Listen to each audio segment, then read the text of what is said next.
decides to die. A novel of redemption. Paulo Coelho. Behold, I give unto you power to tread on serpents, and nothing shall by any means hurt you. Luke 10:19. On November 11, 1997, Veronica decided that the moment to kill herself had at last arrived. She carefully cleaned the room that she rented in a convent, turned off the heat, brushed her teeth, and lay down. She picked up the 4 packs of sleeping pills from her bedside table. Instead of crushing them and mixing them with water, she decided to take them one by one, because there is always a gap between intention and action, and she wanted to feel free to turn back halfway. With each pill she swallowed, however, she felt more convinced. After 5 minutes, the packs were empty, since she didn't know exactly how long it would take her to lose consciousness.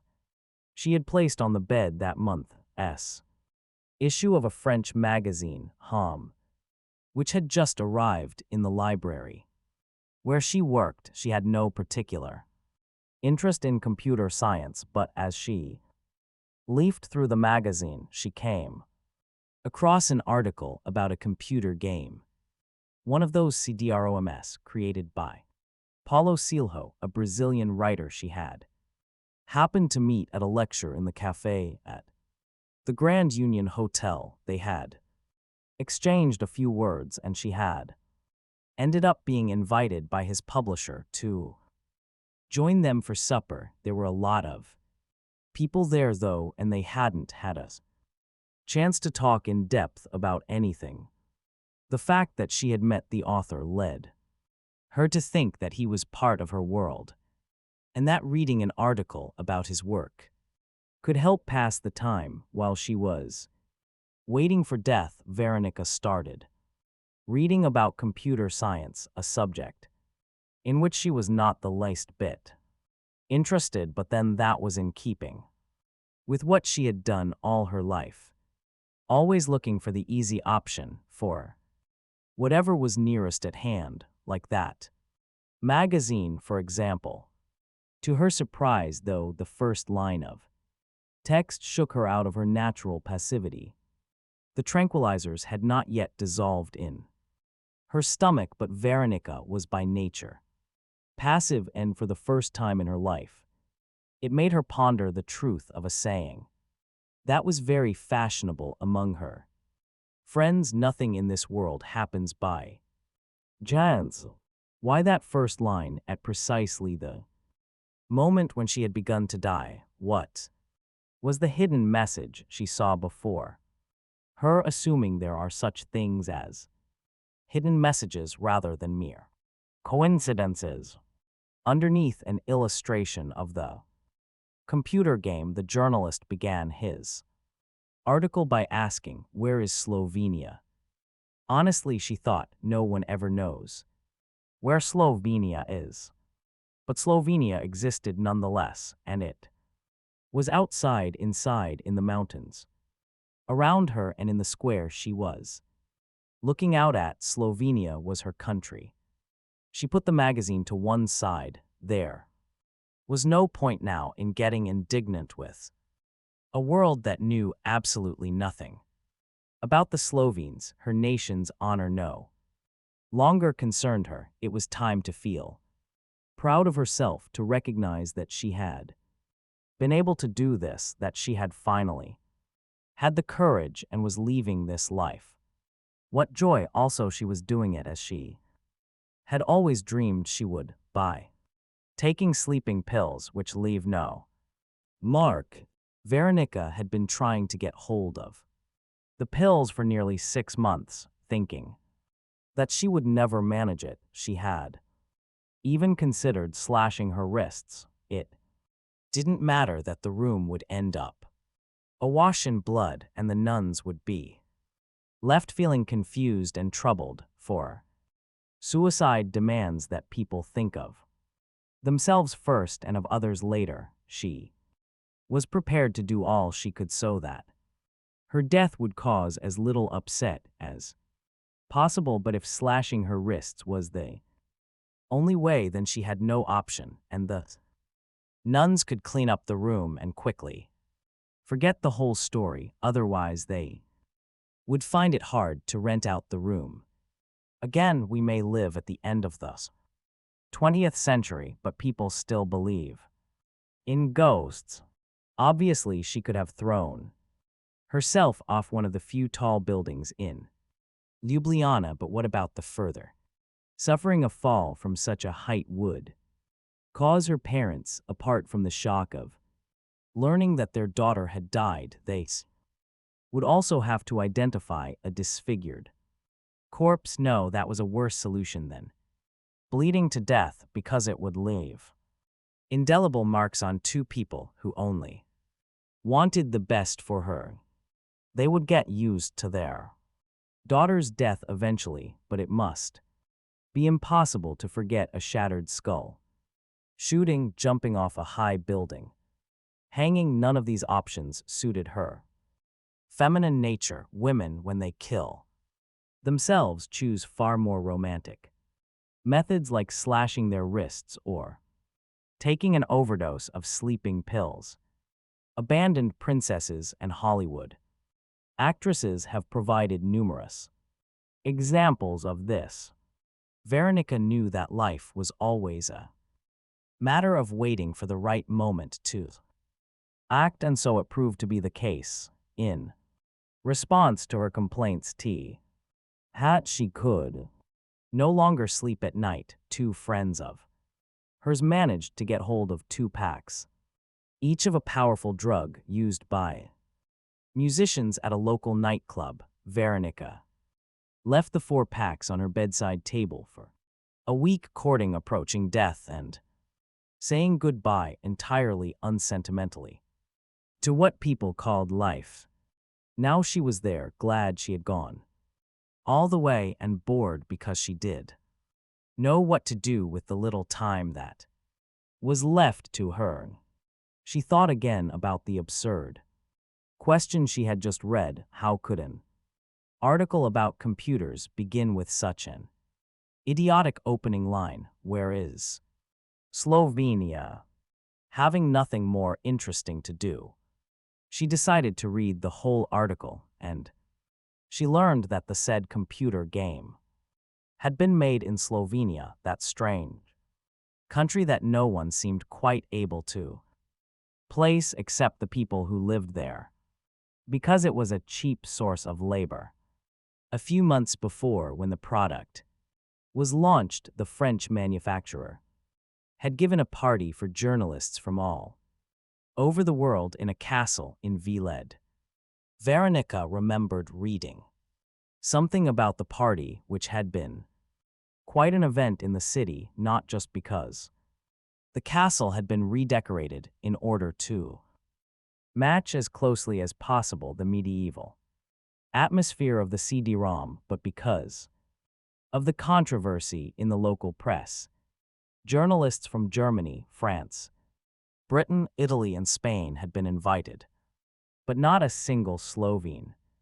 Ham's correspondent, who was visiting Slovenia for the first time, doubtless with all expenses paid, and determined to spend his visit talking to other journalists, making supposedly interesting comments and enjoying the free food and drink at the castle, had decided to begin his article with a joke that must have appealed to the sophisticated intellectuals of his country. He had probably told his fellow journalists on the magazine various untrue stories about local customs too, and said how badly Slovene women dress.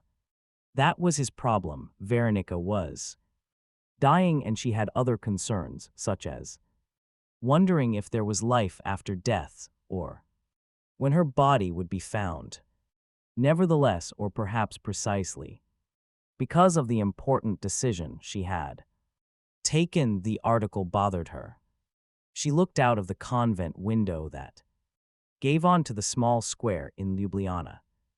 If they don't know where Slovenia is, then Ljubljana must be a myth, she thought, like Atlantis or Lemuria or the other lost continents that fill men's imaginations. No one anywhere in the world would begin an article asking where Mount Everest was, even if they had never been there. Yet, in the middle of Europe, a journalist on an important magazine felt no shame at asking such a question, because he knew that most of his readers would not know where Slovenia was, still less its capital, Ljubljana. It was then that Veronica found a way of passing the time, now that 10 minutes had gone by and she had still not noticed any physical changes. The final act of her life would be to write a letter to the magazine, explaining that Slovenia was one of the 5 republics into which the former Yugoslavia had been divided. The letter would be her suicide note.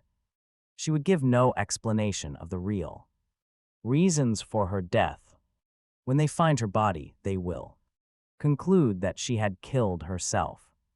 Because a magazine did not know where her country was, she laughed to think of the controversy in the newspapers, with some for and some against her suicide, committed in honor of her country's cause. And she was shocked by how quickly she could change her mind, since only moments before she had thought exactly the opposite, that the world and other geographical problems were no longer her concern.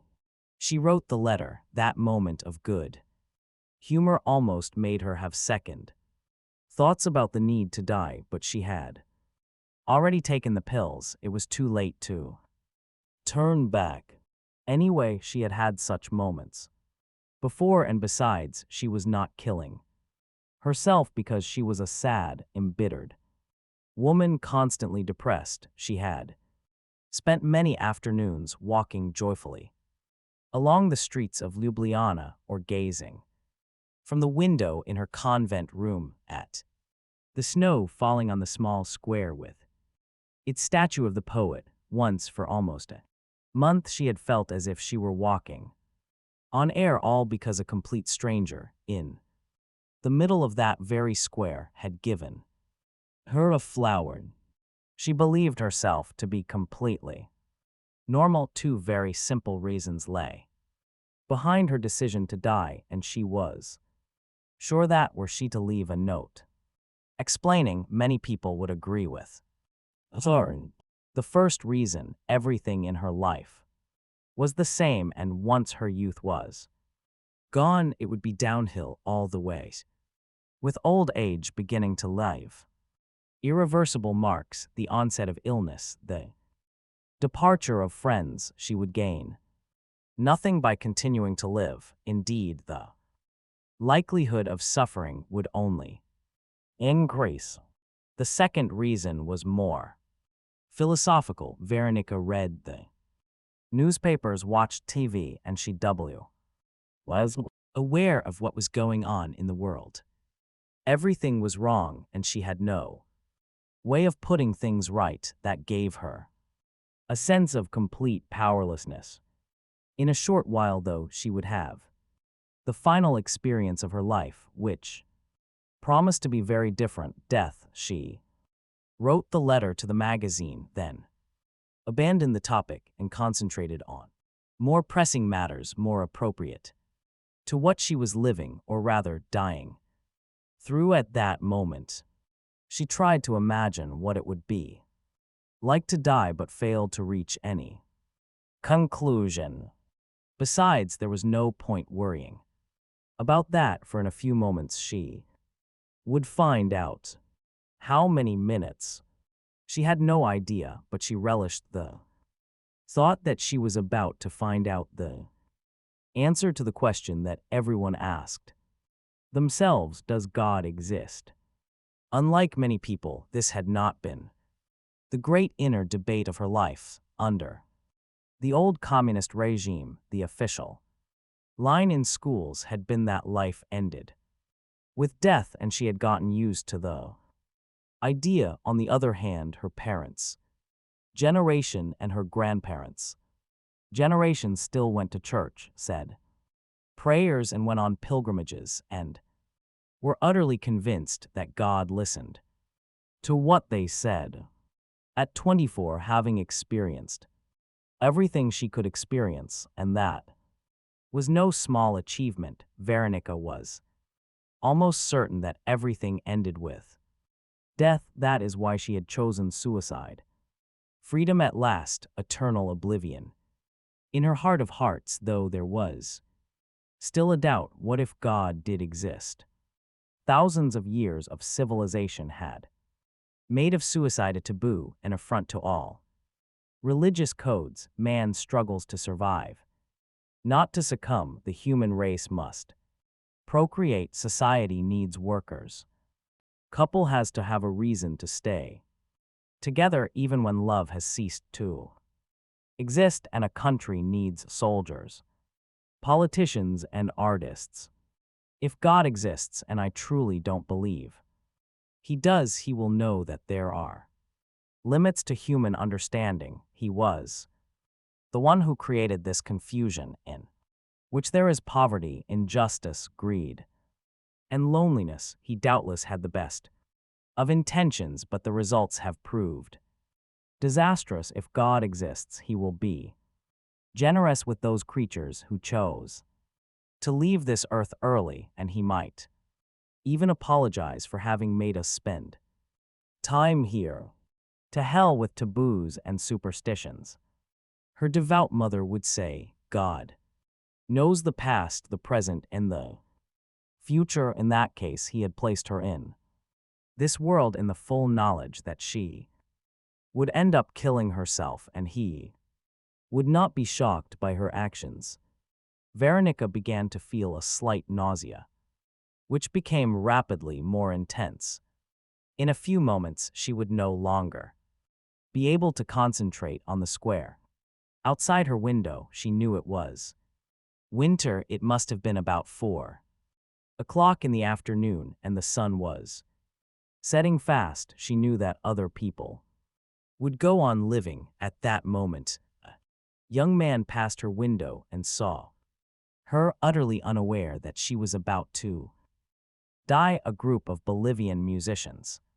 Where is Bolivia? Why don't magazine articles ask that? Was playing in front of the statue of Franz Prešeren, the great Slovenian poet who had made such a profound impact on the soul of his people.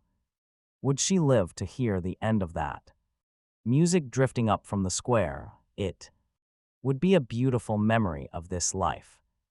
The late afternoon, a melody recounting the dreams of a country on the other side of the world. The warm, cozy room, that handsome young man passing by, full of life, who had decided to stop and was now standing looking up at her. She realized that the pills were beginning to take effect, and that he was the last person who would see her.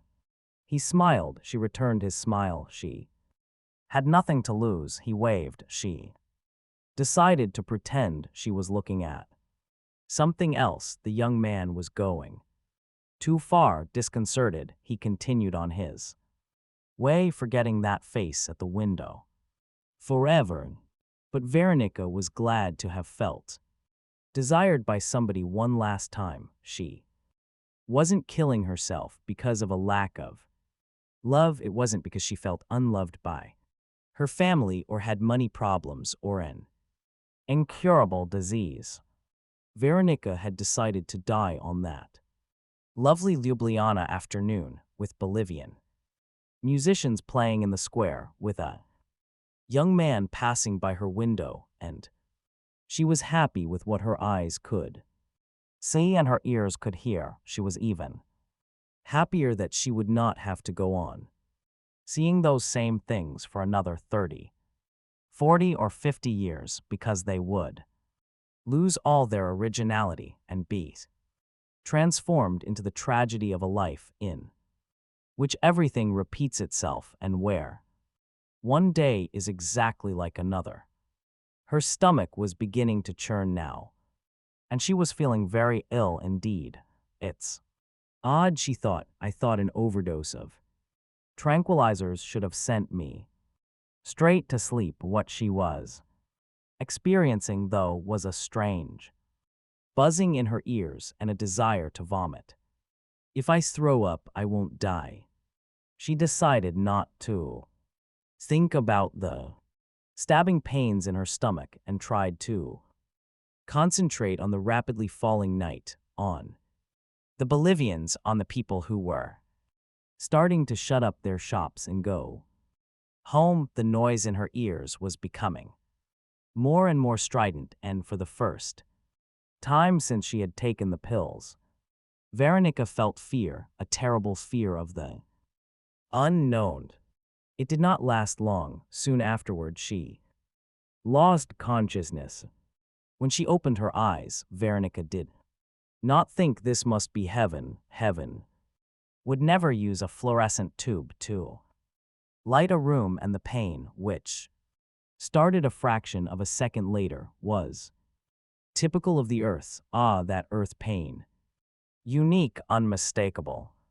She tried to move, and the pain increased. A series of bright dots appeared, but even so, Veronica knew that those dots were not the stars of paradise, but the consequences of the intense pain she was feeling.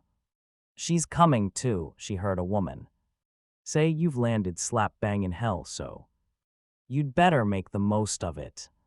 No, it couldn't be true. That voice was deceiving her. It wasn't hell, because she felt really cold, and she was aware of plastic tubes coming out of her nose and mouth. One of the tubes, the one stuck down her throat, made her feel as if she were choking.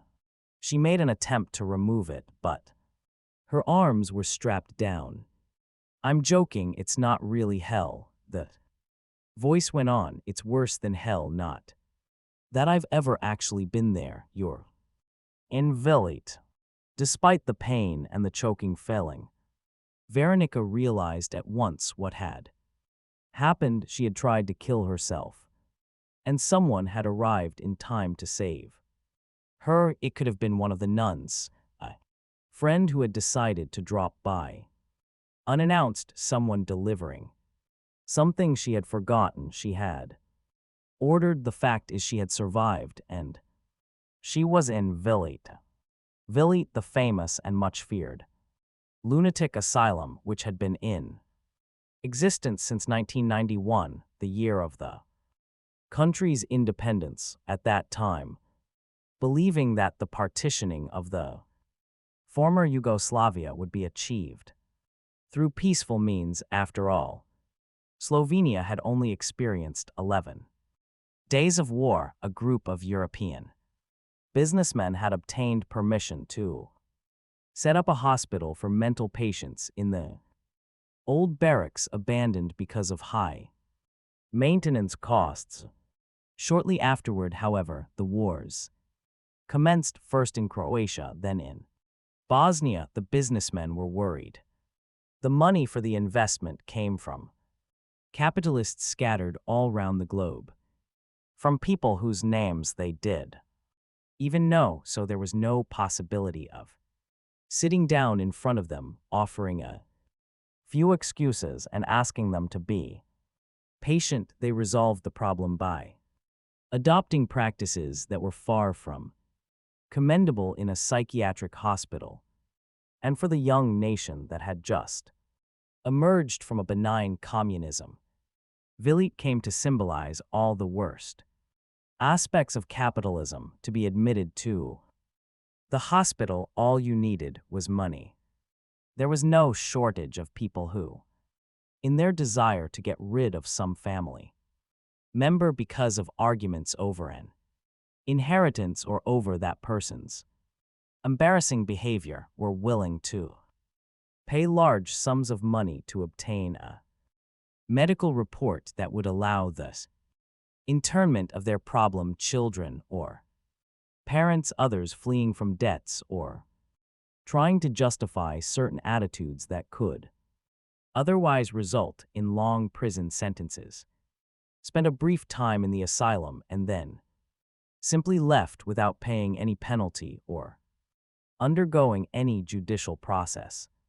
Vilit was the place from which no one had ever escaped were genuine lunatics, sent there by the courts or by other hospitals mingled with those merely accused of insanity or those pretending to be insane. The result was utter confusion, and the press was constantly publishing tales of ill treatment and abuse, although they had never been given permission to visit Vilit and see what was actually happening. The government was investigating the complaints but could get no proof. The shareholders threatened to spread the word that foreign investment was difficult in Slovenia, and so the institution managed to remain afloat.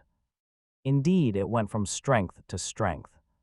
My aunt killed herself a few months ago, the female voice continued. For almost 8 years, she was too afraid even to leave her room, eating, getting fat, smoking, taking tranquilizers, and sleeping. Most of the time, she had 2 daughters and a husband who loved her. Veronica tried but failed to move her head in the direction of the voice.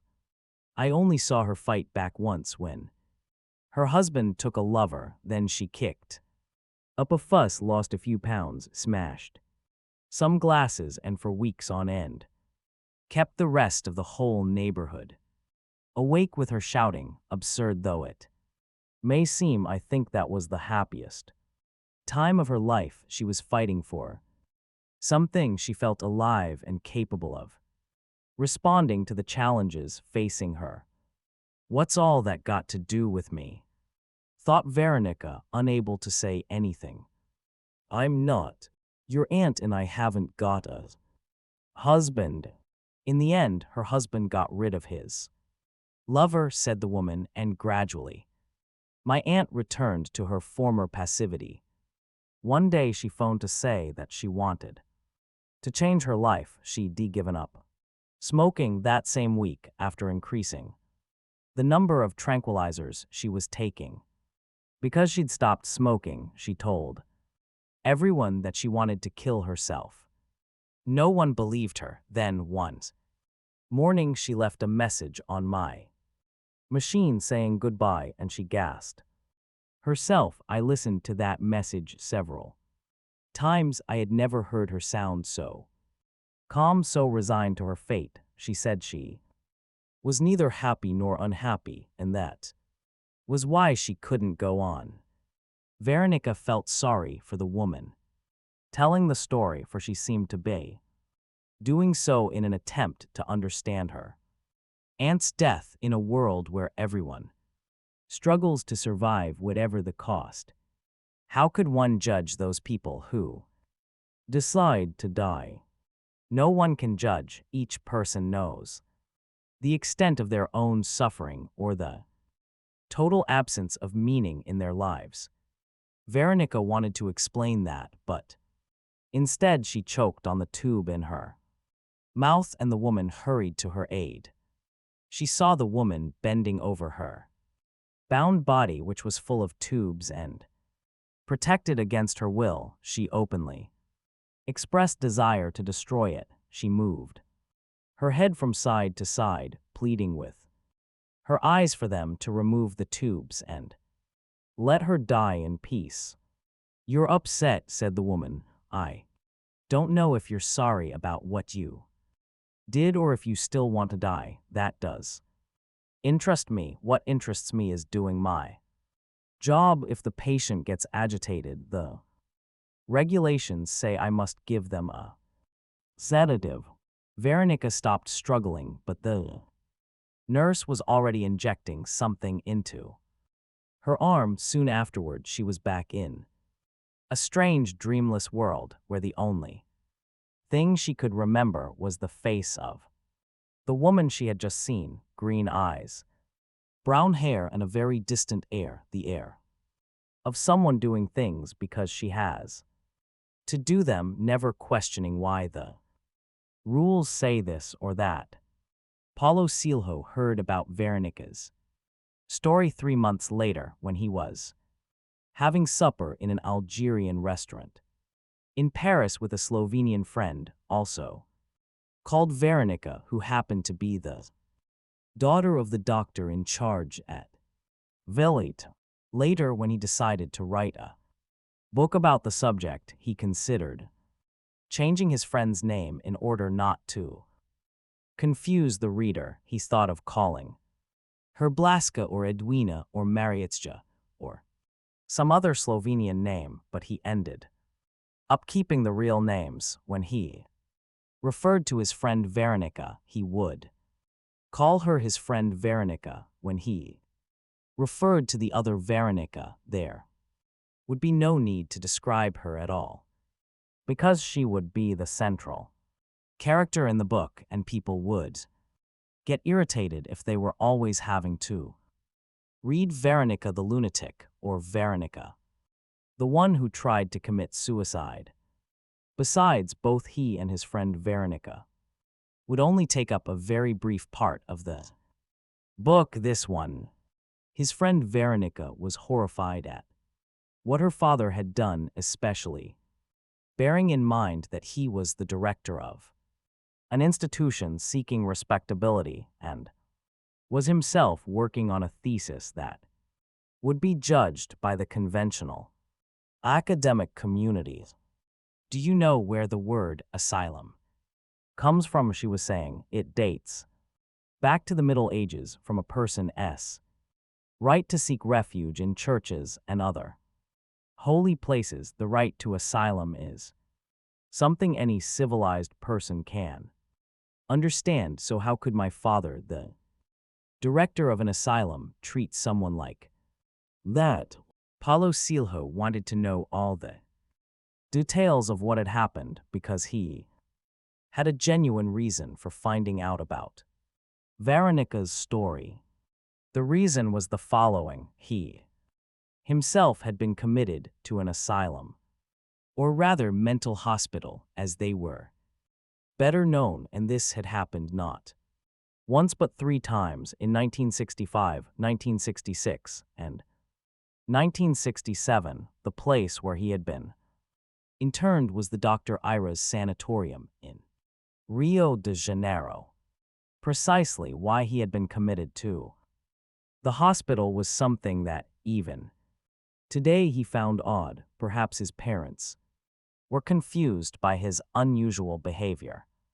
Half shy, half extrovert, he had the desire to be an artist, something that everyone in the family considered a perfect recipe for ending up a social outcast and dying in poverty.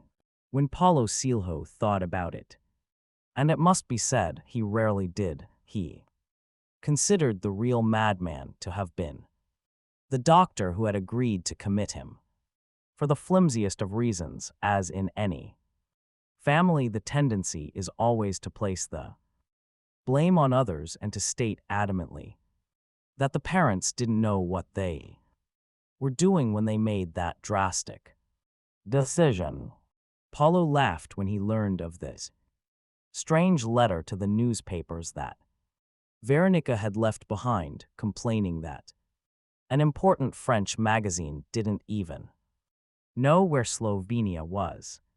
No one would kill themselves over something like that. That's why the letter had no effect, said his friend Veronica, embarrassed. Yesterday, when I checked in at the hotel, the receptionist thought Slovenia was a town in Germany.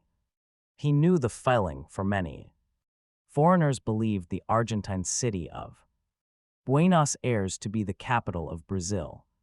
But apart from having foreigners blithely compliment him on the beauty of his country's capital city, which was to be found in the neighboring country of Argentina, Paulo Coelho shared with Veronica the fact just mentioned, but which is worth restating. He too had been committed to a mental hospital, and as his First wife had once remarked should never have been let out.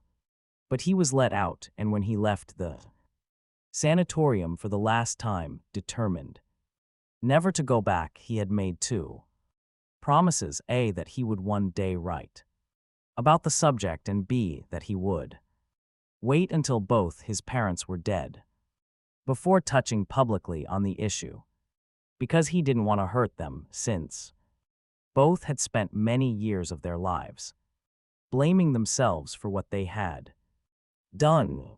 His mother had died in 1993, but his father, who had turned 84 in 1997, was still alive and in full possession of his mental faculties and his health, despite having emphysema, even though he'd never smoked, and despite living entirely off frozen food because he couldn't get a housekeeper who would put up with his eccentricities.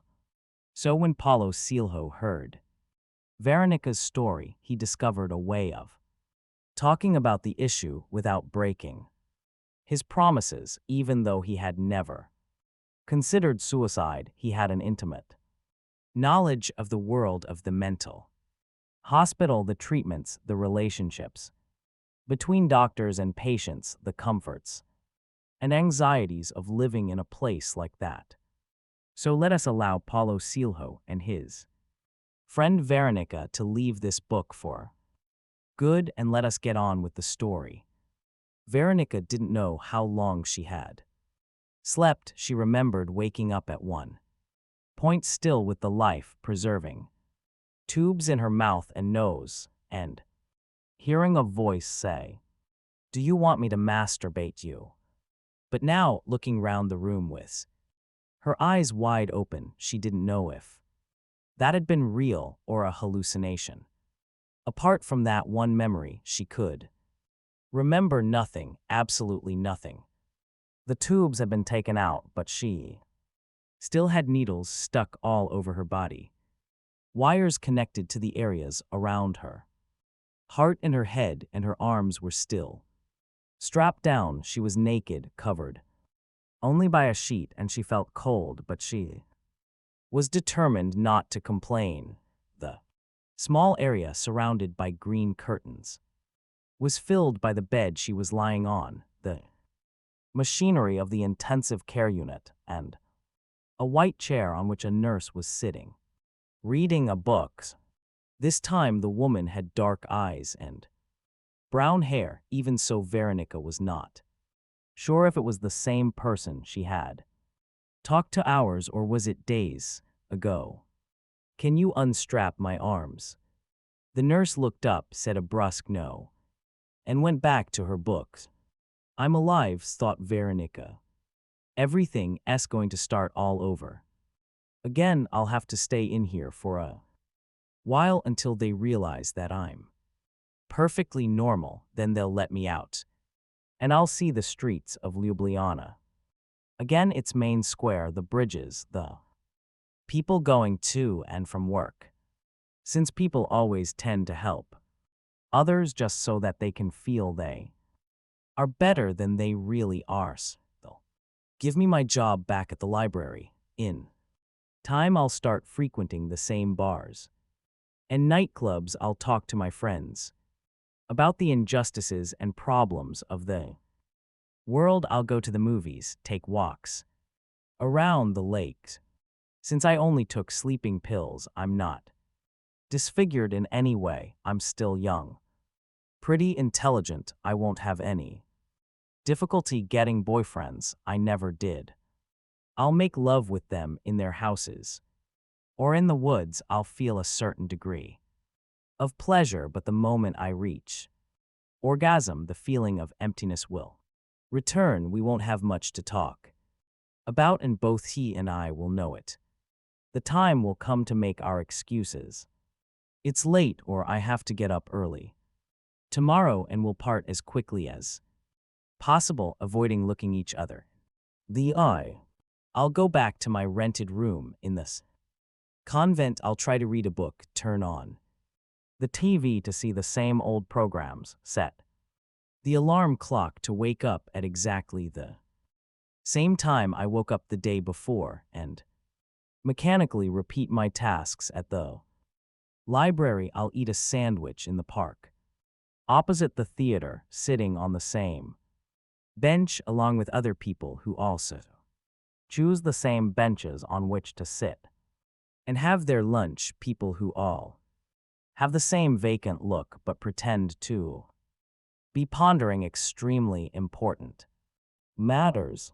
Then I'll go back to work. I'll listen to the gossip about who's going out with whom, who's suffering from what, how such and such a person was in tears about her husband, and I'll be left with the feeling that I'm privileged, I'm pretty, I have a job, I can have any boyfriend I choose, so I'll go back to the bars at the end of the day, and the whole thing will start again. My mother, who must be out of her mind with worry over my suicide attempt, will recover from the shock and will keep asking me what I'm going to do with my life, why I'm not the same as everyone else. Things really aren't as complicated as I think they are. Look at me, for example. I've been married to your father for years, and I've tried to give you the best possible upbringing and set you the best possible example. One day I'll get tired of hearing her constantly repeating the same things, and to please her I'll marry a man whom I oblige myself to love. He and I will end up finding a way of dreaming of a future together, a house in the country, children, our children's future. We'll make love often in the first year, less in the second, and after the third year, people perhaps think about sex only once every 2 weeks and transform that thought into action only once a month. Even worse, we'll barely talk. I'll force myself to accept the situation, and I'll wonder what's wrong with me because he no longer takes any interest in me, ignores me, and does nothing but talk about his friends as if they were his real world. When the marriage is just about to fall apart, I'll get pregnant, we'll have a child, feel closer to each other for a while, and then the situation will go back to what it was before. I'll begin to put on weight like the ant that nurse was talking about yesterday. Or was it days ago? I don't really know. And I'll start to go on diets, systematically defeated each day, each week, by the weight that keeps creeping up regardless of the controls I put on it. At that point, I'll take those magic pills that stop you from feeling depressed. Then I'll have a few more children, conceived during nights of love that pass all too quickly. I'll tell everyone that the children are my reason for living, when in reality my life is their reason for living. People will always consider us a happy couple, and no one will know how much solitude, bitterness, and resignation lies beneath the surface happiness. Until one day when my husband takes a lover for the first time, and I will perhaps kick up a fuss like the nurses aunt, or think again of killing myself. By then, though, I'll be too old and cowardly with 2 or 3 children who need my help, and I'll have to bring them up and help them find a place in the world before I can just abandon everything. I won't commit suicide. I'll make a scene. I'll threaten to leave and take the children with me, like all men. My husband will back down. He'll tell me he loves me and that it won't happen again. It won't even occur to him that if I really did decide to leave, my only option would be to go back to my parents' house and stay there for the rest of my life, forced to listen to my mother going on and on all day about how I lost my one opportunity for being happy, that he was a wonderful husband despite his peccadillos, that my children will be traumatized by the separation, 2 or 3 years later, another woman will appear in his life. I'll find out because I saw them or because someone told me, but this time I'll pretend I don't know. I used up all my energy fighting against that other lover. I've no energy left. It's best to accept life as it really is and not as I imagined it to be. My mother was right.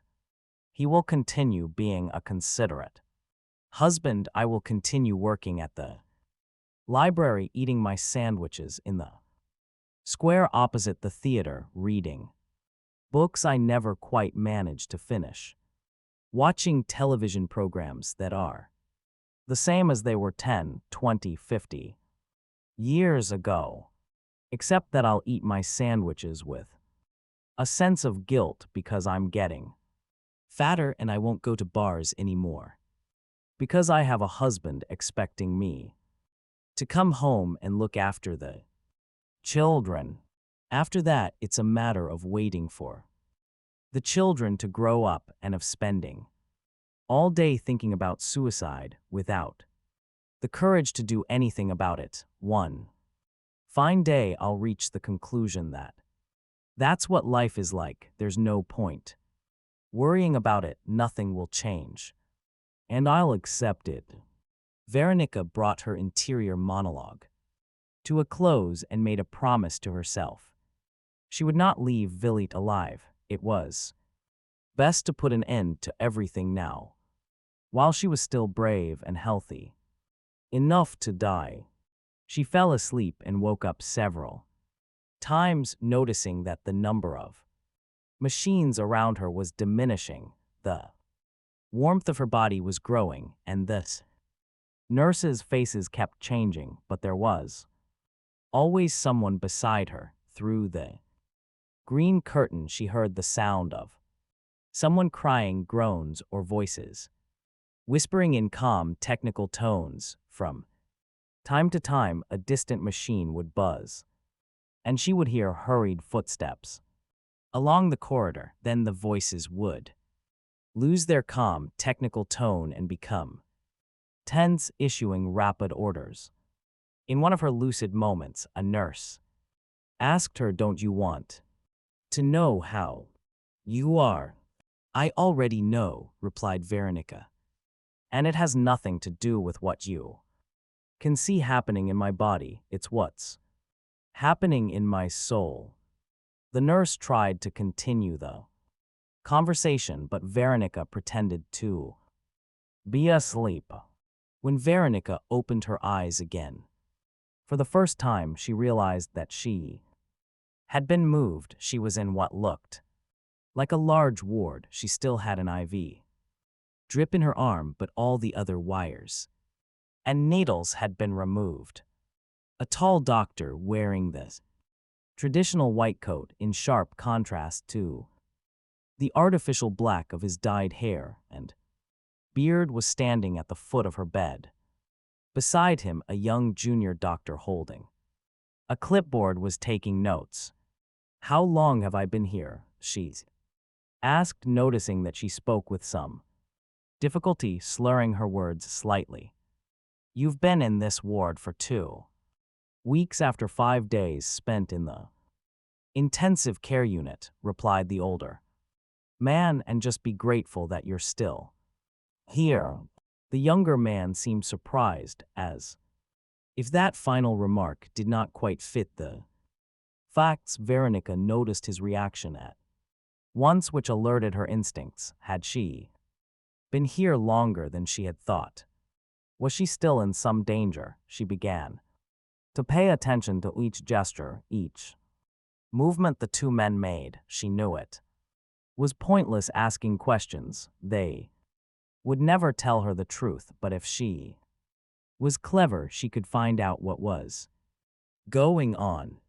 "Tell me your name, address, marital status, and date of birth," the older man said. Veronica knew her name, her marital status, and her date of birth, but she realized that there were blanks in her memory. She couldn't quite remember her address.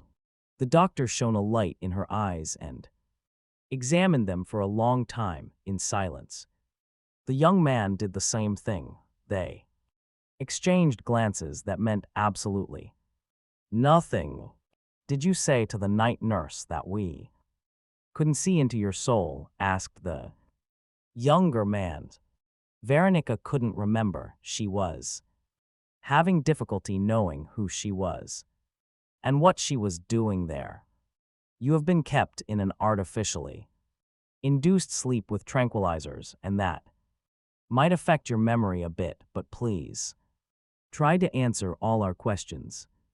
And the doctors began an absurd questionnaire wanting to know the names of the principal Ljubljana newspapers, the name of the poet whose statue was in the main square, that she would never forget. Every Slovene has the image of Prešeren engraved on his or her soul, the color of her mother's hair, the names of her colleagues at work, the titles of the most popular books at the library.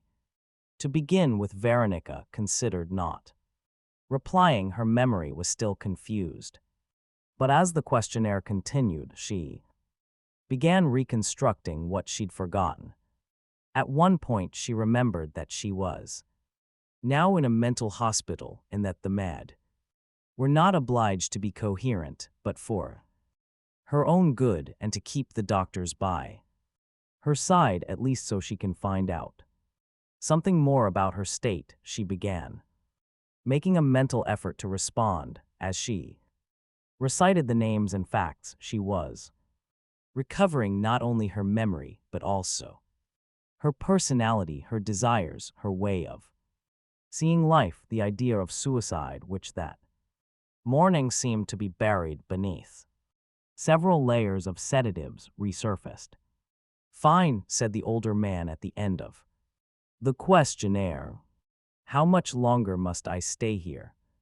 The younger man lowered his eyes, and she felt as if everything were hanging in the air, as if once that question was answered, a new chapter of her life would be written and no one would be able to challenge it. You can tell her, said the older man. A lot of other patients have already heard the rumors and she'll find out in the end. Anyway, it's impossible to keep secrets around here. Well, you decided your own fate, sighed the young man, weighing each word, so you had better know the consequence of your actions during the coma brought on by the pills you took. Your heart was irreversibly damaged. There was a necrosis of the ventricle. Put it in layman's terms, said the older man. Get straight to the point. Your heart was irreversibly damaged, and soon it will stop beating altogether. What does that mean? She asked, frightened. If your heart stops beating, that means only one thing: death. I don't know what your religious beliefs are, but when will my heart stop beating? Asked Veronica, interrupting him. Within 5 days, a week at most. Veronica realized that behind his professional appearance and behavior, behind the concerned manner, the young man was taking immense pleasure in what he was saying, as if she deserved the punishment and would serve as an example to all the others.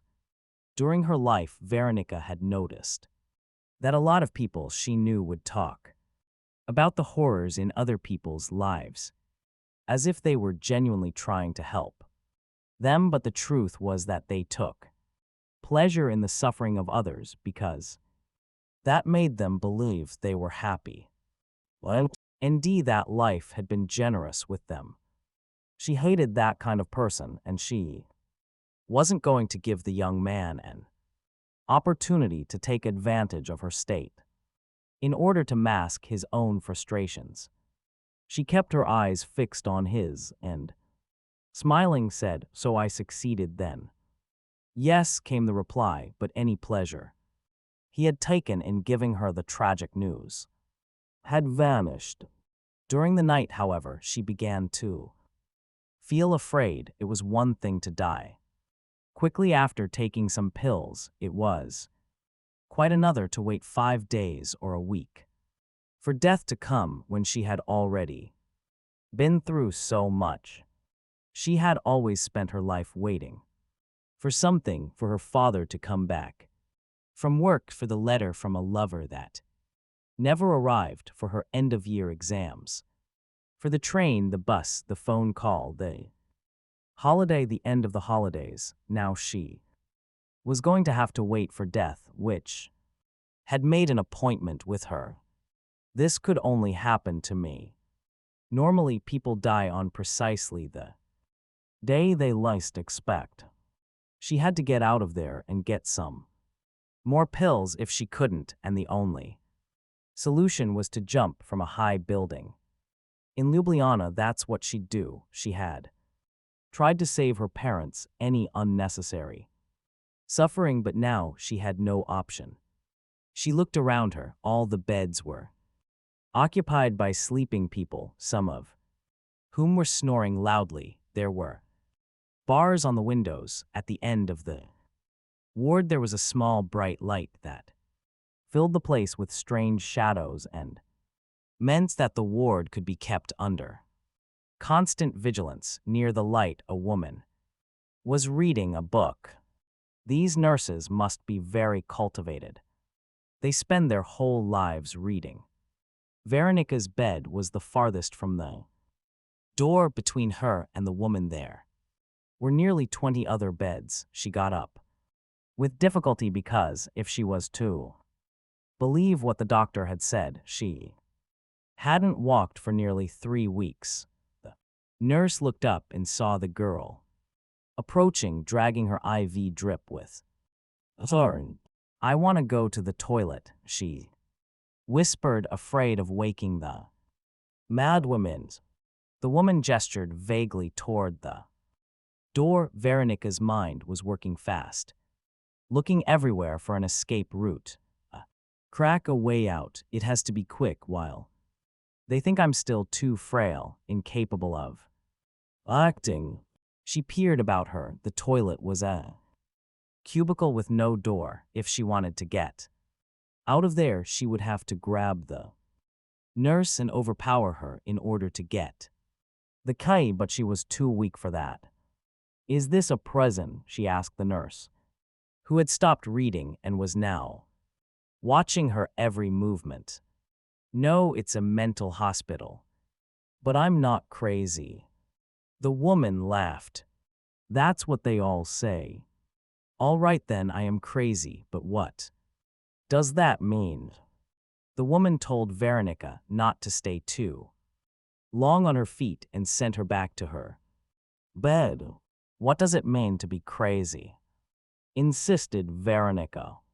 "Ask the doctor tomorrow, but go to sleep now, otherwise I'll have to give you a sedative whether you want it or not." Veronica obeyed. On her way back, she heard someone whispering from one of the beds. "Don't you know what it means to be crazy?" For a moment she considered ignoring the voice. She didn't want to make friends, to develop a social circle, to create allies for a great mass revolt. She had only one fixed idea: death. If she really couldn't escape, she would find some way to kill herself right there, as soon as possible.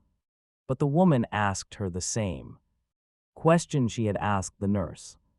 "Don't you know what it means to be crazy?" "Who are you?" "My name is Zedka. Go to your bed. Then, when the nurse thinks you're asleep, crawl back over here." Veronica returned to her bed and waited for the nurse to resume her reading. What did it mean to be crazy? She hadn't the slightest idea, because the word was used in a completely anarchic way. People would say, for example, that certain sportsmen were crazy because they wanted to break records, or that artists were crazy because they led such strange, insecure lives, different from the lives of normal people. Then there were the thinly clad people walking the streets of Ljubljana in winter, whom Veronica had often seen pushing supermarket trolleys full of plastic bags and rags and proclaiming the end of the world. She didn't feel sleepy. According to the doctor, she had slept for almost a week, too long for someone who was used to living without great emotions, but with rigid timetables for rest. What did it mean to be crazy? Perhaps she should ask one of the lunatics. Veronica crouched down, pulled the needle out of her arm, and went over to Zedka's bed, trying to ignore her churning stomach. She didn't know if the feeling of nausea came from her weakened heart or the effort she was making to move. I don't know what it means to be crazy, whispered Veronica, but I'm not. I'm just a failed suicide. Anyone who lives in her own world is crazy, like schizophrenics, psychopaths, maniacs. I mean people who are different. Lev, Ram, others, like you. On the other hand, Zedka continued, pretending not to have heard the remark, you have Einstein saying that there was no time or space, just a combination of the two, or Columbus insisting that on the other side of the world lay not an abyss, but a continent, or Edmund Hillary, convinced that a man could reach the top of Everest, or the Beatles, who created an entirely different sort of music and dressed like people from another time. Those people and thousands of others all lived in their own world. This madwoman talks a lot of sense, thought Veronica, remembering stories her mother used to tell her about saints who swore they had spoken to Jesus or the Virgin Mary. Did they live in a world apart? I once saw a woman wearing a low-cut dress. She had a glazed look in her eyes, and she was walking the streets of Ljubljana when it was 5 degrees below zero. I thought she must be drunk, and I went to help her, but she refused my offer to lend her my jacket. Perhaps in her world it was summer, and her body was warmed by the desire of the person waiting for her, even if that person only existed in her delirium. She had the right to live and die as she wanted, don't you think? Veronica didn't know what to say, but the madwoman's words made sense to her. Who knows, perhaps she was the woman who had been seen half naked walking the streets of Ljubljana. I'm going to tell you a story, said Zedka. A powerful wizard who wanted to destroy an entire kingdom placed a magic potion in the well from which all the inhabitants drank. Whoever drank that water would go mad. The following morning, the whole population drank from the well, and they all went mad, apart from the king and his family, who had a well set aside for them alone, which the magician had not managed to poison. The king was worried and tried to control the population by issuing a series of edicts governing security and public health. The policemen and the inspectors, however, had also drunk the poisoned water, and they thought the king's decisions were absurd and resolved to take no notice of them. When the inhabitants of the kingdom heard these decrees, they became convinced that the king had gone mad and was now giving nonsensical orders. They marched on the castle and called for his abdication. In despair, the king prepared to step down from the throne, but the queen stopped him, saying, "Let us go and drink from the communal well, then we will be the same as them." And that was what they did. The king and the queen drank the water of madness and immediately began talking nonsense.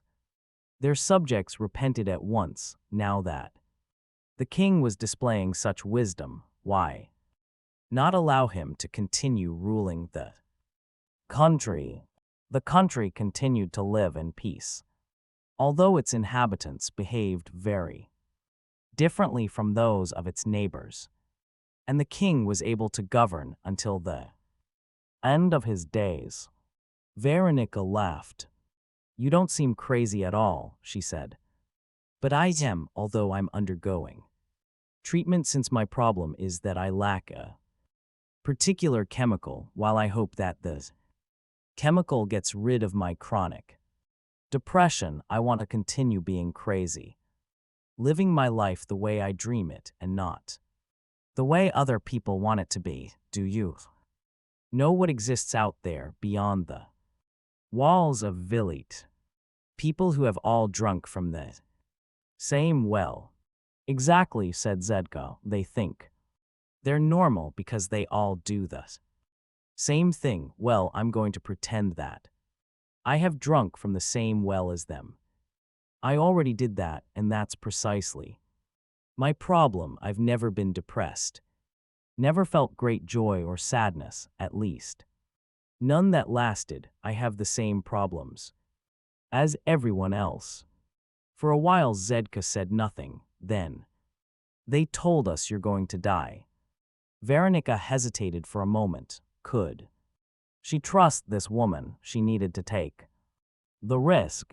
"Yes, within about 5 or 6 days. I keep wondering if there's a way of dying sooner, if you or someone else could get me some more pills. I'm sure my heart wouldn't survive this time. You must understand how awful it is to have to wait for death. You must help me." Before Zedka could reply, the nurse appeared with an injection. "I can give you the injection myself," she said, "or depending on how you feel about it, I can ask the guards outside to help me." "Don't waste your energy," said Zedka to Veronica. "Save your strength if you want to get what you asked me for." Veronica got up, went back to her bed, and allowed the nurse to do her work.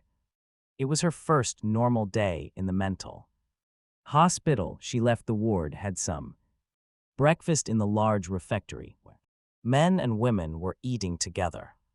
She noticed how different it was from the way these places were usually depicted. In films, hysterical scenes, shouting, people making demented gestures. Everything seemed wrapped in an aura of oppressive silence. It seemed that no one wanted to share their inner world with strangers. After breakfast, which wasn't bad at all, no one could blame Vilit's terrible reputation on the meals. They all went out to take the sun. In fact, there wasn't any sun. The temperature was below zero and the garden was covered with snow. "I'm not here to preserve my life, but to lose it," said Veronica to one of the nurses. "You must still go out and take the sun. You're the ones who are crazy. There isn't any sun, but there is light, and that helps to calm the patients. Unfortunately, our winter lasts a long time. If it didn't, we'd have a lot less work."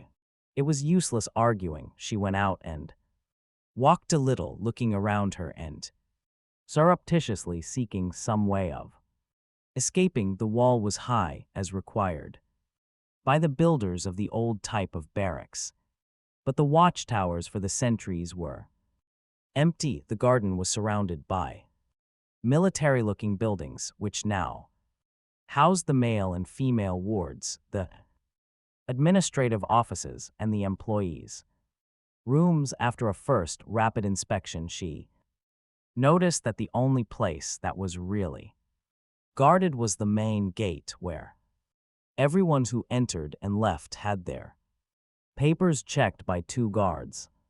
Everything seemed to be falling into place in her mind again. In order to exercise her memory, she began trying to remember small things, like the place where she used to leave the key to her room, the record she just bought, the last book she was asked for at the library. "I'm Zedka," said a woman. Approaching. The previous night, Veronica hadn't been able to see her face as fully she had. Crouched down beside the bed all the time. They were talking. Zedka must have been about 35 and seemed absolutely normal. I hope the injection didn't bother you too much. After a while, the body gets habituated and the sedatives lose their effect. I'm fine. About our conversation last night, do you remember what you asked me? Of course I do. Zedka took her by the arm and they began to walk along together among this many leafless trees in the courtyard. Beyond the walls you could see the mountains disappearing into the clouds. It's cold but a lovely morning all that. Same, said Zedka. Oddly enough, I never used to suffer from depression on cold, gray, cloudy days like this. I felt as if nature was in harmony with me, that it reflected my soul. On the other hand, when the sun appeared, the children would come out to play in the streets, and everyone was happy that it was such a lovely day, and then I would feel terrible, as if that display of exuberance in which I could not participate was somehow unfair. Delicately, Veronica detached herself from the woman. She didn't like physical contact. You didn't finish what you were saying. You were saying something about what I asked you last night. There's a group of people here, men and women, who could have left, who could be back home, but who don't want to leave. There are many reasons for this. Vilit isn't as bad as people say, although it's far from being a 5-star hotel. Here inside, everyone can say what they like, do what they want, without being criticized. After all, they're in a mental hospital. Then when there are government inspections, these men and women behave like dangerous maniacs. Because some are here at the state's expense. The doctors know this, but there must be some order from the owners that allows the situation to continue, because there are more vacancies than there are patients. Could they get hold of some pills for me? Try to contact them. They call their group the fraternity. Zedka pointed to a woman with white hair who was talking animatedly with some younger women. Her name is Mari. She belongs to the fraternity. Ask her. Veronica started walking toward Mari, but Zedka stopped her. No, not now. She's having fun. She's not going to stop something that gives her pleasure just to be nice to a complete stranger. If she should react badly, you'll never have another chance to approach her. The insane always believe in first impressions.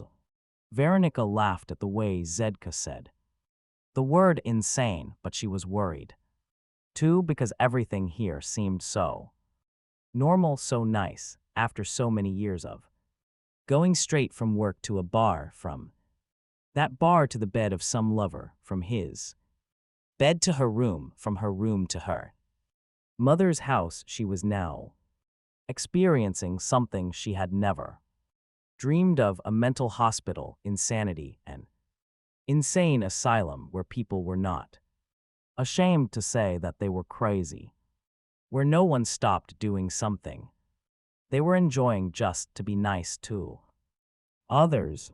She began to doubt that Zedka was serious, or if it wasn't just a way by which mental patients could pretend that the world they lived in was better than that of others. But what did it matter? She was experiencing something interesting, different, totally unexpected. Imagine a place where people pretend to be crazy in order to do exactly what they want.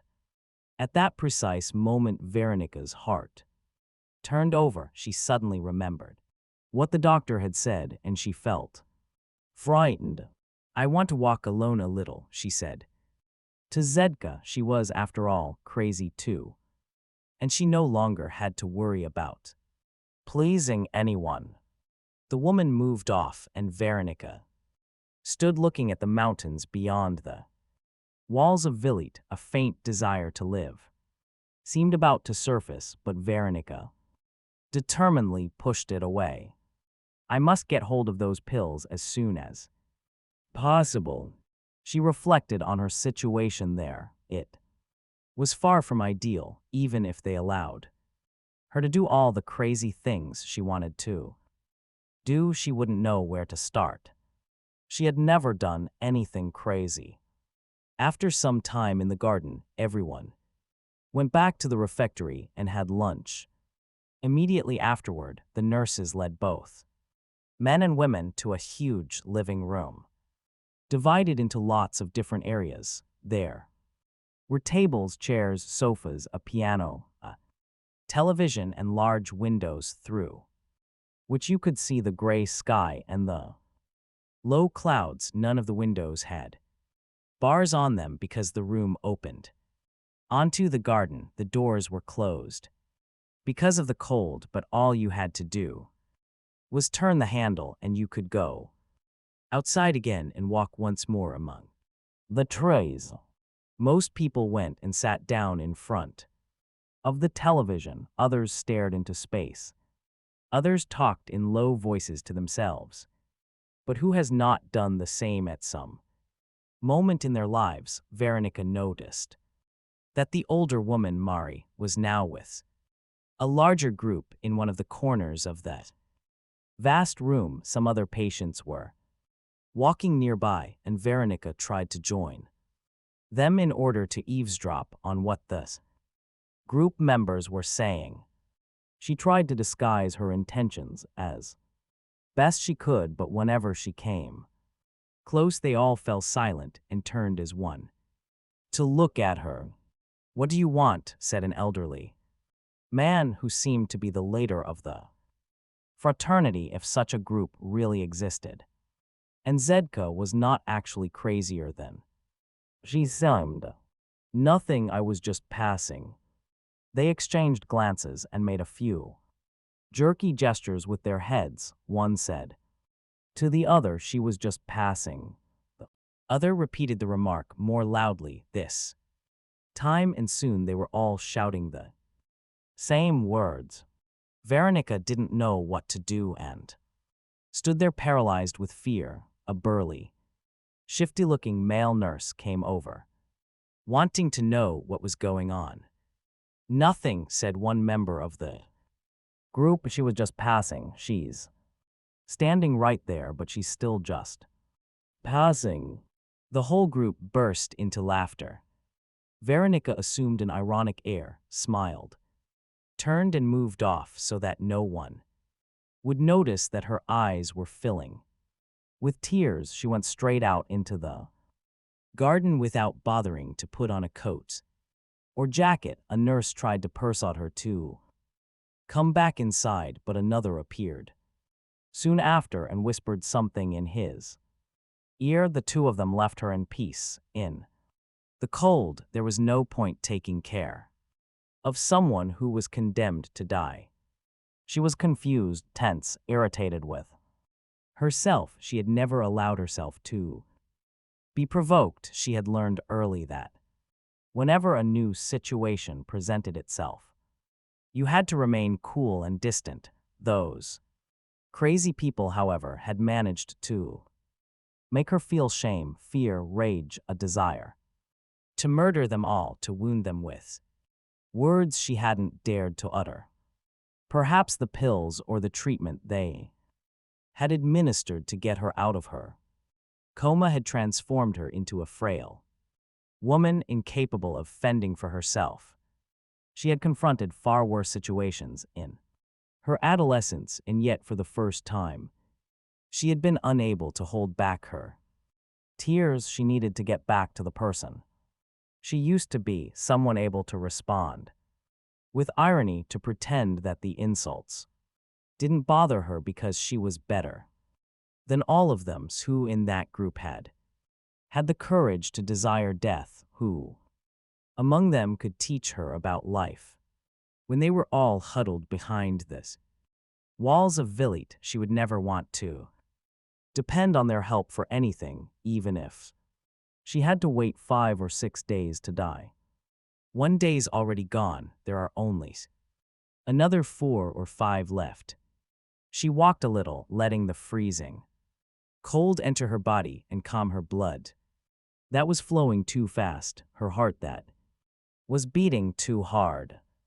Honestly, here I am with my days literally numbered, giving importance to remarks made by people I've never even seen before, people who soon I'll never see again, and yet I suffer and get upset.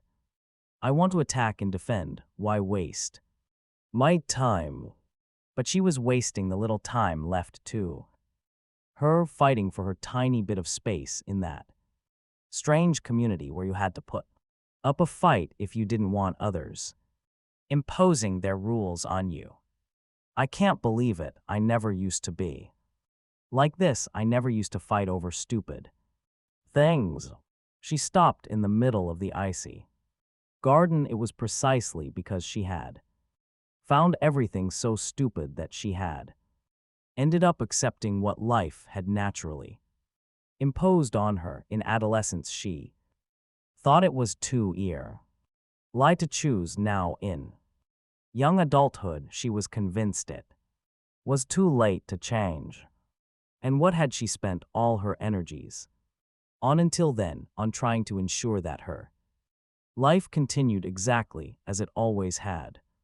She had given up many of her desires so that her parents would continue to love her as they had when she was a child, even though she knew that real love changes and grows with time and discovers new ways of expressing itself. One day, when she had listened to her mother telling her in tears that her marriage was over, Veronica had sought out her father. She had cried, threatened, and finally extracted a promise from him that he would not leave home, never imagining the high price her parents would have to pay for this. When she decided to get a job, she rejected a tempting offer from a company that had just been set up in her recently created country in favor of a job at the public library where you didn't earn much money but where you were secure. She went to work every day, always keeping to the same timetable, always making sure she wasn't perceived as a threat by her superiors. She was content. She didn't struggle, and so she did grow. All she wanted was her salary at the end of the months. She rented the room in the convent because the nuns required all tenants to be back at a certain hour, and then they locked the door. Anyone still outside after that had to sleep on the street. She always had a genuine excuse to give boyfriends so as not to have to spend the night in hotel rooms or strange beds. When she used to dream of getting married, she imagined herself in a little house outside Ljubljana with a man quite different from her father, a man who earned enough to support his family, one who would be content just to be with her in a house with an open fire and to look out at the snow-covered mountains. She had taught herself to give men a precise amount of pleasure, never more, never less, only what was necessary. She didn't get angry with anyone because that would mean having to react, having to do battle with the enemy, and then having to face unforeseen consequences, such as vengeance. When she had achieved almost everything she wanted in life, she had reached the conclusion that her existence had no meaning because every day was the same, and she had decided to die. Veronica went back in and walked over to the group gathered in one corner of this room. The people were talking animatedly, but fell silent as soon as she approached. She went straight over to the oldest man, who seemed to be the leader before anyone could stop her. She gave him a resounding slap in the face. "Aren't you going to react?" she asked, out loud so that everyone in the room could hear her. "Aren't you going to do something?" "No," the man said and passed a hand over his face. A little thread of blood ran from his nose. "You won't be troubling us for very long." She left the living room and went triumphantly back to her ward. She had done something that she had never done in her entire life. 3 days had passed since the incident with the group that Zedka called the fraternity. Veronica regretted that slap, not because she was afraid of the man's reaction, but because she had done something different. If she wasn't careful, she might end up convinced that life was worth living, and that would cause her pointless pain, since she would soon have to leave this world anyway. Her only option was to keep away from everything and everyone, to try to be in every way as she had been before, to obey Velit's rules and regulations. She adapted herself to the routine imposed by the hospital, rising early, eating breakfast, going for a walk in the garden, having lunch, going to the living room for another walk in the garden, then supper, television, and bed. Before Veronica went to sleep, a nurse always appeared with medication. All the other women took pills. Veronica was the only one who was given an injection. She never complained, she just wanted to know why she was given so many sedatives, since she had never had any problems sleeping. They explained that the injection was not a sedative, but medication for her heart. And so, by falling in with that routine, her days in the hospital all began to seem the same. When the days are all the same, they pass more quickly. In another 2 or 3 days, she would no longer have to brush her teeth or comb her hair. Veronica noticed her heart growing rapidly weaker. She easily ran out of breath. She got pains in her chest. She had no appetite, and the slightest effort made her dizzy. After the incident with the fraternity, she had sometimes thought, if I had a choice, if I had understood earlier that the reason my days were all the same was because I wanted them like that. Perhaps. But the reply was always the same. There is no perhaps, because there is no choice. And her inner peace returned, because everything had already been decided. During this period, she formed a relationship with Zedka, not a friendship, because friendship requires a lot of time spent together, and that wouldn't be possible. They used to play cards, which helps the time pass more rapidly, and sometimes they would walk together in silence in the garden. On one particular morning, immediately after breakfast, they all went out to take the sun, as the regulations demanded. Nurse, however, asked Zedka to go back to the ward because it was her treatment day. Veronica, who was having breakfast with her, heard the request. "What treatment is that?" "It's an old treatment from the 60s, but the doctors think it might hasten my recovery. Do you want to come and watch? You said you were depressed. Is taking the medication enough to replace the chemical you're lacking? Do you want to watch?" insisted Zedko. She was going to step outside the routine, thought Veronica. She was going to discover new things. When she did need to learn anything more, all she needed was patience, but her curiosity got the better of her, and she nodded. "This isn't a show, you know," said the nurse. "She's going to die. She's hardly seen anything. Let her come with us." Veronica watched the woman, still smiling, being strapped to the bed. Tell her what's going on, said Zedka to the male nurse, otherwise she'll be frightened.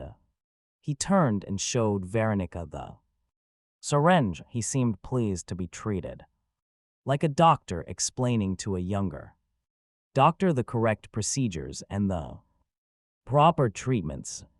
This syringe contains a dose of insulin, he said, speaking in a grave, technical tone of voice. It's used by diabetics to combat high blood glucose. However, when the dose is much larger than normal, the consequent drop in blood glucose provokes a state of coma. He tapped the needle lightly to get rid of any air and then stuck it in a vein in Zedka's foot. That's what's going to happen now. She's going to enter a state of induced coma. Don't be frightened if her eyes glaze, and don't expect her to recognize you when she's under the effects of the medication. That's awful inhuman, Veronica said. People struggle to get out of a coma, not to go into one. People struggle to live, not to commit suicide, replied the nurse, but Veronica ignored the remark. And a state of coma allows the organism to rest. Its functions are all drastically reduced, and any existing tension disappears. He continued to inject the liquid while he was talking, and Zedka's eyes were growing dull. Don't worry, Veronica was saying to her, you're absolutely normal. The story you told me about the king. Don't waste your time, she can't hear you anymore. The woman on the bed, who a few minutes before had seemed so lucid and full of life, now had her eyes fixed on some point in the distance, and liquid was bubbling from one corner of her mouth. What did you do? She shouted at the nurse. Just my job. Veronica started calling to Zedka, shouting, threatening that she would go to the police, the press, the human rights organizations. Calm down, you may be in a mental hospital, but you still have to abide by certain rules. She saw that the man was utterly serious and she was afraid, but since she had nothing to lose, she went on shouting. From where she was, Zedka could see the ward in the beds, all empty except for one to which her body was strapped, and beside which a girl was standing, staring. In horror, the girl didn't know that this person in the bed was still alive, with all her biological functions working perfectly, but that her soul was flying, almost touching the ceiling, experiencing a sense of profound peace. ZDKA was making an astral journey, something that had been a surprise during her first experience of insulin shock. She hadn't mentioned it to anyone. She was only there to be cured of depression, and as soon as she was in a fit state, she hoped to leave that place forever. If she started telling them that she had left her body, they would think she was crazier than when she had entered Vilit. However, as soon as she had returned to her body, she began reading up on both subjects, insulin shock and that strange feeling of floating in space.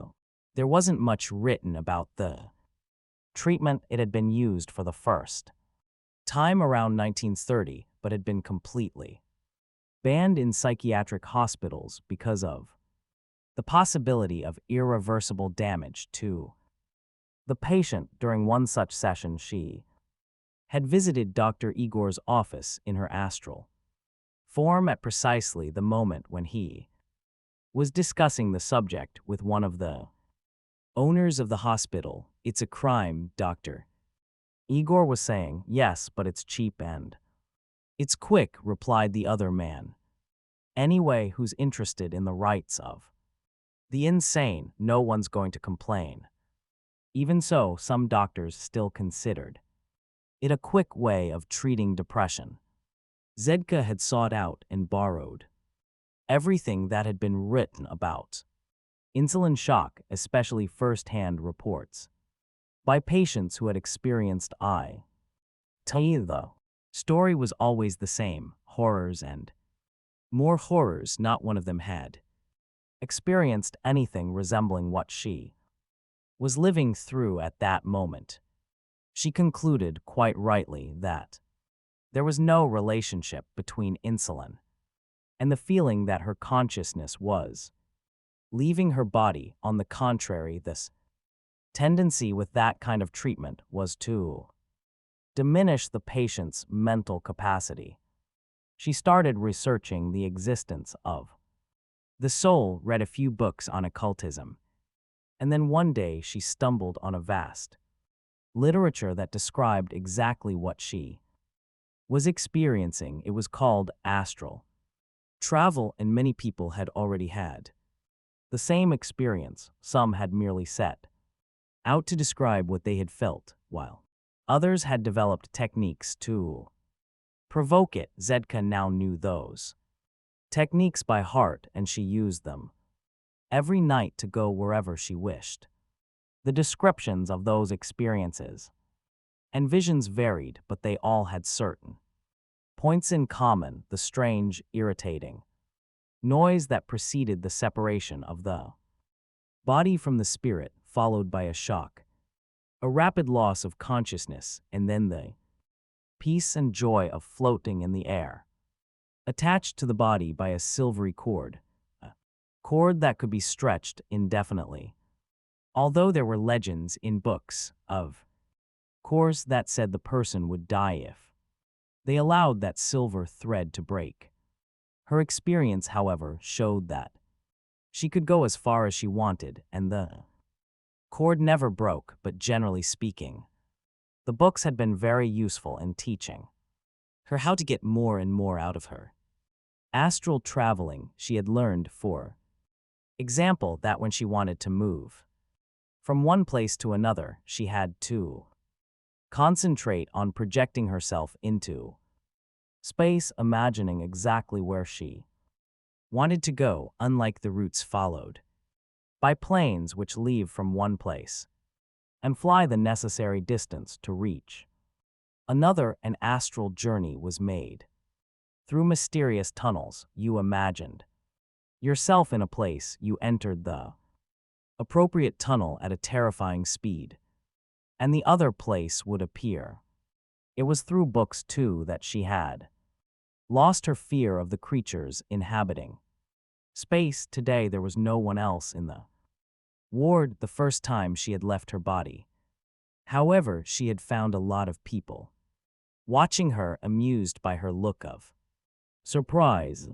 Her first reaction was to assume that these were dead people, ghosts haunting the hospital. Then, with the help of books and of her own experience, she realized that although there were a few disembodied spirits wandering about, there among them were people as alive as she was, who had either developed the technique of leaving their bodies or who were not even aware of what was happening to them because, in some other part of the world, they were sleeping deeply while their spirits roamed freely abroad.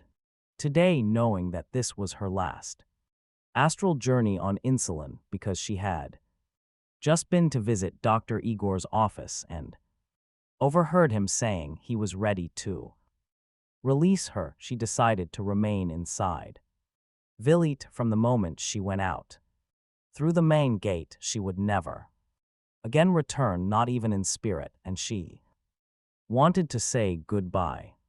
To say goodbye, that was the really difficult part. Once in a mental hospital, a person grows used to the freedom that exists in the world of insanity and becomes addicted to it. You no longer have to take on responsibilities, to struggle to earn your daily bread, to be bothered with repetitive, mundane tasks. You could spend hours looking at a picture or making absurd doodles.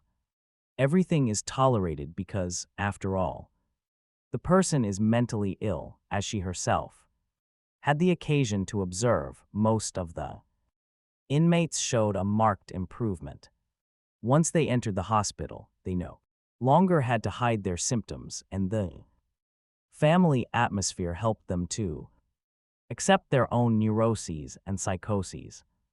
At the beginning, Zedka had been fascinated by Vilit and had even considered joining the fraternity once she was cured, but she realized that if she was sensible, she could continue doing everything she enjoyed doing outside, as long as she dealt with the challenges of daily life. As someone had said, all you had to do was to keep your insanity under control. You could cry, get worried, or angry like any other normal human being, as long as you remembered that, up above, your spirit was laughing out loud at all those thorny situations.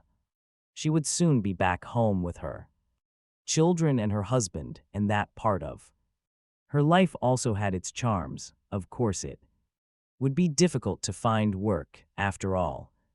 In a small town like Ljubljana, news travels fast, and her internment in Vilit was already common knowledge to many people, but her husband earned enough to keep the family, and she could use her free time to continue making her astral journeys, though not under the dangerous influence of insulin. There was only one thing she did not want to experience again, the reason that had brought her to Vilit's depression. The doctors said that a recently discovered substance, serotonin, was one of the compounds responsible for how human beings felt. A lack of serotonin impaired one's capacity to concentrate at work, to sleep, to eat, and to enjoy life's pleasures. When this substance was completely absent, the person experienced despair, pessimism, a sense of futility, terrible tiredness, anxiety, difficulties in making decisions, and would end up sinking into permanent gloom, which would lead either to complete apathy or to suicide. Other more conservative doctors said that any drastic change in life could trigger depression, moving to another country, losing a loved one, divorce, an increase in the demands of work or family. Some modern studies, based on the number of internments in winter and summer, pointed to the lack of sunlight as one of the causes of depression. In Zedka's case, however, the reasons were simpler than anyone suspected. There was man hidden in her past, or rather the fantasy she had built up about a man she had known a long time ago. It was so stupid, plunging into depression and insanity, all because of a man whose current whereabouts she didn't even know, but with whom she had fallen hopelessly in love in her youth, since, like every normal young girl, Zedka had needed to experience the impossible love. However, unlike her friends who only dreamed of the impossible love, Zedka had decided to go further. She had actually tried to realize that dream. He lived on the other side of the ocean, and she sold everything to go and join him. He was married, but she accepted her role as mistress, plotting secretly to make him her husband. He barely had enough time for himself, but she resigned herself to spending days and nights in a cheap hotel room, waiting for his rare telephone calls. Despite her determination to put up with everything in the name of love, the relationship did not work out. He never said anything directly, but one day Zedka realized that she was no longer welcome, and she returned to Slovenia. She spent a few months barely eating and remembering every second they had spent together, reviewing again and again their moments of joy and pleasure in bed, trying to fix on something that would Allow her to believe in the future of that relationship. Her friends were worried about the state she was in, but something in Zedka's heart told her it was just a passing phase. Personal growth has its price, and she was paying it without complaint. And so it was. One morning, she woke up with an immense will to live. For the first time in ages, she ate heartily, and then went out and found a job. She found not only a job, but also the attentions of a handsome, intelligent young man, much sought after by other women. Year later, she was married to him. She aroused both the envy and the applause of her girlfriends. The two of them went to live in a comfortable house with a garden that looked over the river that flows through Ljubljana. They had children and took trips to Austria or Italy. During the summer, when Slovenia decided to separate from Yugoslavia, he was drafted into the army. Zedka was a Serb, that is, the enemy, and her life seemed on the point of collapse in the 10 tense days that followed, with the troops prepared for confrontation and no one knowing quite what the result of the Declaration of Independence would be and how much blood would have to be spilled because of it. Zedka realized how much she loved him. She spent the whole time praying to a God who until then had seemed remote, but who now seemed her only hope. She promised the saints and angels anything as long as she could have her husband back. And so it was. He came back. The children were able to go to the school where they taught the Slovene language, and the threat of war shifted to the neighboring Republic of Croatia. 3 years had passed. Yugoslavia's war with Croatia moved to Bosnia, and reports began to circulate of massacres committed by the Serbs. Zedka thought it unjust to label a whole nation as criminals because of the folly of a few madmen. Her life took on a meaning she had never expected. She defended her people with pride and courage, writing in newspapers, appearing on television, organizing conferences. None of this bore any fruit, and even today foreigners still believe all the Serbs were responsible for those atrocities. But Zedka knew she had done her duty and that she could not abandon her brothers and sisters at such a difficult time. She could count on the support of her Slovene husband, of her children, and of people who were not manipulated by this propaganda machines of either side. One evening she walked past the statue of Prešeren, the great Slovene poet, and she began to think about his life. When he was 34, he went into a church and saw an adolescent girl, Julia Primic, with whom he fell passionately in love. Like the ancient minstrels, he began to write her poems in the hope of one day marrying her.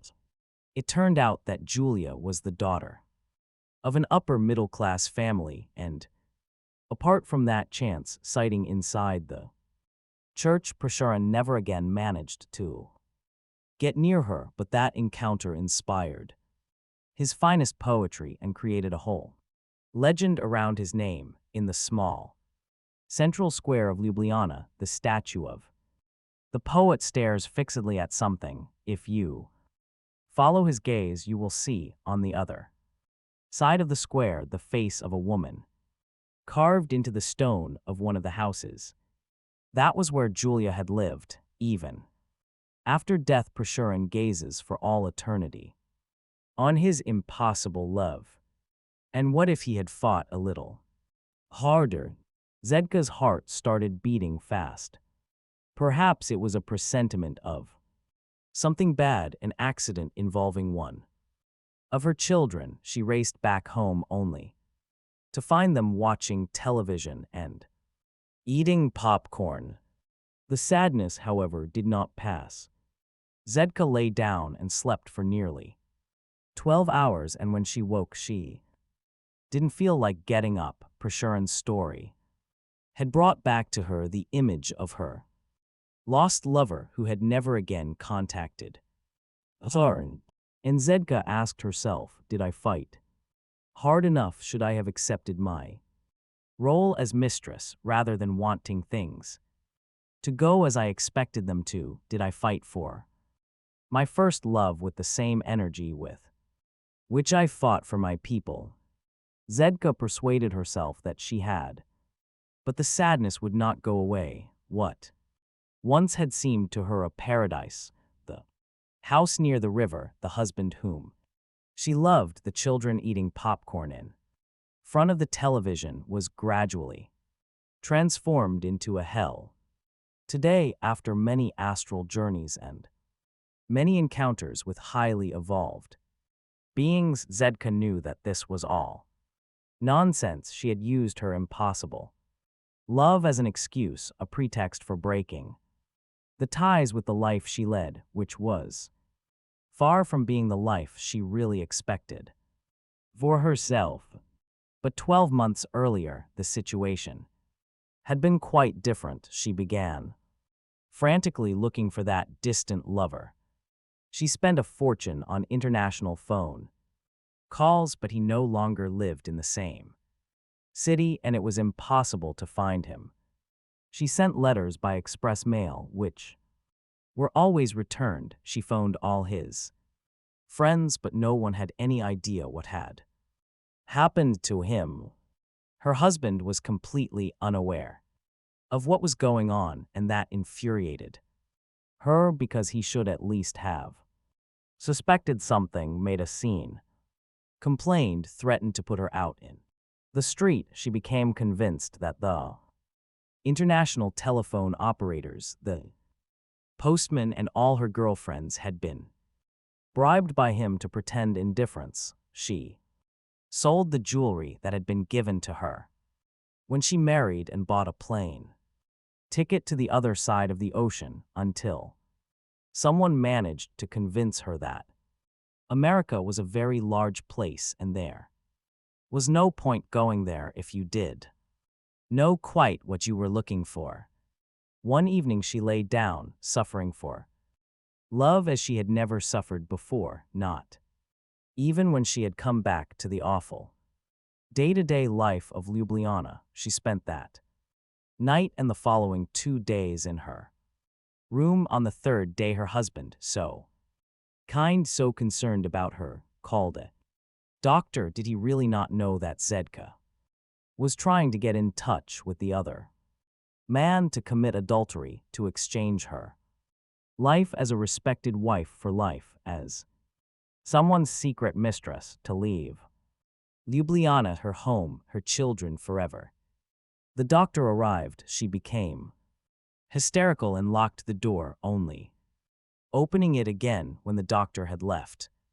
A week later, she no longer had sufficient strength of will to get out of bed and began to use the bed as a toilet. She did not think anymore. Her head was completely taken up by fragmentary memories of the man who she was convinced was also unsuccessfully looking for her. Her infuriatingly generous husband changed the sheets, smoothed her hair, said that it would all be all right in the end. The children no longer came into her bedroom, not since she had slapped one of them for no reason, and then knelt down, kissed his feet, begging forgiveness, tearing her nightgown into shreds in order to show her despair and repentance.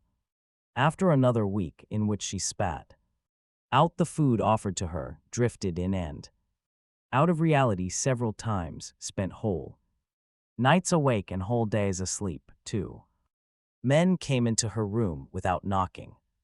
One of them held her down while the other gave her an injection, and she woke up in violent depression. She heard the doctor say to her husband, sometimes it's provoked by the most banal things, for example, the lack of a chemical substance, serotonin, in the organism.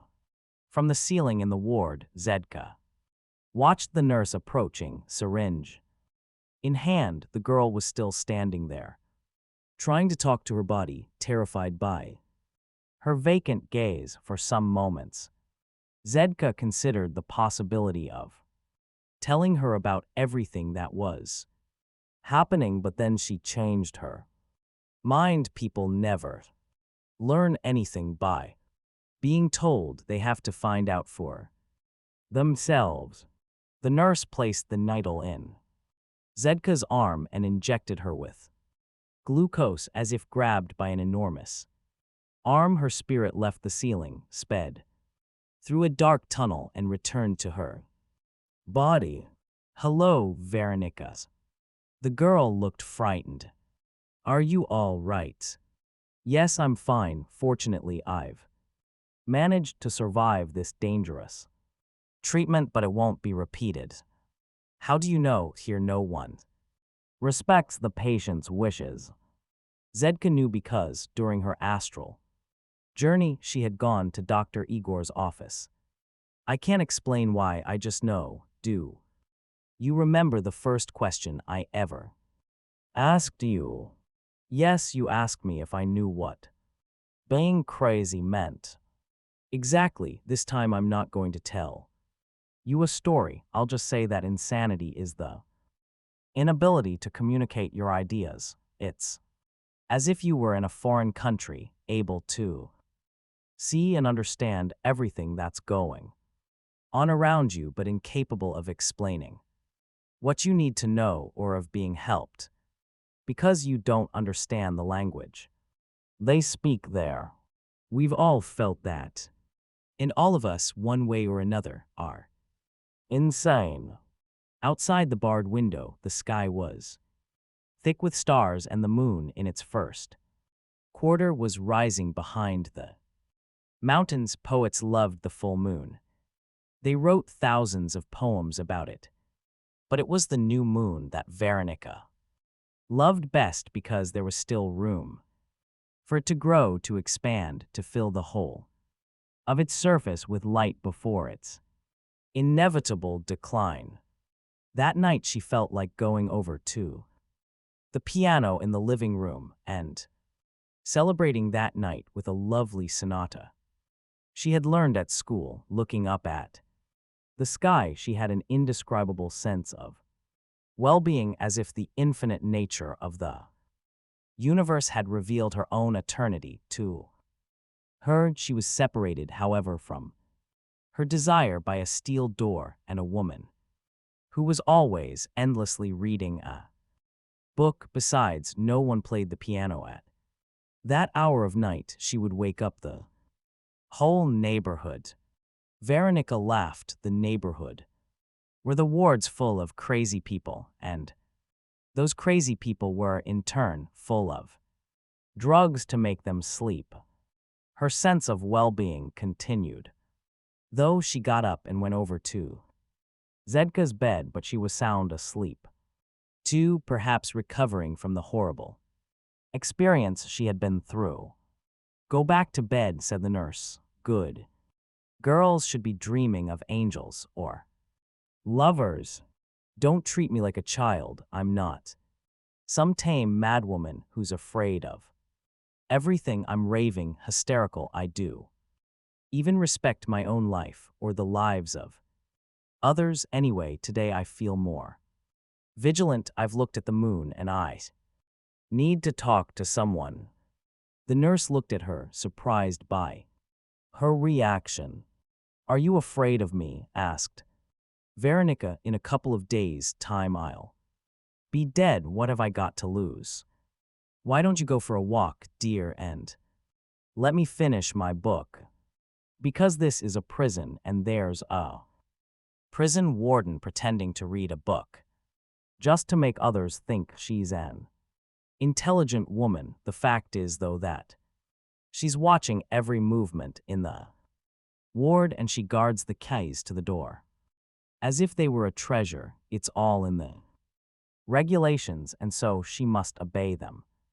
That way she can pretend to have an authority she doesn't have in her everyday life with her husband and children." Veronica was trembling without quite knowing why. Keys, said the nurse. The door is always open. You don't think I'd stay locked up in here with a load of mental patients, do you? What does she mean the door's open? A few days ago, I wanted to get out of here. And this woman even went with me to the toilet. What is she talking about? Don't take me too seriously, said the nurse. The fact is we don't need a lot of security here because of the sedatives we dole out. You're shivering. Are you cold? I don't know. I think it must have something to do with my heart. If you like, you can go for a walk. What I'd really like is to play the piano. The living room is quite separate, so your piano playing won't disturb anyone. Do what you like. Veronica's trembling changed into low, timid, suppressed sobs. She knelt down, laid her head on the woman's lap, and cried and cried. The nurse put down the book and stroked Veronica's hair, allowing that wave of sadness and tears its natural expression. There they sat for almost half an hour, one crying, the other consoling, though neither knew why or what. The sobbing finally ceased. The nurse helped her up, took her by the arm, and led her to the door. I've got a daughter your age. When you were first admitted, full of drips and tubes, I kept wondering why a pretty young girl with her whole life ahead of her should want to kill herself. Then all kinds of rumors started flying around about the letter that you left behind, which I never believed could be the real motive, and how you didn't have long to live because of some incurable heart problem. I couldn't get the image of my own daughter out of my head. What if she decided to do something like that? Why do certain people try to go against the natural order of things, which is to fight for survival whatever happens? That's why I was crying, said Veronica. When I took the pills, I wanted to kill someone I hated. I didn't know that other Veronicas existed inside me. Veronicas that I could love. What makes a person hate themselves? Cowardice, perhaps, or the eternal fear of being wrong, of not doing what others expect. A few moments ago I was happy. I forgot I was under sentence of death. Then, when I remembered the situation I'm in, I felt frightened. The nurse opened the door and Veronica went out.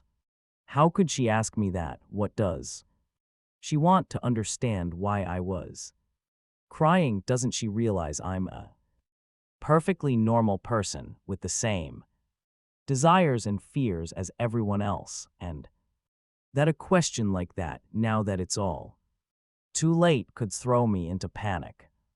As she was walking down the corridors, lit by the same faint light as in the ward, Veronica realized that it was too late. She could no longer control her fear. I must get a grip on myself. I'm the kind of person who sticks to any decision she makes, who always sees things through.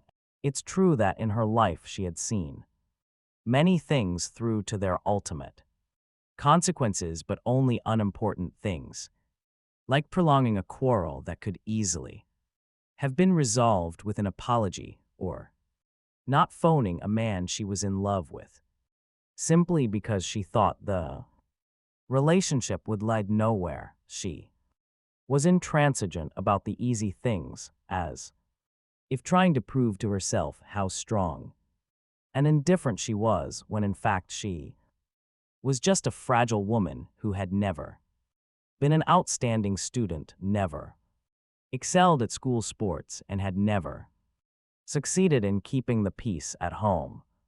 She had overcome her minor defects, only to be defeated by matters of fundamental importance. She had managed to appear utterly independent when she was in fact desperately in need of company when she entered a room. Everyone would turn to look at her, but she almost always ended the night alone, in the convent, watching a TV that she hadn't even bothered to have properly tuned. She gave all her friends the impression that she was a woman to be envied, and she expended most of her energy in trying to behave in accordance with the image she had created of herself. Because of that, she had never had enough energy to be herself, a person who, like everyone else in the world, needed other people in order to be happy. But other people were so difficult. They reacted in unpredictable ways. They surrounded themselves with defensive walls. They behaved just as she did, pretending they didn't care about anything. When someone more open to life appeared, they either rejected them outright or made them suffer, consigning them to being inferior, ingenuous. She might have impressed a lot of people with her strength and determination, but where had it left her? In the void, utterly alone, inviolate, in this anteroom of death. Veronica's remorse over her attempted suicide resurfaced, and she firmly pushed it away again. Now she was feeling something she had never allowed herself to feel: hatred. Hatred, something almost as physical as walls, pianos, or nurses. She could almost touch the destructive energy leaking out of her body. She allowed the feeling to emerge regardless of whether it was good or bad. She was sick of self-control, of masks of appropriate behavior. Veronica wanted to spend her remaining 2 or 3 days of life behaving as inappropriately as she could. She had begun by slapping an old man in the face. She had burst into tears in front of a nurse. She had refused to be nice and to talk to the others when what she really wanted was to be alone, and now she was free enough to feel hatred, although intelligent enough not to smash everything around her and risk spending what remained of her life under sedation and in a bed in a ward. At that moment, she hated everything: herself, the world, the chair in front of her, the broken radiator in one of the corridors, people who were perfect criminals. She was in a mental hospital, and so she could allow herself to feel things that people usually hide. We are all brought up only to love, to accept, to look for ways around things, to avoid conflict. Veronica hated everything, but mainly she hated the way she had lived her life, never bothering to discover the hundreds of other Veronicas who lived inside her and who were interesting, crazy, curious, brave, bold. Then she started to feel hatred for the person she loved most in the world, her mother, a wonderful wife who worked all day and washed the dishes at night, sacrificing her own life so that her daughter would have a good education, know how to play the piano and the violin, dress like a princess, have the latest sneakers and jeans, while she mended the same old dress she had worn for years. How can I hate someone who only ever gave me love, thought Veronica, confused, trying to check her feelings. But it was too late. Her hatred had been unleashed. She had opened the door to her personal hell. She hated the love she had been given because it had asked for nothing in return, which was absurd, unreal, against the laws of nature. That love, asking for nothing in return, had managed to fill her with guilt, with a desire to fulfill another's expectations, even if that meant giving up everything she had dreamed of for herself. It was a love that for years had tried to hide from her the difficulties and the corruption that existed in the world, ignoring the fact that one day she would have to find this out. and would then be defenseless against them. And her father, she hated her father too. Because, unlike her mother, who worked all the time, he knew how to live. He took her to bars and to the theater. They had fun together, and when he was still young, she had loved him secretly, not the way one loves a father, but as a man. She hated him because he had always been so charming and so open with everyone except her mother, the only person who really deserved such treatment. She hated everything, the library with its pile of books full of explanations about life, the school that had forced her to spend whole evenings learning algebra, even though she didn't know a single person apart from teachers and mathematicians who needed algebra. Order to be happy, why did they make them learn so much algebra or geometry or any of that mountain of other useless things? Veronica pushed open the door to the living room, went over to the piano, opened the lid, and, summoning up all her strength, pounded on the keys. A mad, cacophonous, jangled chord echoed around the empty room, bounced off the walls, and returned to her in the guise of a shrill sound that seemed to tear at her soul, yet it was an accurate portrait of her soul at that moment. She pounded on the keys again, and again the dissonant notes reverberated around her. I'm crazy, I'm allowed to do this, I can. Hate, I can pound away at the piano, since when have mental patients known how to play notes in the right order?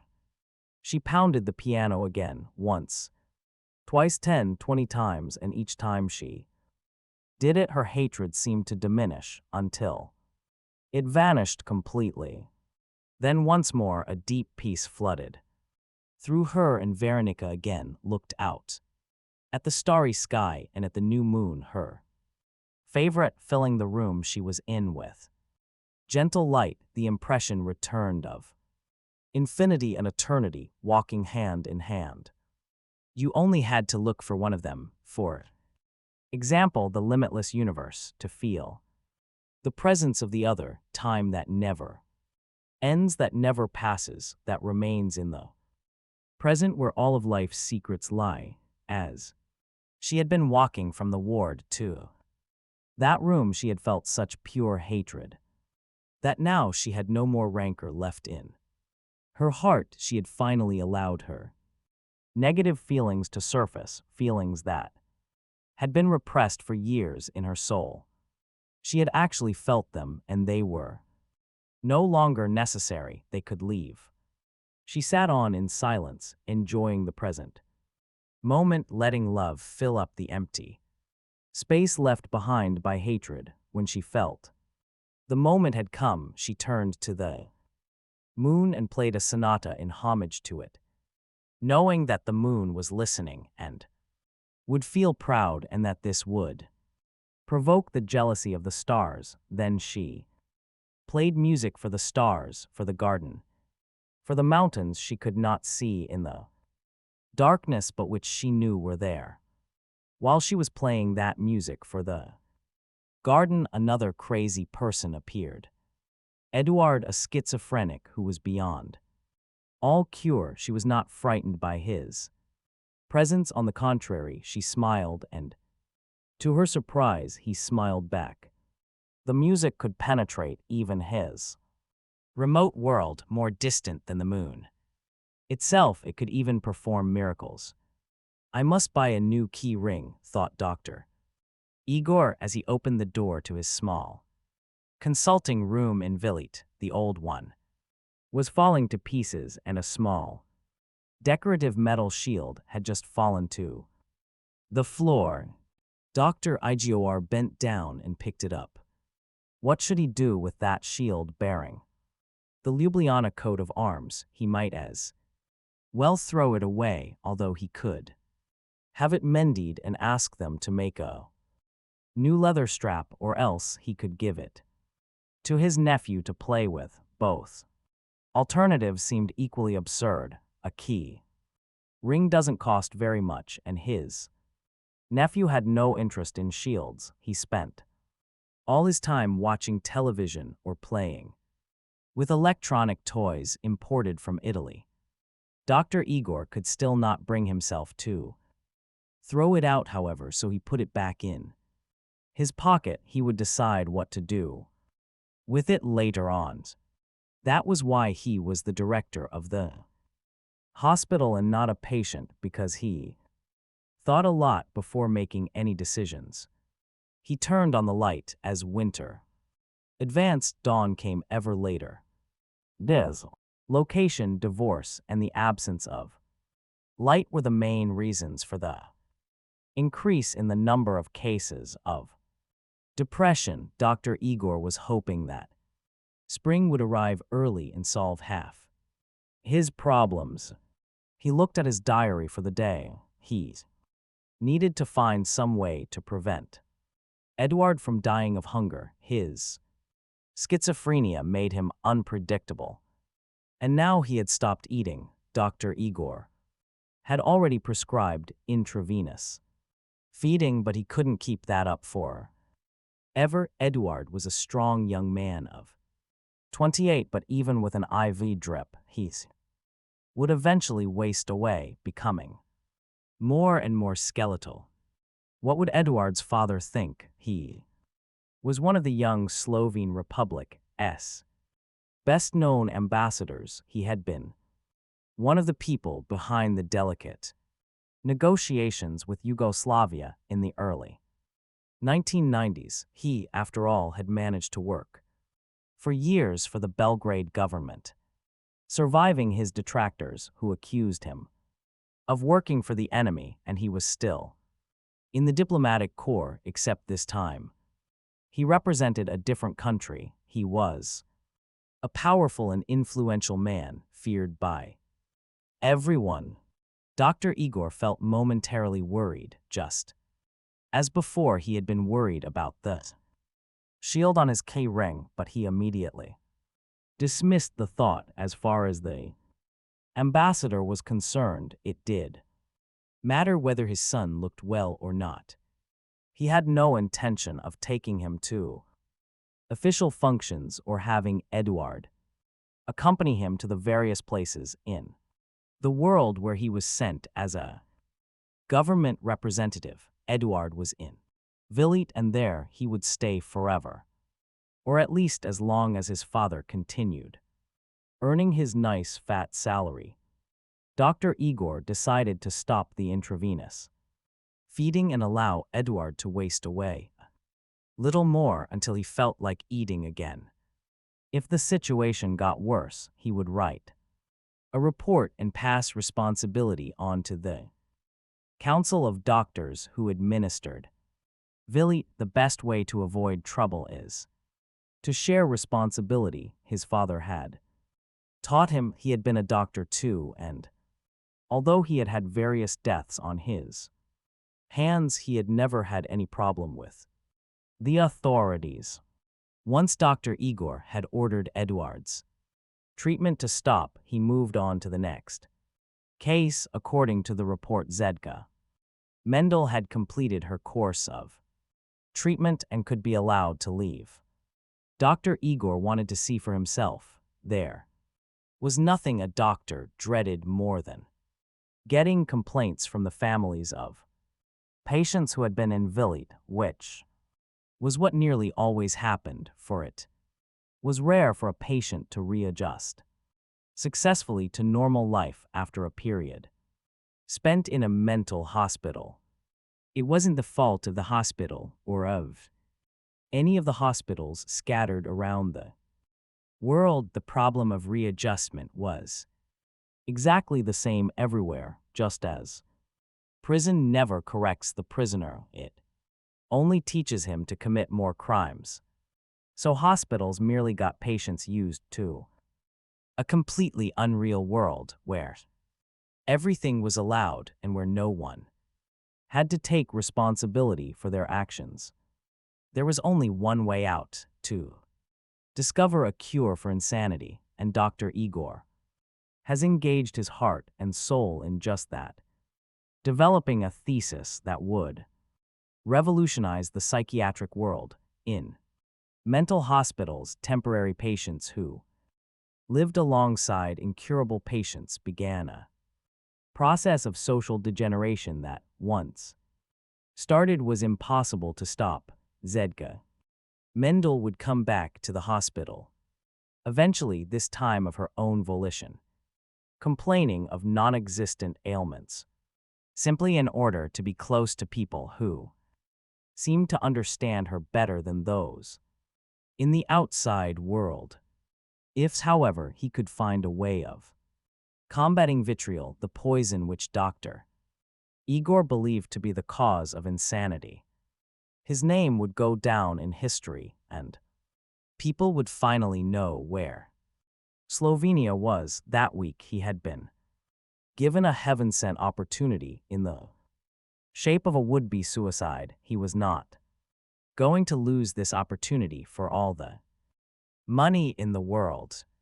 Dr. Igor felt happy, although he was obliged for economic reasons to accept treatments like insulin shock, for example, that had long ago been condemned by this medical profession. The same economic reasons lay behind Vilit's instigation of a new psychiatric treatment, as well as having the time and the staff to carry out his researches into vitriol. He also had the owner's permission to allow the group, calling itself the fraternity, to remain in the hospital. The shareholders in the institution tolerated, note that word well, not encouraged but tolerated, a longer period of internment than was strictly necessary. They argued that for humanitarian reasons they should give the recently cured the option of deciding for themselves when would be the best moment for them to rejoin the world, and that had led to a group of people deciding to stay in Vilit, as if at a select hotel or a club for those with similar interests and views. Thus Dr. Igor managed to keep the insane and the sane in the same place, allowing the latter to have a positive influence on the former, to prevent things from degenerating and to stop the insane having a negative effect on those who had been cured. Every member of the fraternity had to leave the hospital at least once a day.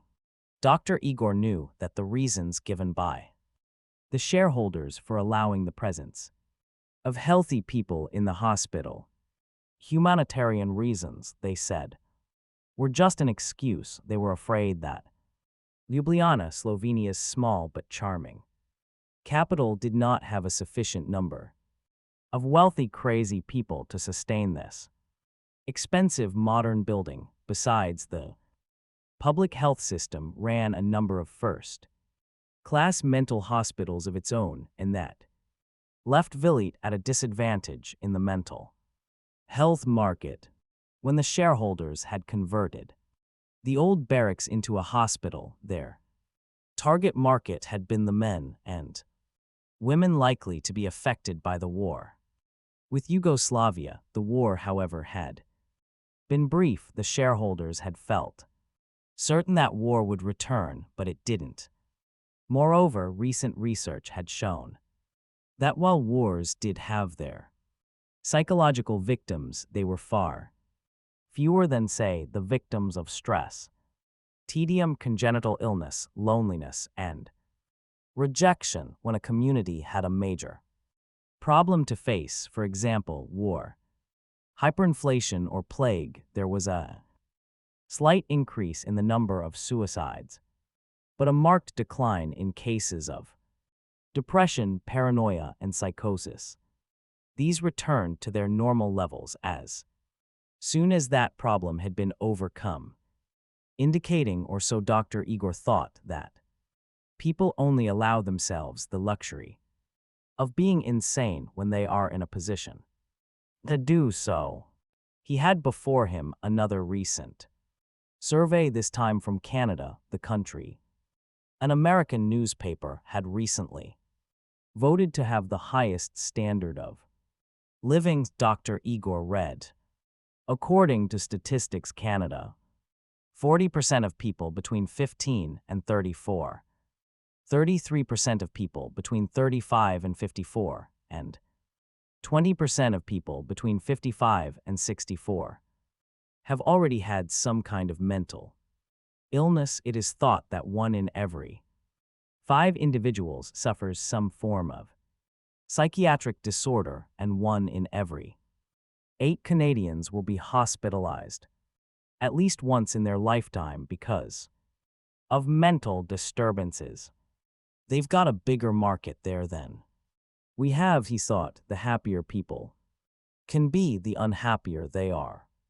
Dr. Igor analyzed a few more cases, thinking carefully about those he should share with the council and those he should resolve alone. By the time he had finished, day had broken and he turned off the lights.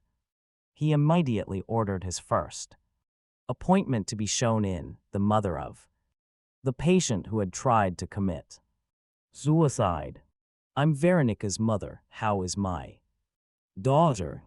Dr. Igor wondered if he should tell her the truth and save her any unpleasant surprises. After all, he had a daughter with the same name, but he decided it was best to say nothing. We don't know yet, he lied. We need another week.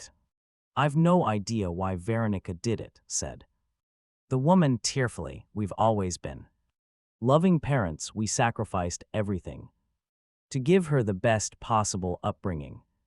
Although my husband and I have had our ups and downs, we've kept the family together as an example of perseverance in adversity. She's got a good job, she's nice looking, and yet she tried to kill herself, said Dr. Igor. There's no reason to be surprised. That's the way it is. People just can't cope with happiness. If you like, I could show you the statistics for Canada. Canada? The woman seemed startled. Dr. Igor saw that he had managed to distract her and went on. Look, you haven't come here to find out how your daughter is, but to apologize for the fact that she tried to commit suicide. How old is she? 24. So she's a mature, experienced woman who knows what she wants and is perfectly capable of making her own choices. What has that got to do with your marriage or with the sacrifices that you and your husband made? How long has she lived on her own? 6 years. You see, she's fundamentally independent, but because of what a certain Austrian doctor, Dr. Sigmund Freud, I'm sure you've heard of him, wrote about unhealthy relationships between parents and children. People today still blame themselves for everything. Do you imagine that Indians believe that the sun-turned murderer is a victim of his parents' upbringing? Tell me. I haven't the faintest idea, replied the woman, who couldn't get over her bewilderment at the doctor's behavior. Perhaps he was influenced by his patients. Well, I'll tell you, said Dr. Igor. The Indians believe the murderer to be guilty. Not society, not his parents, not his ancestors. Do the Japanese commit suicide because a son of theirs decides to take drugs and go out and shoot people? The reply is the same, no, and as we all know, the Japanese will commit suicide at the drop of a hat. The other day I read that a young Japanese man killed himself because he had failed his university entrance exams. Do you think I could talk to my daughter? Asked the woman, who was not interested in the Japanese, the Indians, or the Canadians. Yes, yes, in a moment, said Dr. Igor, slightly annoyed by the interruption. But first, I want you to understand one thing. Apart from certain grave pathological cases, people only go insane when they try to escape from routine. Do you understand? I do, she replied, and if you think that I won't be capable of looking after her, you can rest assured I've never tried to change my life. Good, Dr. Igor seemed relieved. Can you imagine a world in which, for example, we were not obliged to repeat the same thing every day of our lives if, for example, we all decided to eat only when we were hungry? What would housewives and restaurants do? It would be more normal to eat only when we were hungry, thought the woman. But she said nothing, afraid that he might not let her speak to Veronica. Well, it would cause tremendous confusion, she said at last. I'm a housewife myself, and I know what I'm talking about.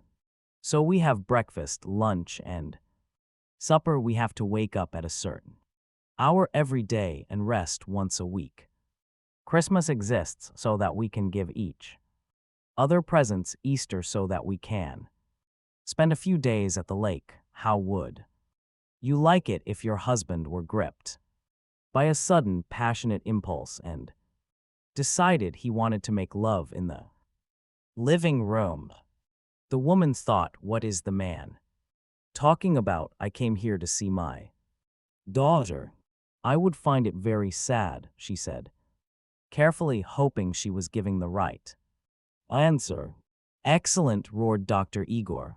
The bedroom is the correct place for making love. To make love anywhere else would set a bad example and promote the spread of anarchy. Can I see my daughter? Said the woman. Dr. Igor gave up. This peasant would never understand what he was talking about. She wasn't interested in discussing insanity from a philosophical point of view, even though she knew her daughter had made a serious suicide attempt and had been in a coma. He rang the bell and his secretary appeared. Call the young woman who tried to commit suicide, he said, the one who wrote the letter to the newspapers saying that she was killing herself in order to put Slovenia on the map. I don't want to see her. I've cut all my links with the outside world. It had been hard to say that in the lounge with everyone else there, but the nurse hadn't been exactly discreet either, and had announced in a loud voice that her mother was waiting to see her, as if it were a matter of general interest. She didn't want to see her mother. It would only upset both of them. It was best that her mother should think of her as dead. Veronica had always hated good buys.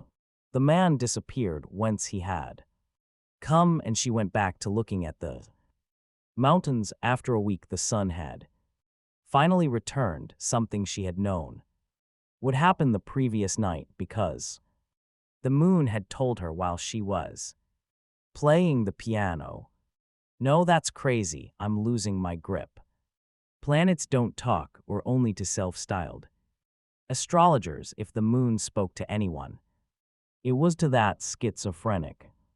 The very moment she thought this, she noticed a sharp pain in her chest, and her arm went numb. Veronica felt her head spinning. A heart attack. She entered a kind of euphoric state, as if death had freed her from the sphere of dying. So it was all over. She might still experience some pain, but what were 5 minutes of agony in exchange for an eternity of peace? The only possible response was to close her eyes. In films, the things she most hated to see were dead people with staring eyes. But the heart attack was different from what she had imagined. Her breathing became labored, and Veronica was horrified to realize that she was about to experience the worst of her fears. Suffocation. She was going to die, as if she were being buried alive or had suddenly been plunged into the depths of the sea. She stumbled, felt a sharp blow on. Her face continued making heroic efforts to breathe, but the air wouldn't go in. Worst of all, death did not come. She was entirely conscious of what was going on. Around her, she could still see colors and shapes, although she had difficulty hearing. What others were saying, the cries and exclamations seemed distant, as if coming from another world. Apart from this, everything else was real. The air would enter her lungs, it would simply not obey the commands of her lungs and her muscles, and still she did not lose consciousness. She felt someone touch her and turn her over, but now she had lost control of her eye movements, and her eyes were flickering wildly, sending hundreds of different images to her brain, combining the feeling of suffocation with a sense of complete visual confusion. After a while, the images became distant too, and just when the agony reached its peak, the air finally rushed into her lungs, making a tremendous noise that left everyone in the room paralyzed with fear. Veronica began to vomit copiously. Once the near tragedy had passed, some of the crazy people there began to laugh, and she felt humiliated, lost, paralyzed. A nurse came running in and gave her an injection in the arm. "It's all right, calm down, it's over. Now, I didn't die," she started shouting, crawling toward the other patients, smearing the floor and the furniture with her vomit. "I'm still in this damn hospital, forced to live with you people, living 1,000 deaths every day, every night. And not one of you feels an ounce of pity for me." She turned on the nurse, grabbed the syringe from his hand, and threw it out into the garden. "And what do you want? Why don't you just inject me with poison, since I'm already condemned to die? How can you be so heartless?"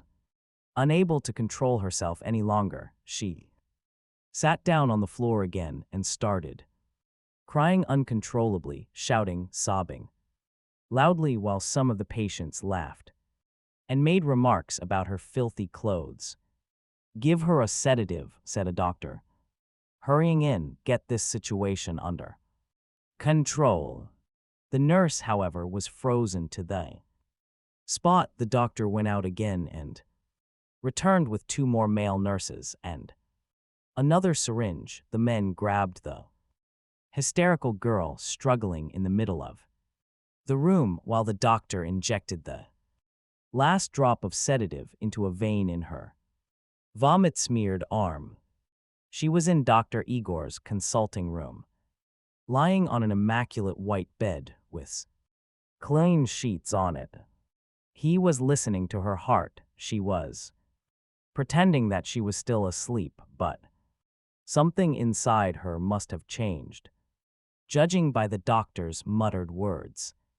"Don't you worry, in your state of health you could live to be 100.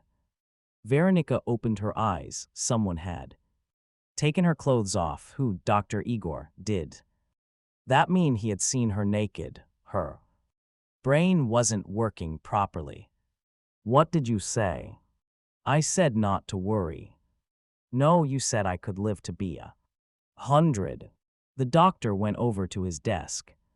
"You said I could live to be 100. Veronica repeated. "Nothing is certain in medicine," said Dr. Igor, trying to cover up. "Everything's possible." "How's my heart?" "The same." She didn't need to hear any more. When faced with a serious case, doctors always say you'll live to be 100, or there's nothing seriously wrong with you, or you have the heart and blood pressure of a young girl, or even we need to redo the tests. They're probably afraid the patient will go berserk in the consulting room. She tried to get up but couldn't. The Whole room started to spin. Just lie down a bit longer until you feel better. You're not bothering me. Oh good, thought Veronica, but what if I were? Being an experienced physician, Dr. Igor remained silent for some time, pretending to read the papers on his desk. When we're with other people and they say nothing, the situation becomes irritating, tense, unbearable. Dr. Igor was hoping that the girl would start talking so that he could collect more data for his thesis on insanity and the cure he was developing. But Veronica didn't say a word. She may still be suffering from a high level of vitriol poisoning, thought Dr. Igor, and decided to break the silence, which was becoming tense, irritating, unbearable. So you like to play the piano, he said, trying to sound as nonchalant as possible. And the lunatics enjoy it too. Yesterday, there was a guy listening who was utterly transfixed. Yes, Edward, he mentioned to someone. How much he'd enjoyed it, who knows, he might start eating normally again. A schizophrenic liking music, and he mentioned it to someone else. Yes, and I imagine you have no idea what you're talking about. That doctor who looked more like a patient with his dyed black hair was right. Veronica had often heard the word schizophrenic, but she had no idea what it meant. Is there a cure then? She asked, hoping to find out more about schizophrenics. It can be controlled. We still do really know what goes on in the world of insanity. Everything's still so new and the treatments change every decade or so. Schizophrenic is a person who already has a natural tendency to absent himself from this world until some factor, sometimes serious, sometimes superficial, depending on the individual circumstances, forces him to create his own reality. It can develop into a state of complete alienation, what we call catatonia, but people do occasionally recover, at least enough to allow the patient to work and lead a near normal life. It all depends on one thing: environment. You say they create their own reality, said Veronica, but what is reality? It's whatever the majority deems it to be. It's not necessarily the best or the most logical, but it's the one that supports the desires of society as a whole. You see this thing I've got around my neck? You mean your tie? Exactly. Your answer is the logical, coherent answer an absolutely normal person would give. It's a tie. A lunatic ever would say that what I have round my neck is a ridiculous, useless bit of colored cloth tied in a very complicated way, which makes it harder to get air into your lungs and difficult to turn your neck. I have to be careful when I'm anywhere near a fan, or I could be strangled by this bit of cloth. If a lunatic were to ask me what this tie is for, I would have to say, absolutely nothing. It's not even purely decorative, since nowadays it's become a symbol of slavery, power, aloofness. The only really useful function a tie serves is the sense of relief when you get home and take it off. You feel as if you've freed yourself from something, though quite what you do. No, but does that sense of relief justify the existence of ties? No. Nevertheless, if I were to ask a madman and a normal person what this is, the sane person would say a tie. It doesn't matter who's correct. What matters is who's right. So just because I gave the right name to a bit of colored cloth, you conclude that I'm not mad. No, you're not mad, thought Dr. Igor, who was an authority on the subject, with various diplomas hanging on the walls of his consulting room, attempting to take Your own life was something proper to a human being. He knew a lot of people who were doing just that, and yet they lived outside the hospital, feigning innocence and normality merely because they had not chosen the scandalous route of suicide. They were killing themselves gradually, poisoning themselves with what Dr. Igor called vitriol. Vitriol was a toxic substance whose symptoms he had identified in his conversations with the men and women he had met. Now he was writing a thesis on the subject, which he would submit to the Slovenian Academy of Sciences for its scrutiny. It was the most important step in the field of insanity, since Dr. Pinnell had ordered that patients should be unshackled, astonishing the medical world with the idea that some of them might even be cured. As with the libido, the chemical reaction responsible for sexual desire, which Dr. Freud had identified, but which no laboratory had ever managed to isolate. Vitriol was released by the human organism whenever a person found him or herself in a frightening situation, although it had yet to be picked up in any spectrographic tests. It was easily recognized, though, by its taste, which was neither sweet nor savory, a bitter taste.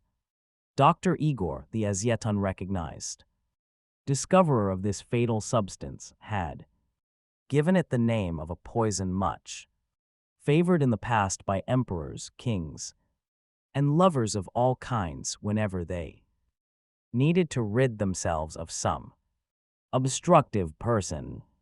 A golden age, the age of kings and emperors, when you could live and die romantically. The murderer would invite his or her victim to partake of a magnificent supper. The servant would pour them drinks served in 2 exquisite glasses, and one of the drinks would be laced with vitriol. Imagine the excitement aroused by each gesture the victim made, picking up the glass, saying a few tender or aggressive words, drinking as if the glass contained some delicious beverage, giving his host one last startled look, then falling to the floor.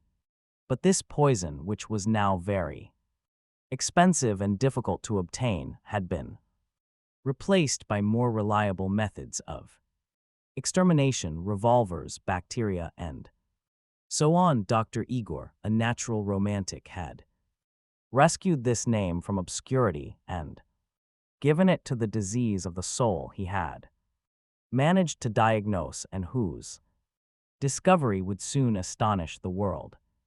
It was odd that no one had ever described vitriol as a mortal poison, although most of the people affected could identify its taste, and they referred to the process of poisoning as bitterness. To a greater or lesser degree, everyone had some bitterness in their organism, just as we are all carriers of the tuberculosis bacillus, but these 2 illnesses only attack when the patient is debilitated.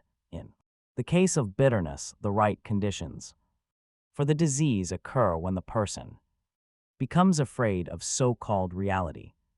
Certain people, in their eagerness to construct a world no external threat can penetrate, build exaggeratedly high defenses against the outside world, against new people, new places, different experiences, and leave their inner world stripped bare. It is there that bitterness begins its irrevocable work. The will was the main target of bitterness, or vitriol, as Dr. Igor preferred to call it. The people attacked by this malaise began to lose all desire, and within a few years they became unable to leave their world, where they had spent enormous reserves of energy constructing high walls in order to make reality what they wanted it to be.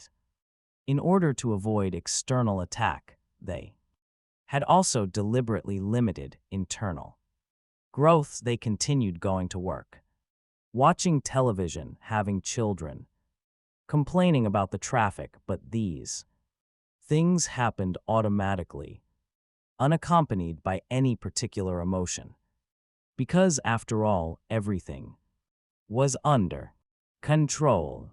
The great problem with poisoning by bitterness was that the passions, hatred, love, despair, enthusiasm, curiosity, also ceased to manifest themselves after a while the embittered person felt no desire at all. He or she lacked the will either to live or to die. That was the problem. That is why embittered people find heroes and madmen a perennial source of fascination, for they have no fear of life or death. Both heroes and madmen are indifferent to danger and will forge ahead, regardless of what other people say. The madman committed suicide. The hero offered himself up to martyrdom in the name of a cause, but both would die, and the embittered would spend many nights and days remarking on the absurdity and the glory of both. It was the only moment when the embittered person had the energy to clamber up his defensive walls and peer over at the world outside, but then his hands and feet would grow tired and he would return to daily life. The chronically embittered person only noticed his illness once a week, on Sunday afternoons. Then, with no work or routine to relieve the symptoms, he would feel that something was very wrong, since he found the peace of those endless afternoons infernal and felt only a keen sense of constant irritation. Monday would arrive, however, and this embittered man would immediately forget his symptoms, although he would curse the fact that he never had time to rest, and would complain that the weekends always passed far too quickly. From the social point of view, the only advantage of the disease was that it had become the norm, and internment was no longer necessary except in cases where the poisoning was so severe that the patient's behavior began to affect others. Most embittered people, though, could continue to live outside, constituting no threat to society or to others, since, because of the high walls with which they had surrounded themselves, totally isolated them from the world, even though they appeared to participate in it. Dr. Sigmund Freud had discovered the libido and a cure for the problems it caused in the form of psychoanalysis. Apart from discovering the existence of vitriol, Dr. Igor needed to prove that a cure for it was also possible. He wanted to leave his mark on the history of medicine, although he had no illusions about the difficulties he would face when it came to publishing his ideas, for normal people were content with their lives and would never admit to the existence of such an illness, while the sick fed a gigantic industry of mental hospitals, laboratories, conferences, and so on. I know the world will not recognize my efforts, he said to himself, proud of being misunderstood. After all, that was the price every genius had to pay. Is anything wrong, doctor? Asked the girl. You seem to have drifted off into the world of your patients. Dr. Igor ignored the disrespectful comment. You can go now, he said. Veronica didn't know if it was day or night. Dr. Igor had the light on, but then he did every morning. It was only when she reached the corridor and saw the moon that she realized she had slept far longer than she had thought. On the way to the ward, she noticed a framed photograph on the wall. It was of the main square in Ljubljana, before the statue of the poet Prešeren had been put up. It showed couples strolling, probably on a Sunday. She looked at the date on the Photograph the summer of 1910. The summer of 1910, there were all those people whose children and grandchildren had already died, frozen in one particular moment of their lives. The women wore voluminous dresses, and the men were all wearing a hat, jacket, gaiters, tie, or that colored piece of cloth, as the insane call it, and carrying an umbrella under one arm. And how hot would it have been then? The temperature must have been what it would be today in summer, 95 degrees in the shade, if an Englishman turned up in clothing more suited to the heat in Bermuda shorts and shirt sleeves. What would those people have thought? He must be crazy. She had understood perfectly what Dr. Igor meant, just as she understood that, although she had always felt loved and protected, there had been one missing element that would have transformed that love into a blessing. She should have allowed herself to be a little crazier. Her parents would still have loved her, but afraid of hurting them, she had not dared to pay the price of her dream. That dream was now buried in the depths of her memory, although sometimes it was awoken by a concert or by a beautiful record she happened to hear. Whenever that happened, though, the feeling of frustration was so intense that she immediately sent it back to sleep again. Veronica had known since childhood that her true vocation was to be a pianist. This was something she had felt ever since her first lesson at 12.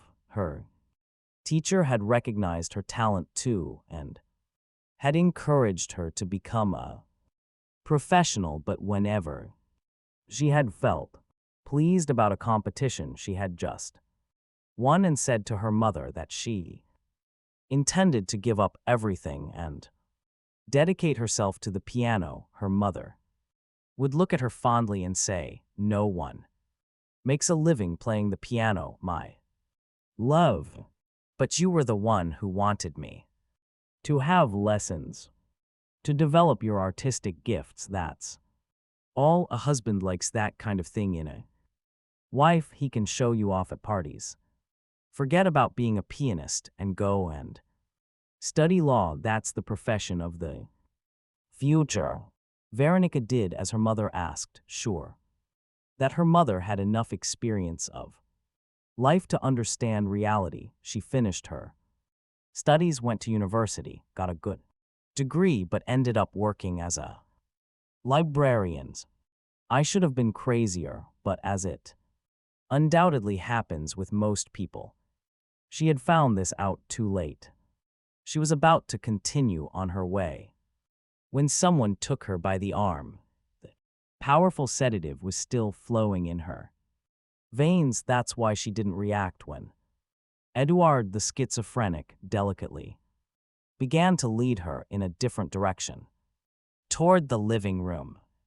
The moon was still new, and Veronica had already sat down at the piano in response to Eduard's silent request, when she heard a voice coming from the refectory, someone speaking with a foreign accent. Veronica could not remember having heard it in village before. "I don't want to play the piano just now, Eduard. I want to know what's going on in the world, what they're talking about over there, who that man is." Eduard smiled, perhaps not understanding a word she was saying, but she remembered what Dr. Igor had said. Schizophrenics could move in and out of their separate realities. "I'm going to die," she went on, hoping that her words were making sense to him. "Today death brushed my face with its wing and will probably be knocking at my door, if not tomorrow, then soon afterward. It's not a good idea for you to get used to listening to the piano every night. No one should let themselves get used to anything. Eduard, look at me." I was beginning to enjoy the sun again, the mountains, even life's problems. I was beginning to accept that the meaninglessness of life was no one's fault. But mine. I wanted to see the main square. In Ljubljana again, to feel hatred and love, despair and tedium, all those simple, foolish things that make up everyday life. But that give pleasure to your existence. If one day I could get out of here, I would. Allow myself to be crazy. Everyone is indeed crazy, but the craziest are the ones who don't know they're crazy. They just keep repeating what others tell them to. But none of that's possible, do you? See, in the same way, you can't spend the whole day waiting for night to come, or for one of the patients to play the piano, because soon that will end, my world, and yours are about to come to an end. She got up, tenderly touched the boy's face, and then went to the refectory. When she opened the door, she came upon an unusual scene. The tables and chairs had been pushed back against the walls, forming a large central space. There, sitting on the floor, were the members of the fraternity, listening to a man in a suit and tie. Then they invited Nasruddin, the great master of the Sufi tradition, to give a lecture. He was saying. When the door opened, everyone in this room looked at Veronica. The man in the suit turned to her. "Sit down." She sat down on the floor next to Mari, the white-haired woman who had been so aggressive on their first encounter. To Veronica's surprise, Mari gave her a welcoming smile. The man in the suit went on. Nasruddin arranged to give a lecture at 2 o'clock in the afternoon, and it looked set to be a great success. The 1,000 seats were completely sold out, and more than 700 people were left outside, watching the lecture on closed-circuit television.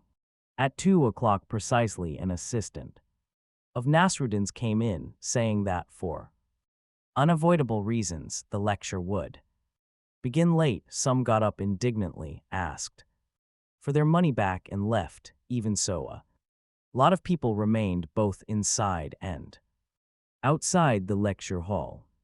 By 4 in the afternoon, the Sufi master had still not appeared, and people gradually began to leave the place, picking up their money at the box office.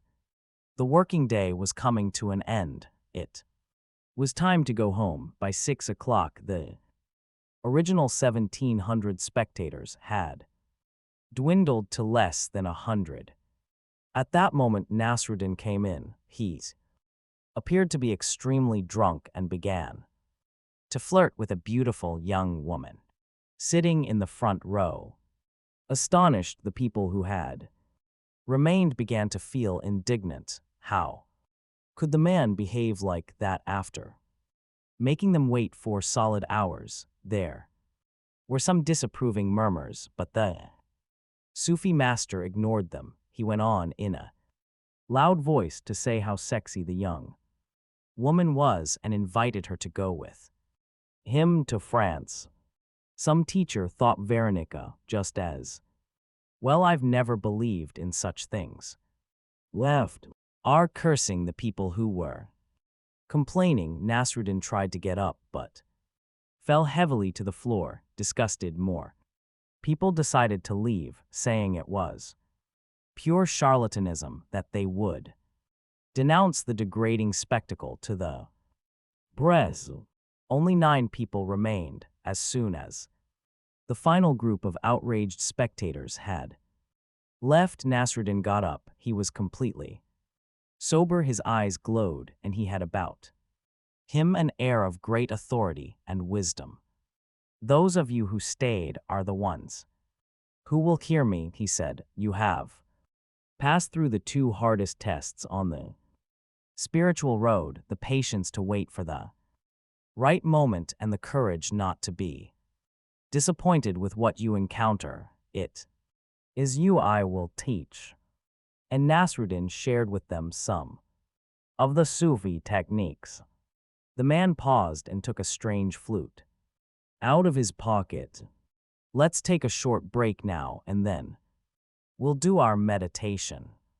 The members of the group stood up. Veronica didn't know what to do.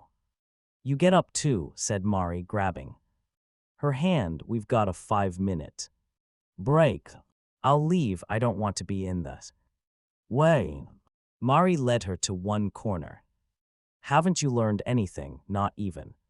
With the approach of death, stop thinking all the time that you're in the way, that you're bothering the person next to you. If people do like it, they can complain. And if they don't have the courage to complain, that's their problem. That day when I came over to you, I was doing something I'd never dared to do before, and you allowed yourself to be cowed by a joke made by a lunatic. Why did you just stick to your guns? What did you have to lose? My dignity by being where I was. Welcome. What's dignity? It's wanting everyone to think you're good, well-behaved, full of love for your fellow man, have some respect for nature, watch a few films about animals and see how they fight for their own space. We all heartily approved of that slap of yours. Veronica did not have any more time to spend fighting for space, and so she changed the subject and asked who the man in the suit was. You're improving, Mari laughed. You now ask questions without worrying about whether you're being indiscreet or not. He's a Sufi master. What does Sufi mean? Wool. Veronica didn't understand. Wool. Sufism is the spiritual tradition of the dervishes. Its teachers never strive to show how wise they are, and their disciples go into a trance by performing a kind of whirling dance. What's the point of that? I'm not quite sure, but our group has resolved to investigate all prohibited experiences. All my life, the government taught us that the only purpose of searching for a spiritual meaning to life was to make people forget about their real problems. Now tell me this, wouldn't you say that trying to understand life was a real problems? Yes, it was, although Veronica was sure anymore what the word real meant.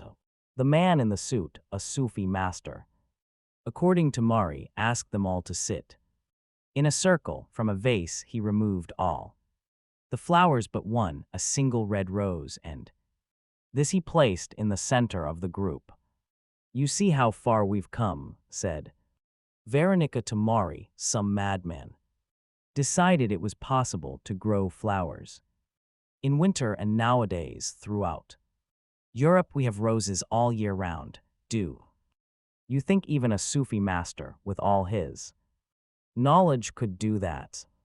Mari seemed to guess her thoughts. Save your criticisms for later.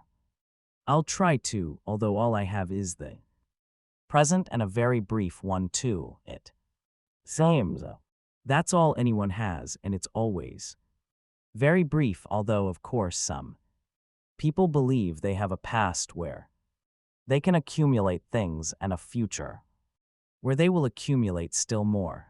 By the way, speaking of the present moment, do you masturbate a lot? Although still under the effects of the sedative she had been given, Veronica was immediately reminded of the first words she had heard in Villiet when I was first brought here and was still full of tubes from the artificial respirator. I clearly heard someone asking me if I wanted to be masturbated. What is all that about? Why do you people spend your time thinking about such things? It's the same outside, it's just that here we don't need to hide the facts. Was it you who asked me? No, but I think that, as far as pleasure is concerned, you do need to discover how far you can go. Next time, with a little patience, you might be able to take your partner there too, instead of waiting To be guided by him, even if you have only 2 days to live, I don't think you should leave this life without knowing how far you can go.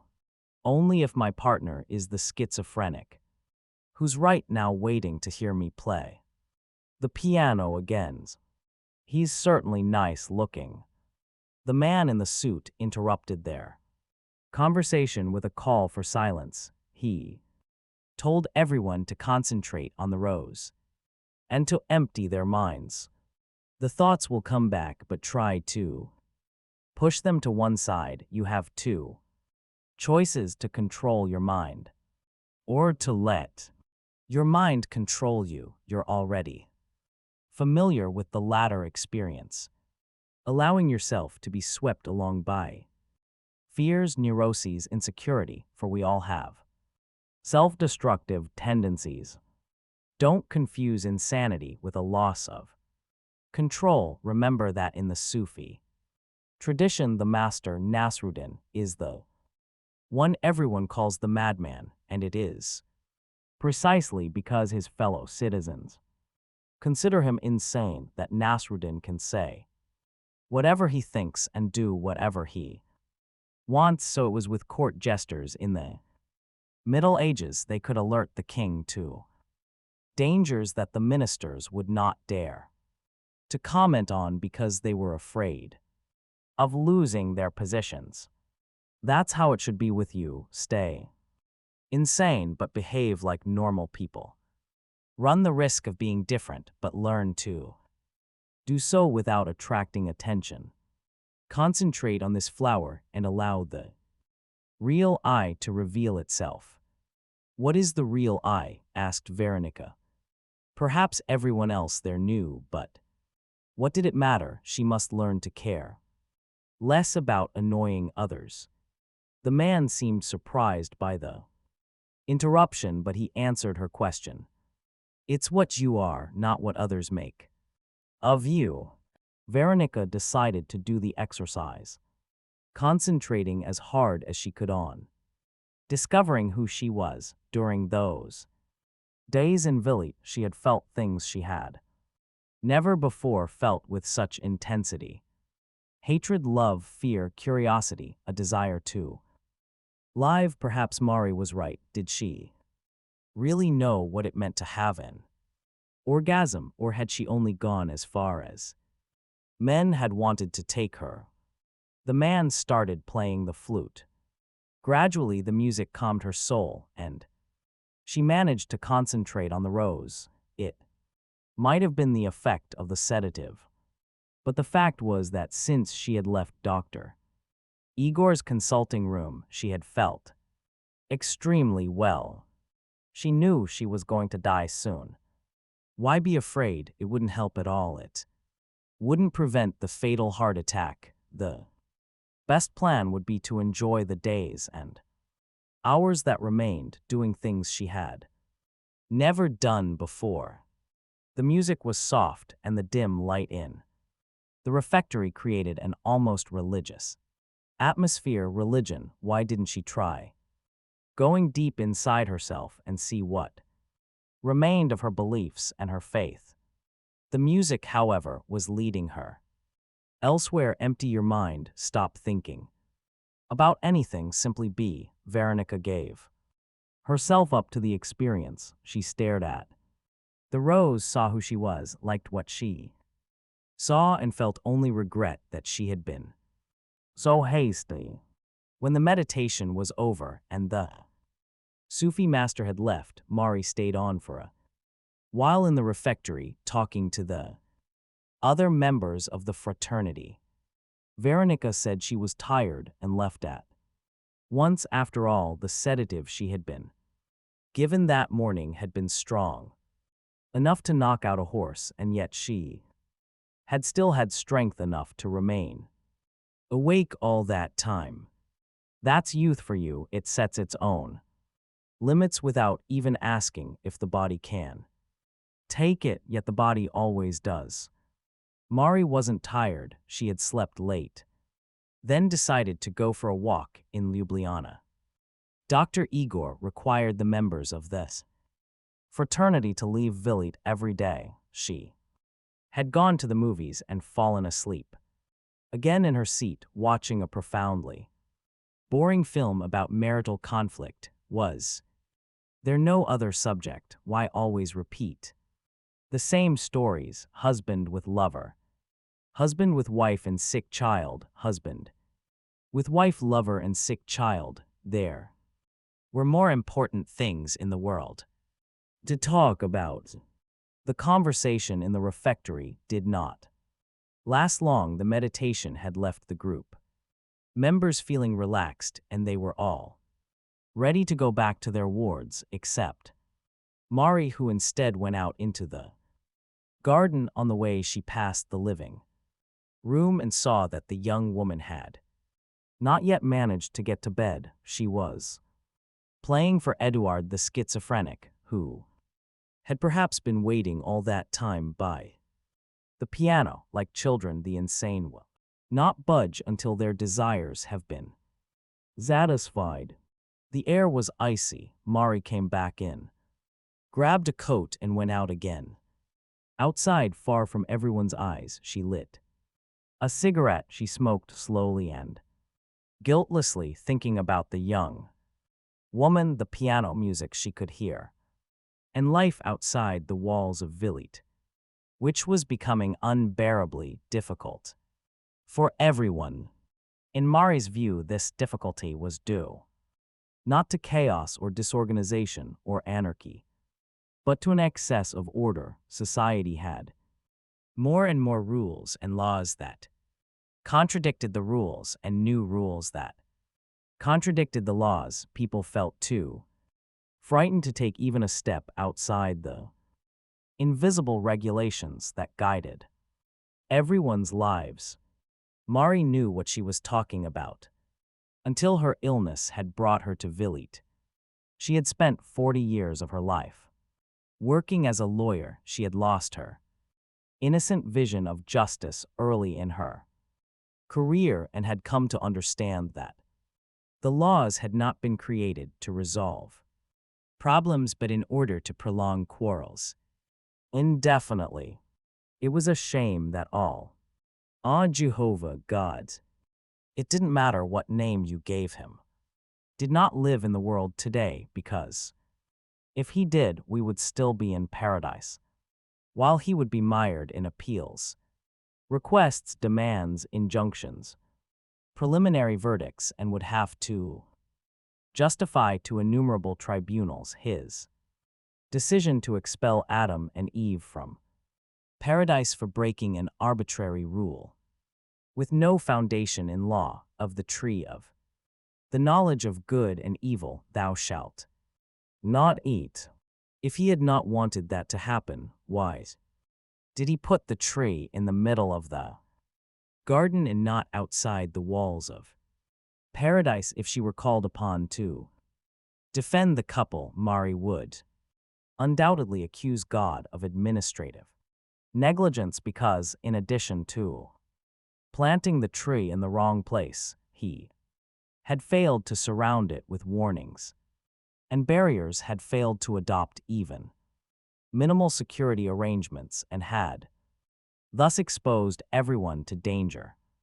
Mari could also accuse him of inducement to criminal activity, for he had pointed out to Adam and Eve the exact place where the tree was to be found. If he had said nothing, generation upon generation would have passed on this earth without anyone taking the slightest interest in the forbidden fruit, since the tree was presumably in a forest full of similar trees and therefore of no particular value.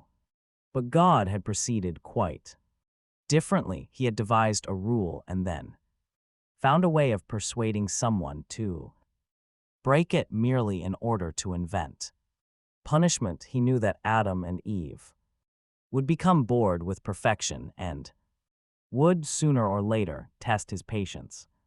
He set a trap, perhaps because he, Almighty God, was also bored with everything going so smoothly. If Eve had not eaten the apple, nothing of any interest would have happened in the last few billion years. When the law was broken, God, the omnipotent judge, even pretended to pursue them as if he did not already know every possible hiding place, with the angels looking on, amused by the game. Life must have been very dreary for them. Since Lucifer left heaven, he began to walk about the garden. Mari thought, what a wonderful scene in a suspense movie that episode from the Bible would make. God's footsteps, the couple exchanging frightened glances, the feet suddenly stopping in their hiding place. Where art thou? Asked God. I heard thy voice in the garden, and I was afraid because I was naked, and I hid myself. Adam replied, without knowing that by making this statement he had confessed himself guilty of a crime. So, by means of a simple trick, pretending not to know where Adam was or why he had run away, God got what he wanted. Even so, in order to leave no doubts among the audience of angels who were intently watching the episode, he decided to go further. Who told thee that thou was naked? Said God, knowing that this question could have only one possible response. Because I ate of the tree of the knowledge of good and evil. With that question, God demonstrated to his angels that he was a just God, and that his condemnation of the couple was based on solid evidence. From then on, it was a matter of whether it was the woman's fault or of their asking for forgiveness. God needed an example so that no other being, earthly or heavenly, would ever again dare to go against his decisions. God expelled the couple, and their children paid for the crime too, as still happens with the children of criminals. And thus the judiciary system was invented, the law, the transgression of the law, no matter how illogical or absurd. Judgment in which the more experienced triumphs over the ingenuous, and punishment, since all of humanity was condemned with no right of appeal, humankind decided to create a defense mechanism against the eventuality of God deciding to wield his arbitrary power again. However, millennia of study resulted in so many legal measures that ultimately went too far, and justice became a tangle of clauses, jurisprudence, and contradictory texts that no one could quite understand. So much so that when God had a change of heart and sent his Son to save the world, what happened? He fell into the hands of the very justice he had invented. The tangle of laws created such confusion that the Son ended up nailed to a cross. It was no simple trial. He was passed from Ananias to Caiaphas, from the priest to Pilate, who alleged that there were insufficient laws in the Roman code, from Pilate to Herod, who, in turn, alleged that the Jewish code did not permit the death sentence, from Herod back to Pilate again, who, looking for a way out, offered the people a juridical deal. He had the Son beaten and then displayed to the people with his wounds. But it didn't work. Like prosecutors nowadays, Pilate decided to save himself at the expense of the condemned man. He offered to exchange Jesus for Barabbas, knowing that by then justice had become a grand spectacle requiring a denouement, the death of the prisoner. Finally, Pilate used the article of law, though he gave the judge and not the person being judged the benefit of the doubt. He washed his hands, which means, I'm not quite sure either way. It was just another ruse to preserve the Roman juridic system without injuring relations with local magistrates and even transferring the weight of the decision onto the people. just in case the sentence should cause any problems, and some inspector from the imperial capital came to see for himself what was going on. Justice, law, although both were vital. Order to protect the innocent, they did not always work to everyone's liking. Mari was glad to be far from all that confusion. Although tonight, listening to the piano, she was not quite so sure that Villiet was the right place for her. If I were to decide once and for all to leave here, I wouldn't go back to the law.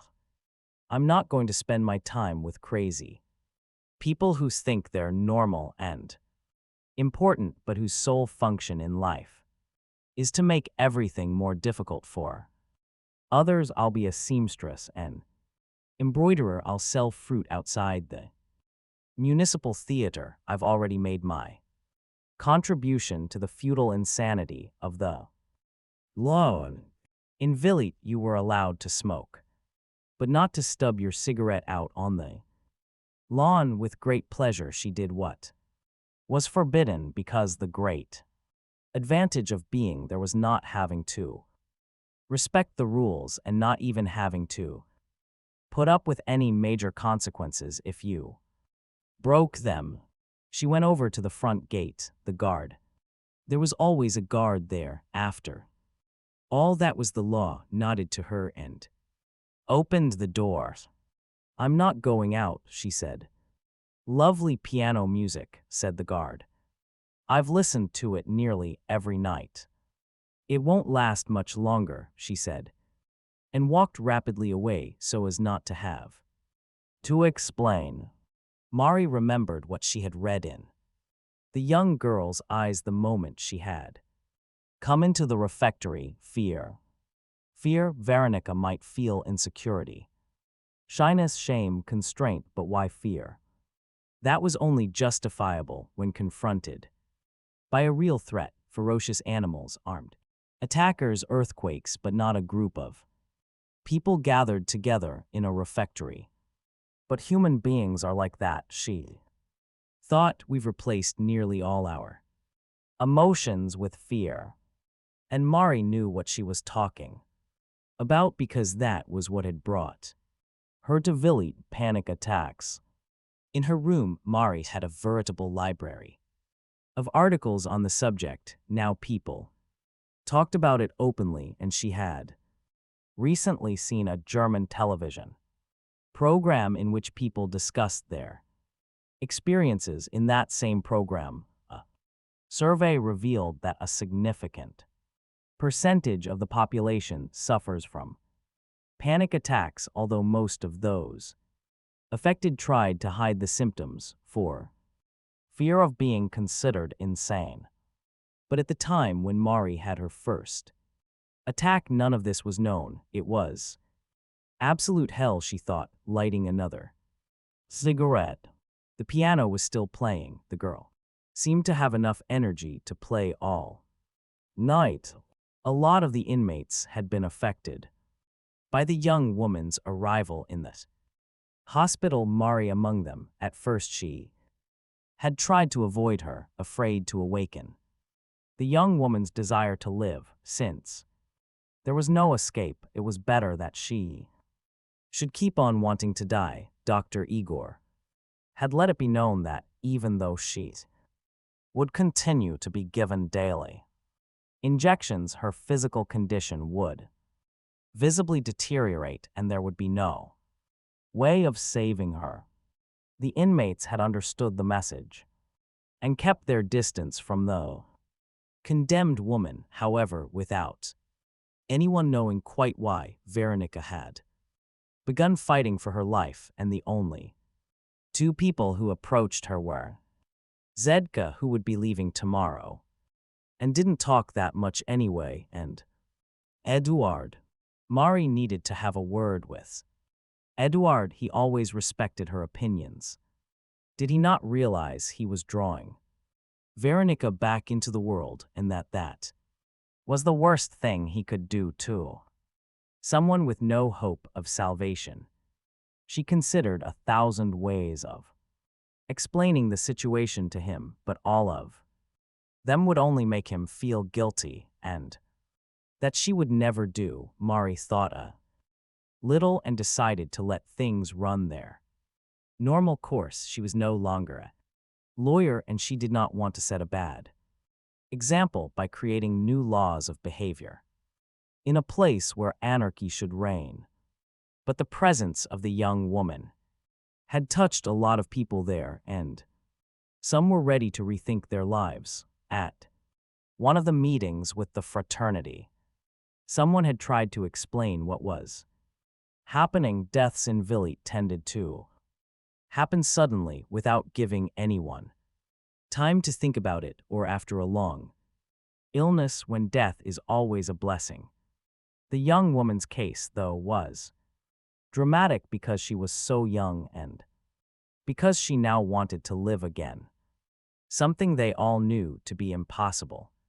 Some people ask themselves, what if that happened to me? I do have a chance to live. Am I making good use of it? Some were not bothered with finding an answer. They had long ago given up and now formed part of a world in which neither life nor death, space or time existed. Others, however, were being forced to think hard, and Mari was one of them. Veronica stopped playing for a moment and looked out at Mari in the garden. She was wearing only a light jacket. Against the cold night air, did she want to die? No, I was the one who wanted to die.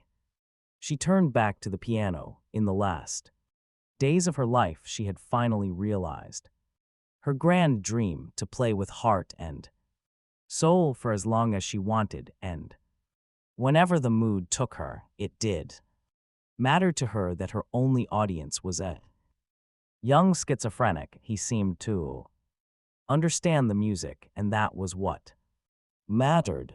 Mari had never wanted to kill herself. On the contrary, 5 years before, in the same movie theater she had visited, today she had watched, horrified, a film about poverty in El Salvador and thought how important her life was at that time, with her children grown up and making their way in their own professions. She had decided to give up the tedious, unending job of being a lawyer in order to dedicate the rest of her days to working for some humanitarian organization. The rumors of civil war in the country were growing all the time, but Mari didn't believe them. It was impossible that, at the end of the 20th century, the European community would allow a new war at its gates on the other side of the world. However, there was no shortage of tragedies, and one of those tragedies was El Salvador's, where starving children were forced to live on the streets and turn to prostitution. It's terrible, she said to her husband, who was sitting in the seat next to her. He nodded. Mari had been putting off the decision for a long time, but perhaps now was the moment to talk to him. They had been given all the good things that life could possibly offer them: a home, work, good children, modest comforts, interests, and culture. Why not do something for others? For a change, Mari had contacts in the Red Cross, and she knew that volunteers were desperately needed in many parts of the world. She was tired of struggling with bureaucracy and lawsuits, unable to help people who had spent years of their lives trying to resolve problems not of their own making. Working with the Red Cross, though she would see immediate results, she decided that when they left the movie theater, she would invite her husband for a coffee so that they could discuss the idea. Just as a Salvadoran government official appeared on screen to offer a board excuse for some new injustice, Mari suddenly noticed her heart beating faster. She told herself it was nothing. Perhaps the stuffy atmosphere in the movie was getting to her if the symptoms persisted. She would go out to the foyer to get a breath of fresh air. But events took on their own momentum. Her heart began beating faster and faster, and she broke out in a cold sweat.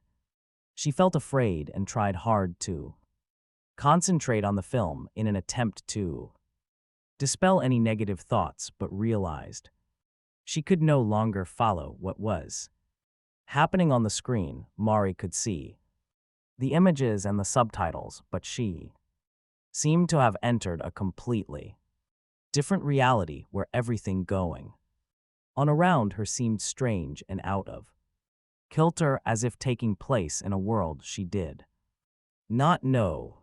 "I don't feel well," she said to her husband. She had put off making that remark as long as possible because it meant admitting that there was something wrong. But she could not hold out any longer. "Let's go outside," he said. When he took his wife's hand to help her to her feet, he noticed it was ice cold. "I don't think I can get that far, please. Tell me what's happening to me." Her husband felt afraid too. Sweat was pouring down Mari's face, and there was a strange light in her eyes. "Keep calm, I'll go out and call it doctor." She was gripped by despair. What he said made absolute sense, but everything, the theater, the semi-darkness, the people sitting side by side staring up at the brilliant screen, all of it seemed so threatening. She was certain she was alive. She could even touch the life around her as if it were something solid, and that had never happened to her before. "On no account leave me here alone. I'll get up and go out with you, but take it slowly."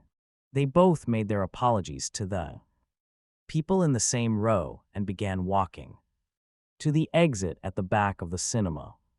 Mari's heart was now beating furiously, and she was certain, absolutely certain, that she would never get out of that place. Everything she did, every gesture she made, placing one foot in front of the other, saying "excuse me," holding on to her husband's arm, breathing in and out, seemed terrifyingly conscious and deliberate. She had never felt so frightened in her life. "I'm going to die right here in this movie theater." And she was convinced that she knew what was happening because many years before, a friend of hers had died in a movie theater of a cerebral aneurysm. Cerebral aneurysms are like time bombs. They are tiny varicose veins that form along the arteries like the ballooning you get on worn tires, and they can remain. They're undetected during a whole lifetime. No one knows they've got an aneurysm unless it's discovered accidentally, for example, after a brain scan carried out for other reasons, or at the moment when it actually ruptures, flooding everything with blood, leaving the person in an immediate state of coma, usually followed by death. While she was walking down the aisle of the dark theater, Mari remembered this friend she had lost. The strangest thing, though, was the effect this ruptured aneurysm was having on her perception. She seemed to have been transported to a different planet, seeing each familiar thing as if for the first time. And then there was the terrifying, inexplicable fear, the sheer panic of being alone on that other planet, death's. "I must stop thinking. I'll pretend that everything's all right, and then everything will be." She tried to act naturally, and for a few seconds the sense of oddness diminished. The 2 minutes that elapsed between first feeling the palpitations and reaching the exit with her husband were the most terrifying 2 minutes of her life. When they reached the brightly lighted foyer, everything seemed to start up again. The colors were so garish, the noises from the street seemed to rush in on her from all Sides and everything seemed utterly unreal. She started to notice certain details. For the first time, for example, the clarity of vision that covers only the small area on which we fix our gaze while the rest remains completely unfocused. There was more, she knew that. Everything she could see around her was just a scene created by electrical impulses inside her brain, using light impulses that passed through a gelatinous organ called the eye. No, she must stop thinking. That's how she could be brought to sanity. By then her fear of an aneurysm had passed. She had managed to get out of the theater and was still alive. The friend who had died, on the other hand, never even had time to leave her seat. "I'll call an ambulance," said her husband when he saw his wife's ashen face and bloodless lips. "Call a taxi," she said, hearing the sounds leaving her mouth, conscious of the vibration of each vocal cord. Going to a hospital would mean accepting that she really was seriously ill, and Mari was determined to do her utmost to restore everything to normality. They left the foyer, and the icy cold air seemed to have a positive effect. Mari recovered some control over herself, although the inexplicable feelings of panic and terror persisted, while her husband was desperately trying to find a taxi, which were scarce at that time of day. She sat down on the curb and tried not to look at her surroundings, the children playing, the buses passing, the music coming from a nearby street fair. All seemed absolutely surreal, frightening, alien. Finally, a taxi appeared. "To the hospital," said her husband, helping his wife in. "Please, let's just go home," she said. She didn't want to be in any more strain. Places she was desperately in need of. Familiar, ordinary things that might diminish the fear she was feeling. While the taxi was driving them home, her heart rate gradually slowed and her temperature began to return to normal.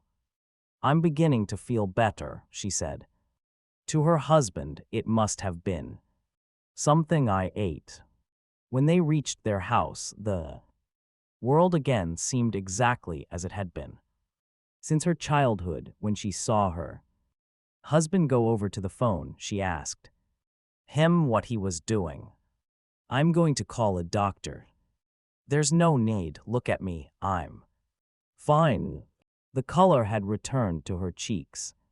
Her heart was beating normally, and thus uncontrollable fear had vanished. Mari slept heavily that night and awoke convinced that someone must have put some drug in the coffee they had drunk before they went into the theater. It was a dangerous prank, and she was fully prepared at the end of the afternoon to call the prosecutor and go to the bar to try and find the person responsible. She went to work, read through several pending lawsuits, and tried to occupy herself with various other tasks, for the experience of the previous day had left a residue of fear, and she wanted to prove to herself that it would never happen again. She discussed the film on El Salvador with one of her colleagues and mentioned in passing that she was fed up with doing the same thing every day. "Perhaps it's time I retired." "You're one of the best lawyers we've got," said the colleague. "Besides, law is one of the few professions where age is in your favor. Why not take a long vacation instead? I'm sure you'd come back to work with renewed energy." "I want to do something completely different with my life. I want to have an adventure, help other people, do something I've never done before." The conversation ended there. She went down to the square, had lunch in a more expensive restaurant than the one she normally went to, and returned to the office early. That moment marked the beginning of her withdrawal. The rest of the employees had still not come back, and Mari took the opportunity to look over the work still on her desk. She opened the drawer to take out the pencil she always kept in the same place, and she couldn't find it. For a fraction of a second, it occurred to her that her failure to put the pencil back in its proper place was an indication that she was perhaps behaving oddly. That was enough to make her heart start pounding again, and the terror of the previous night returned in full force. Mari was frozen to the spot. The sun was coming in through the shutters, lending a brighter, more aggressive tone to everything around her, but she again had the feeling that she was about to die at any minute. It was all so strange. What was she doing in that office? I don't believe in you, God, but please help me. Again she broke out in a cold sweat and realized that she was unable to control her fear. If someone came in at that moment, they would notice her frightened eyes, and she would be lost. Cold air. The cold air had made her feel better the previous night, but how could she get as far as the street? Once more she was noticing each detail of what was happening to her, her breathing rate.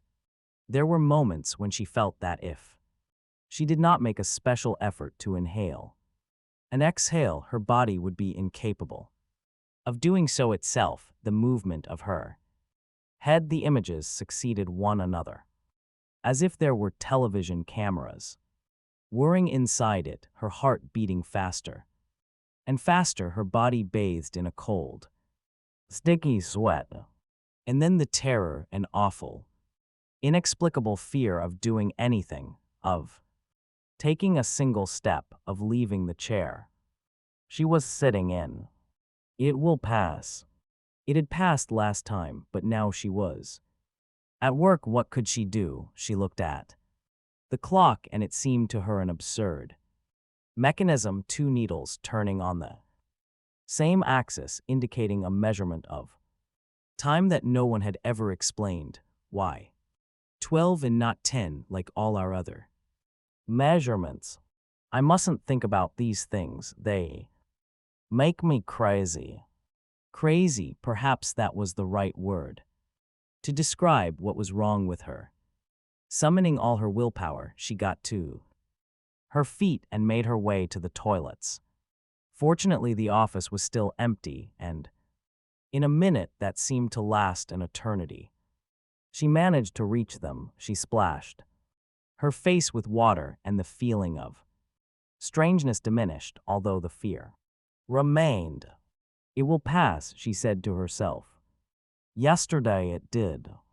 She remembered that the day before, the whole thing had lasted about 30 minutes. She locked herself in one of the toilets, sat on the toilet seat, and put her head between her knees. That position, however, seemed only to amplify the sound of her heart beating, and Mari immediately sat up again.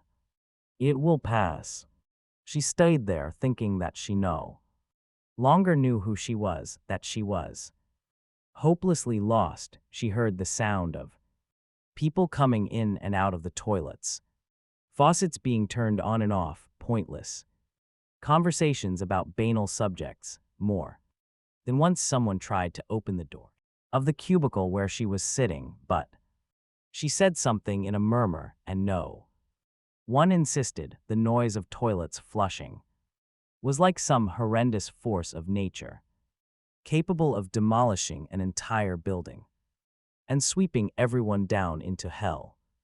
But as she had foreseen, the fear passed and her heartbeat returned to normal. It was just as well that her secretary was incompetent enough not even to notice her absence, otherwise the whole office would have been in the toilets asking if she was all right.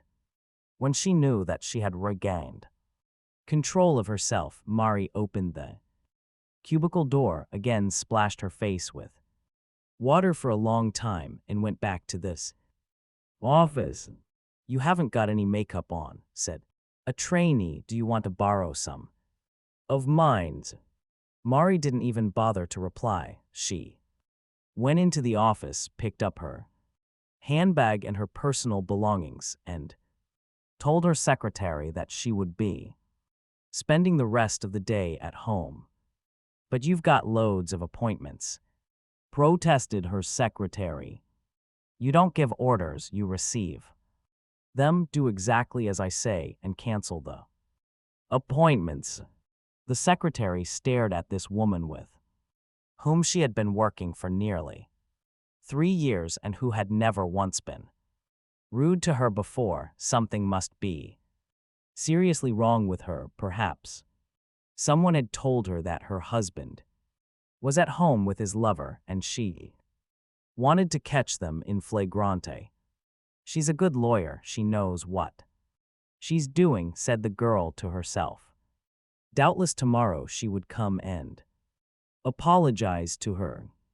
There was no tomorrow. That night Mari had a long conversation with her husband and described all the symptoms she had experienced. Together they reached the conclusion that the palpitatio, NS, the cold sweats, the feelings of displacement, impotence, lack of control, could all be summed up in one word: fear. Together, husband and wife pondered what was happening. He thought it might be a brain tumor, but he didn't say anything. She thought she was having premonitions of some terrible event, but she didn't say anything either. They tried to find some common ground for discussion, like logical, reasonable, mature people.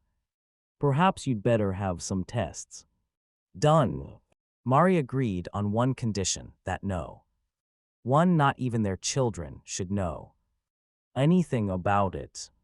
The next day she applied for and was given 30 days unpaid leave from the office. Her husband thought of taking her to Austria, where there were many eminent specialists in disorders of the brain, but she refused to leave the house. The attacks were becoming more frequent and lasted longer. With Mari dosed up on tranquilizers, the two of them managed with great difficulty to get as far as a hospital in Ljubljana, where Mari underwent a vast range of tests. Nothing unusual was found, not even an aneurysm, a source of consolation to Mari for the rest of her life. But the panic attacks continued, while her husband did the shopping and the cooking. Mari obsessively cleaned the house every day just to keep her mind fixed on other things. She started reading all the psychiatry books she could find, only immediately to put them down again, because she seemed to recognize her own malaise in each of the illnesses they described. The worst of it was that, although the attacks were no longer a novelty, she still felt the same intense fear and sense of alienation from reality, the same loss of self-control. In addition, she started to feel guilty about her husband, obliged to do his own job as well as all the housework, cleaning apart. As time passed and the situation remained unresolved, Mari began to feel and express a deep irritation. The slightest thing made her lose her temper and start shouting, then sob hysterically. After her 30 days leave was over, one of Mari's colleagues turned up at the house. He had phoned every day, but Mari either didn't answer the phone or else asked her husband to say she was busy. That afternoon he simply stood there, ringing the bell until she opened the front door. Mari had had a quiet morning. She made some tea and they talked about the office, and he asked her when she would be coming back to work. Never. He remembered their conversation about El Salvador. You've always worked hard and you have the right to choose what you want to do, he said with no rancor in his voice. But I think that, in cases such as these, work is the best therapy. Do some traveling, see the world, go wherever you think you might be useful, but the doors of the office are always open, awaiting your return. When she heard this, Mari burst into tears, which she often did now with great Liza. Her colleague waited for her to calm down like a good lawyer. He didn't ask anything. He knew he had a greater chance of getting a reply to his silence than to any question. And so it was. Mari told him the whole story, from what had happened in the movie theater to her recent hysterical attacks on her husband, who had given her so much support. I'm crazy, she said. Possibly, he replied with an all-knowing air, but with real tenderness in his voice. In that case, you have two options: either get some treatment or continue being ill. There isn't any treatment for what I'm feeling. I'm still in full possession of all my mental faculties, and I'm worried because this situation has gone on now for such a long time. I don't have any of the classic symptoms of insanity, like withdrawal from reality, apathy, or uncontrolled aggression, just fear. That's what all crazy people say, that they're perfectly normal. The two of them laughed, and she made more tea. They talked about the weather, the success of Slovenian independence, the growing tensions between Croatia and Yugoslavia. Mari watched TV all day and was very well informed. Before saying goodbye, her colleague touched on the subject again. They've just opened a new hospital in the city, he said, backed by foreign money and offering first-class treatment. Treatment for what? Imbalances, shall we say, and excessive fear is definitely an imbalance.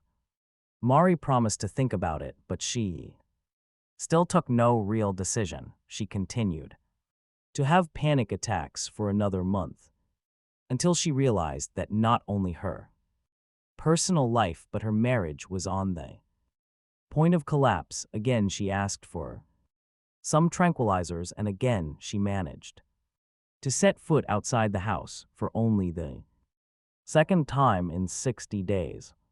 She took a taxi and went to the new hospital. On the way, the driver asked if she was going to visit someone.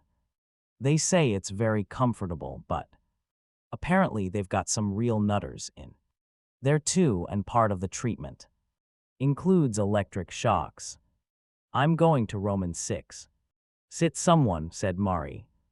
It took only an hour of conversation for Mari's 2 months of suffering to come to an end. The director of the hospital, a tall man with dyed hair who answered to the name of Dr. Igor, explained that it was merely a panic disorder, a recently recognized illness in the annals of world psychiatry. That doesn't mean it's a new illness, he explained, taking care to make himself clear. What happens is that the people affected by it tend to hide, afraid they'll be mistaken for lunatics. It's just a chemical imbalance in the body, as is depression. Dr. Igor wrote her a prescription and told her to go back home. I don't want to go back now, said Mari. Even after all you've told me, I won't have the courage to go out on the street. My marriage has become a hell, and my husband needs time to recover from these months he spent looking after Maya. As always happened in such cases, because the shareholders wanted to keep the hospital working at full capacity, Dr.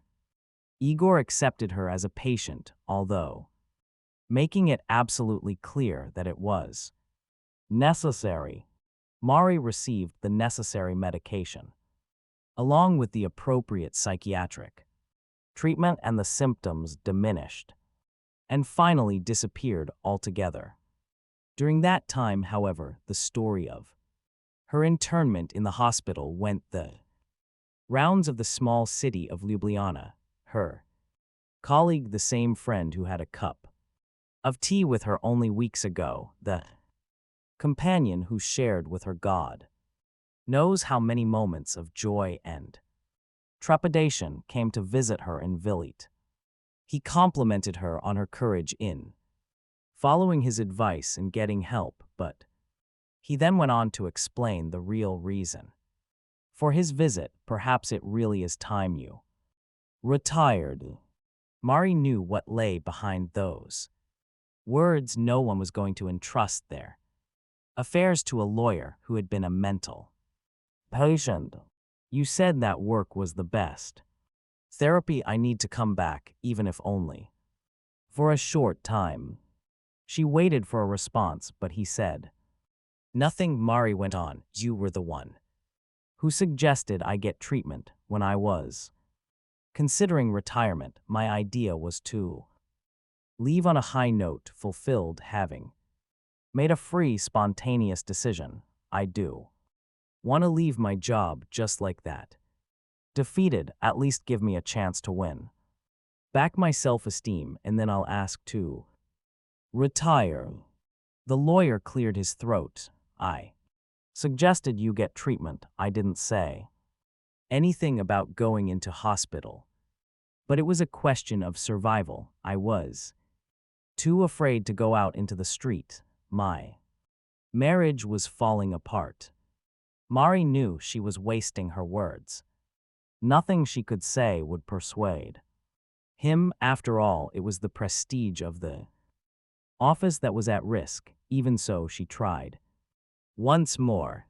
Inside here, I've lived with two sorts of people: those who have no chance of ever going back into society, and those who are completely cured but who prefer to pretend to be mad rather than face up to life's responsibilities. I want and need to learn to like myself again. I have to convince myself that I'm capable of taking my own decisions. I can't be pushed into decisions not of my own making. We're allowed to make a lot of mistakes in our lives, said her colleague, except the mistake that destroys us. There was no point in continuing the conversation. In his opinion, Mari had committed the fatal error. 2 days later, she received a visit from another lawyer, this time from a different practice, her now ex-colleague's greatest rival. Mari cheered up. Perhaps he knew she was free to take up a new post, and there was a chance she could regain her place in the world. The lawyer came into the visiting room, sat down opposite her, smiled, asked if she was feeling better, and then took various papers out of his briefcase. I'm here at your husband's request, he said. This is an application for divorce.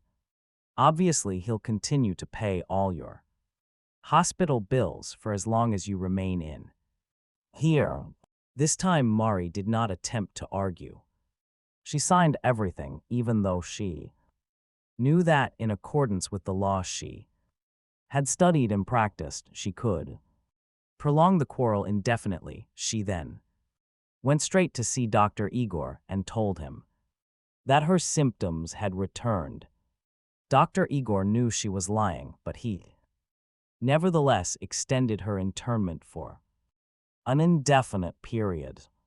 Veronica decided she would have to go to bed, but Eduard was still standing by the piano. I'm tired, Eduard, I need to sleep. She would have liked to continue playing for him, dredging up from her anesthetized memory all the sonatas, requiems, and adagios she used to know, because he knew how to admire without appearing to demand anything of her, but her body could take no more. He was so good-looking. If only he would take one step outside his world and See her as a woman, then her last nights on this earth might be the most beautiful of her entire life. Eduard was the only one capable of understanding that Veronica was an artist through the pure emotion of a sonata or a minuet. She had forged a bond with this man such as she had never known with anyone else. Eduard was the ideal man, sensitive, educated, a man who had destroyed an indifferent world in order to recreate it again in his head, this time with new colors, new characters, new stories, and this new world included a woman, a piano, and a moon that was continuing to grow. I could fall in love right now and give everything I have to you, she said, knowing that he couldn't understand her.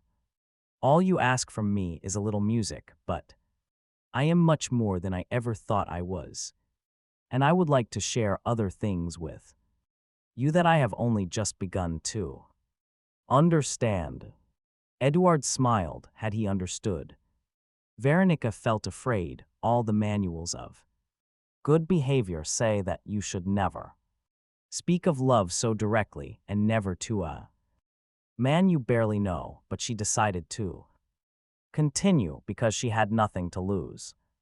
You're the only man on the face of the earth with whom I could fall in love, Eduard, for the simple reason that, when I died, you will not miss me. I don't know what schizophrenics feel, but I'm sure they never miss anyone.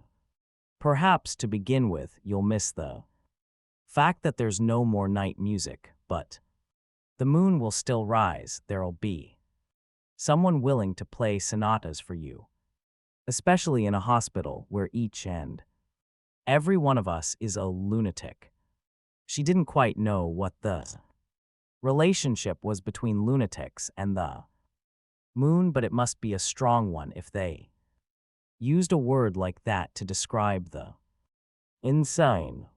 And I won't miss you either, Eduard, because I will be dead far from here, and since I'm not afraid of losing you, I do care what you think or don't think about me. Tonight I played for you like a woman. In love, it was wonderful. It was the best moment of my entire life. She looked at Mari outside in the garden.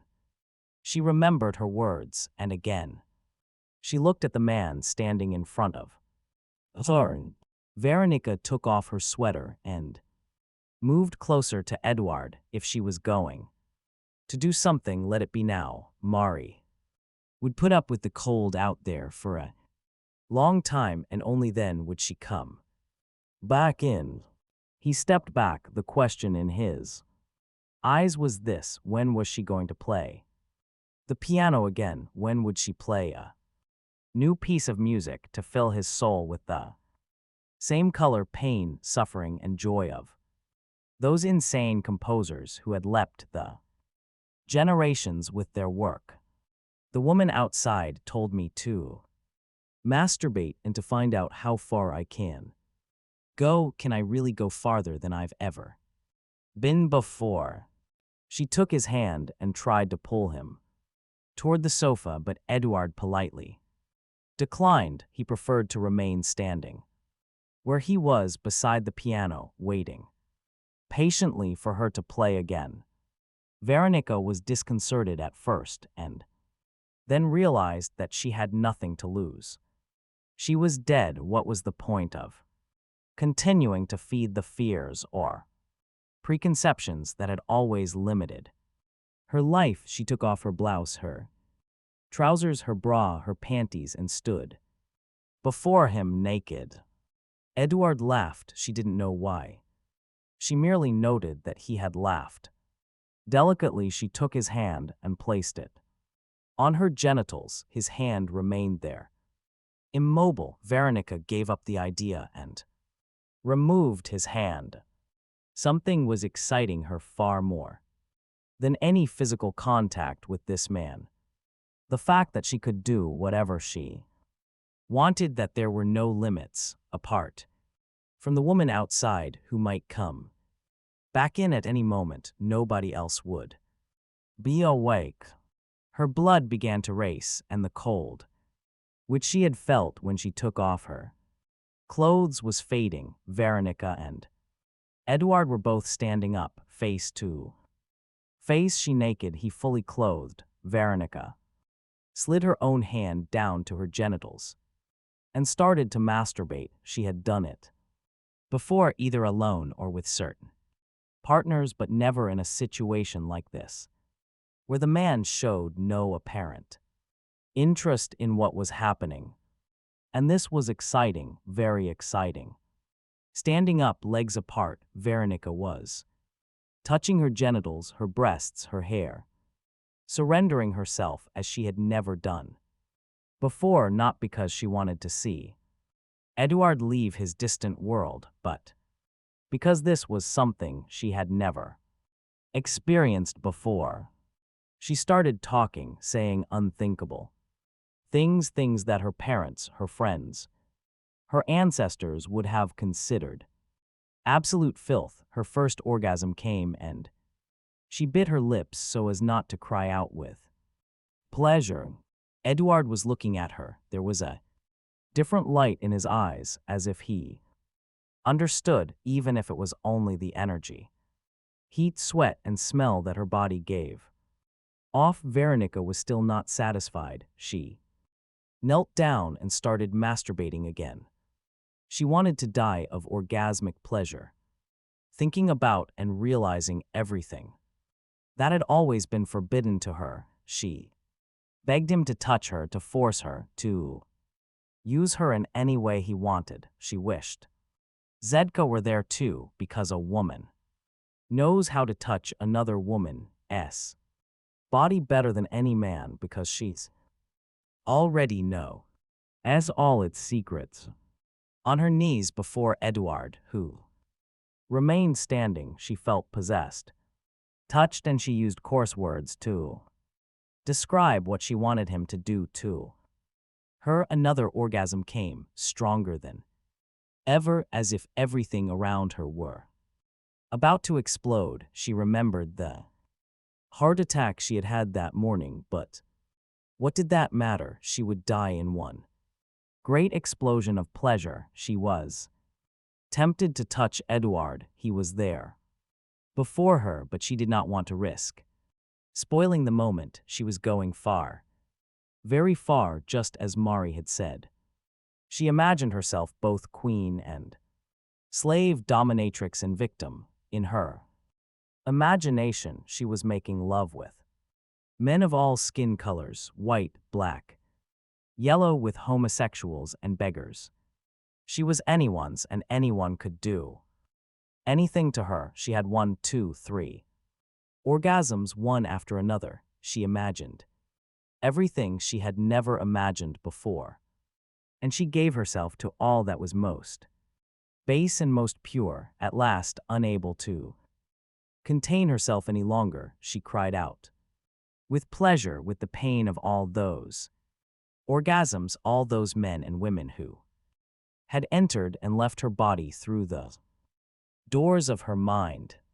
She lay down on the ground and stayed there, drenched in sweat, her soul full of peace. She had concealed her hidden desires even from herself, unable to say why, but she needed no answer. It was enough that she had done what she had done. She had surrendered herself. Gradually, the universe returned to its proper place, and Veronica stood up. Eduard had not moved in all that time, but there seemed to be something different about him. There was a tenderness in his eyes, a very human tenderness. It was so good that I can see love in everything, even in the eyes of a schizophrenic. She was beginning to put her clothes back on when she felt a third presence in the room. Mari was there. Veronica didn't know when she had come in or what she had heard or seen, but even so she felt no shame or fear. She merely looked at her distantly, as one does at someone who has come too close. I did as you suggested, she said, and I went a long, long ways. Mari said nothing. She had just been reliving certain vital moments of her past life, and she was feeling slightly uneasy. Perhaps it was time to return to the world, to face up to things out there, to say that everyone could be a member of a great fraternity even if they had never been in a mental hospital. Like this young girl, for example, whose only reason for being in Villette was because she had made an attempt on her own life. She had never known panic, depression, mystical visions, psychoses, the limits to which the mind can take us. Although she had known many men, she had never experienced the most hidden part of her own desires, and the result was that half of her life had been unknown to her. If only everyone could know and live with their inner craziness, would the world be a worse place for it? No, people would be fairer and happier. Why did I never do that before? He wants you to play more music, said Mari, looking at Edward. I think he deserves it. I will, but answer my question first. Why did I never do that before? If I'm free, if I can think whatever I choose to think, why have I always avoided imagining forbidden situations? Forbidden, listen, I was a lawyer and I know the law. I was also a Catholic, and I used to know whole sections of the Bible by heart. What do you mean by forbidden? Mari went over to her and helped her on with her sweater.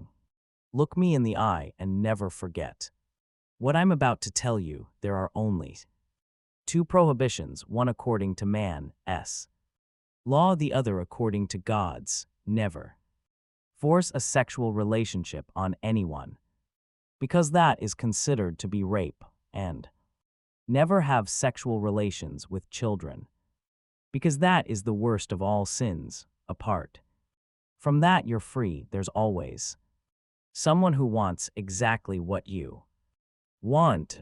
Mari didn't have the patience to teach important things to someone who was about to die. With a smile, she said good night and left the room.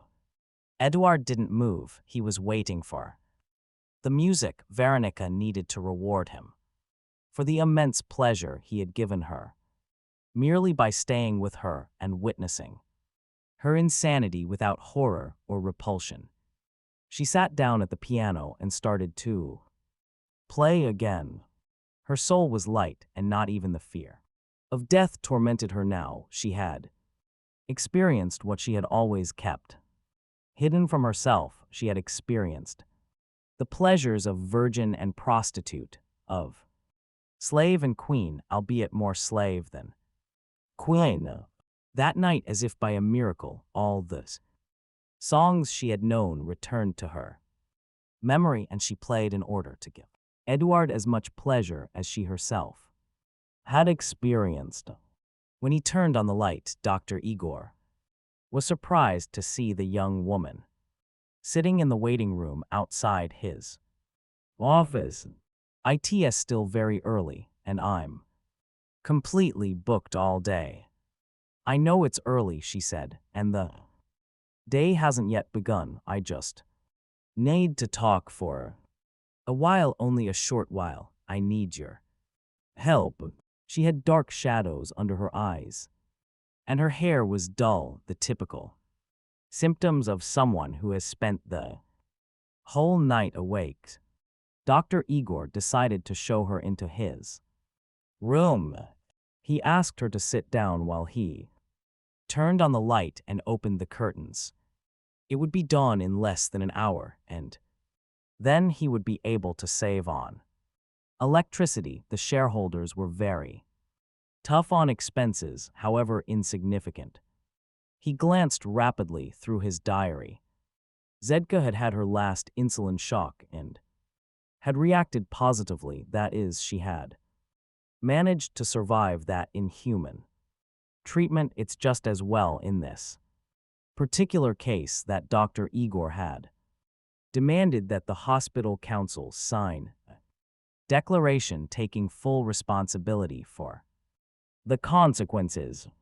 He started reading some reports. 2 or 3 patients had behaved aggressively during the night, among them, according to the nurse's report, was Eduard. He had gone back to his ward at about 4 in the morning and had refused to take his sleeping tablets. Dr. Igor would have to act however liberal Vili might be. Inside, it was necessary to preserve its image as a harsh, conservative institution. "I've got something very important to ask you," said Veronica. But Dr. Igor ignored her. Picking up his stethoscope, he began to listen to her heart and lungs. He tested her reflexes and examined the back of her retina. With a small flashlight, he saw that there were now almost no signs of vitriol poisoning. He immediately went to the phone and asked the nurse to bring in some medication with a complicated name. "It seems you didn't have your injection last night," he said, "but I'm feeling much better. I just have to look at your face. Dark shadows under the eyes, tiredness, the lack of immediate reflexes. If you want to make the most of the little time left to you, please do as I say." "That's exactly why I'm here. I want to make the most of that little time, but in my own way. How much time have I actually got?" Dr. Igor peered at her over the top of his glasses. "You can tell me," she said. "I'm not afraid or indifferent or anything. I want to live, but I know that's not enough, and I'm resigned to my fate." "What is it you want, then?" The nurse came in with the injection. Dr. Igor nodded, and the nurse gently rolled up the sleeve of Veronica's sweater. "How much time have I got left?" said Veronica again, while the nurse gave her the injection. 24 hours, perhaps less." She looked down and bit her lip, but managed to maintain her composure. "I want to ask 2 favors. First, that you give me some medication, an injection or whatever, so that I can stay awake and enjoy every moment that remains of my life. I'm very tired, but I don't want to sleep. I've got a lot to do, things that I always postponed for some future date. In the days when I thought life would last forever, things I'd lost interest in when I started to believe that life wasn't worth living." "And what's the second favor?" "I want to leave here so that I can die outside. I need to visit Ljubljana Castle.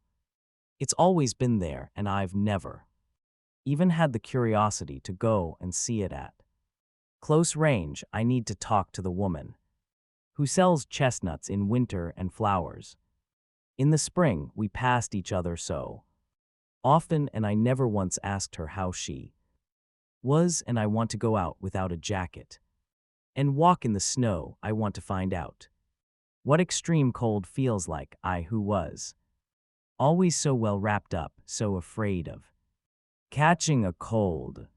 In short, Dr. Igor, I want to feel the rain on my face, to smile at any man I feel attracted to accept all the coffees men might buy for me. I want to kiss my mother, tell her I love her, weep in her lap, unashamed of showing my feelings, because they were always there, even though I hid them. I might go into a church and look at those images that never meant anything to me and see if they say something to me. Now, if an interesting man invites me out to a club, I'll accept, and I'll dance all night until I drop. Then I'll go to bed with him, but not the way I used to go to bed with other men, trying to stay in control, pretending things I didn't feel. I want to give myself to one man, to the city, to life, and finally to deaths." When Veronica had finished speaking, there was a heavy silence. Doctor and Patient looked each other in the eye, absorbed, perhaps distracted by all the many possibilities that a mere 24 hours could offer. I'm going to give you some stimulants, but I don't recommend you take them, doctor. Igor said at last. They'll keep you awake, but they'll also take away the peace you need in order to experience everything you want to experience. Veronica was starting to feel ill. Whenever she was given that injection, something bad always happened inside her body. You're looking very pale, perhaps. You'd better go to bed and we'll talk again tomorrow. Once more she felt like crying, but she remained in control. There won't be a tomorrow, as you well know. I'm tired, Dr. Igor, very tired. That's why I asked for the tablets. I spent all night awake, half desperate, half resigned I could succumb to another hysterical attack of fear, as happened yesterday. But what's the point if I've still got 24 hours of life left, and there are so many experiences waiting for me? I decided it would be better to put aside despair. Please, Dr. Igor, let me live a little of the time remaining to me, because we both know that tomorrow will be too late. Go and sleep, said the doctor, and come back here at midday, then we'll speak again. Veronica saw there was no way out. I'll go and sleep and then I'll come back, but could I just talk to you for a few more minutes? It'll have to be a few. I'm very busy today. I'll come straight to the point. Last night, for the first time, I masturbated in a completely uninhibited way. I thought all the things I'd never dared to think. I took pleasure in things that before frightened or repelled me. Dr. Igor assumed his most professional air. He didn't know where this conversation might lead, and he did want any problems with his superiors. I discovered that I'm a pervert, doctor. I want to know if that played some part in my attempted suicide. There are so many things I didn't know about myself.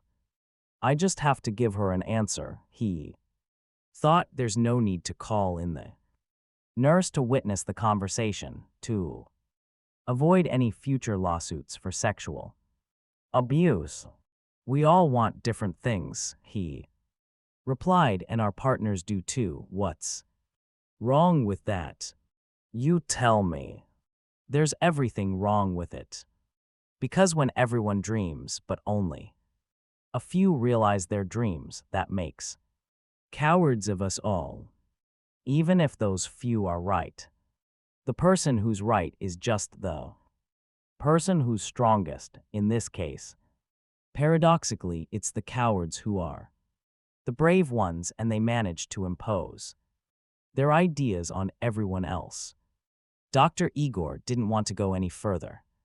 Now please go and rest a little. I have other patients to see. If you do as I say, I'll see what can be done about your second request.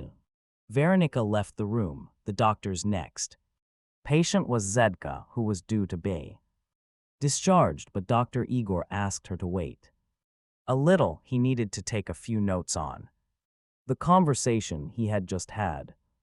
In his dissertation about vitriol, he would have to include a long chapter on sex. After all, so many neuroses and psychoses had their origins in sex.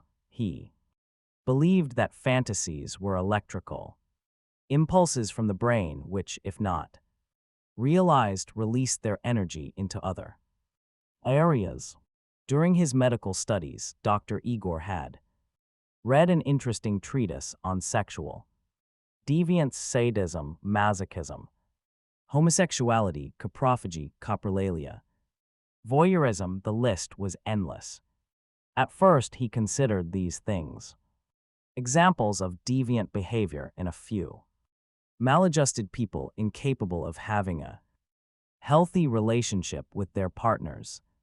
As he advanced in his profession as psychiatrist, however, and talked to his patients, he realized that everyone has an unusual story to tell. His patients would sit down in the comfortable armchair in his office, stare hard at the floor, and begin a long dissertation on what they called illnesses as if he were not the doctor, or perversions as if he were not the psychiatrist charged with deciding what was and wasn't perverse. And one by one, these normal people would describe fantasies that were all to be found in that famous treatise on erotic minorities, a book, in fact, that defended the right of everyone to have the orgasm they chose, as long as it did not violate the rights of their partner. Women who had studied in convent schools dreamed of being sexually humiliated. Men in suits and ties, high-ranking civil servants, told him of the fortunes they spent on Romanian prostitutes just so that they could lick their feet. Boys in love with boys, girls in love with their fellow schoolgirls, husbands who wanted to watch their wives having sex with strangers, women who masturbated every time they found some hint that their men had committed adultery, mothers who had to suppress an impulse to give themselves to the first delivery, man who rang the doorbell, fathers who recounted secret adventures with the bizarre transvestites who managed to slip through the strict border controls, and orgies. It seemed that everyone, at least once in their life, wanted to take part in an orgies. Dr. Igor put down his pen for a moment and thought about himself. What about him? Yes, he would like it too, an orgy. As he imagined it, must be something completely anarchic and joyful, in which the feeling of possession no longer existed, just pleasure and confusion. Was that one of the main reasons why there were so many people poisoned by bitterness, marriages restricted to an enforced monogamy, within which, according to studies that Dr. Igor kept safely in his medical library, sexual desire paired in the third or fourth year of living together. After that, the wife felt rejected and the man felt trapped, and vitriol or bitterness began to eat away at everything. People talked more openly to a psychiatrist than they did to a priest, because a doctor couldn't threaten them with hell. During his long career as a psychiatrist, Dr. Igor had heard almost everything they had to tell him, for they rarely did anything. Even after many years in the profession, he still asked himself why they were so afraid of being different. When he tried to find out the reason, the most common responses were, "My husband would think I was behaving like a prostitute," or when it was a man, "My wife deserves my respect." The conversation usually stopped there. There was no point saying that everyone has a different sexual profile, as individual as their fingerprints. No one wanted to believe that. It was very dangerous being uninhibited in bed.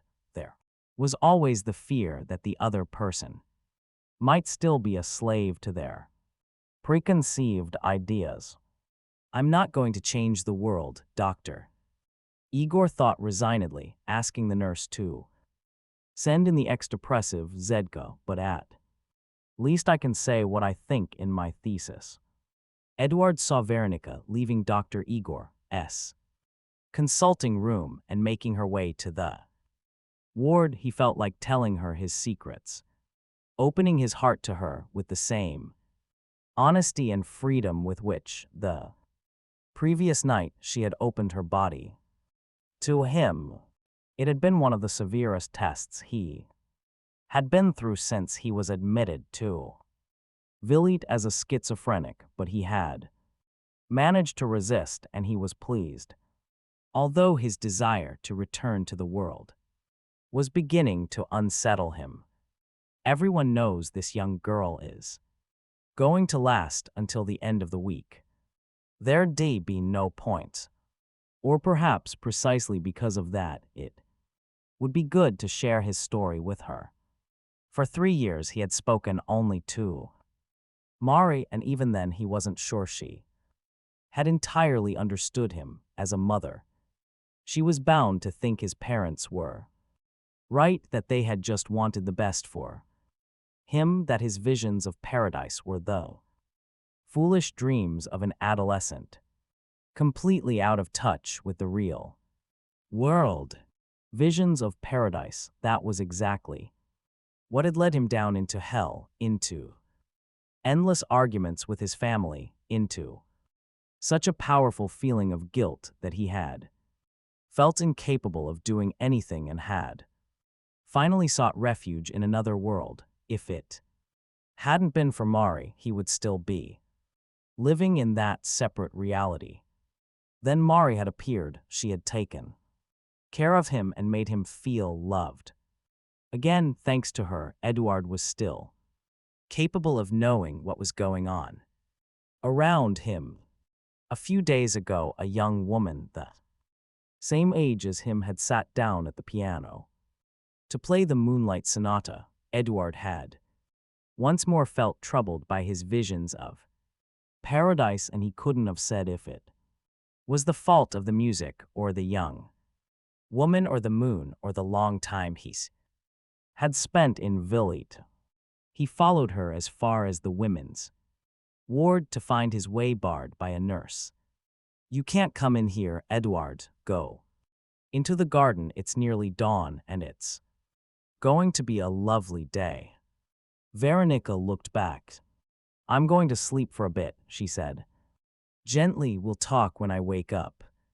Veronica didn't know why, but that young man had become part of her world, or the little that remained of it. She was certain that Eduard was capable of understanding her music, of admiring her talent, even if he couldn't utter a word. His eyes said everything, as they did at that moment at the door of the ward, speaking of things she didn't want to hear about. Tenderness, love. Living with mental patients is fast making me insane. Schizophrenics do feel things like that, not for other human beings. Veronica felt like turning back and giving him a kiss, but she didn't. The nurse would see and tell Dr. Igor, and the doctor would certainly not allow a woman who kissed schizophrenics to leave Villette. Eduard looked at the nurse. His attraction for the young girl was stronger than he had thought, but he had to control himself. He would go and ask Mari's advice. She was the only person with whom he shared his secrets. She would doubtless tell him what he wanted to hear, that in such a case love was both dangerous and pointless. Mari would ask Eduard to stop being so foolish and to go back to being a normal schizophrenic, and then she would giggle gleefully at her own nonsensical words. He joined the other inmates in the refectory, ate what he was given, and went outside for the obligatory walk in the garden while taking the sun. On that day, the temperature was below 0. He tried to approach Mari, but she looked as if she wanted to be left alone. She did need to say anything. Eduard knew enough about solitude to respect other people's needs. A new inmate came over to Eduard. He's obviously didn't know anyone yet. "God punished humanity," he said. "He punished it with the plagues. However, I saw him in my dreams, and he asked me to come and save Slovenia." Eduard started to move away, while the man continued shouting, "Do you think I'm crazy? Then read the Gospels. God sent his only son, and his son has risen again." But Eduard couldn't hear him anymore. He was looking at the mountains beyond, and wondering what was happening to him. Why did he feel like leaving there if he had finally found the peace he had so longed for? Why risk shaming his parents again just when all the family problems were resolved? He began to feel agitated, pacing up and down, waiting for Mari to emerge from her silence so that they could talk, but she seemed as remote as ever. He knew how to escape from Vilit.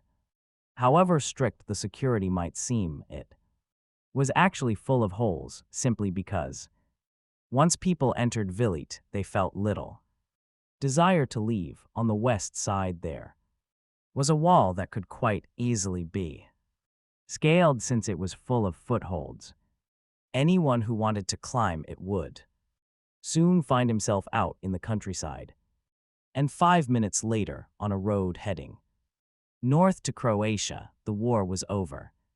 Brothers were once more brothers. The frontiers were no longer guarded as they had been before. With a little luck, he could be in Belgrade in 6 hours.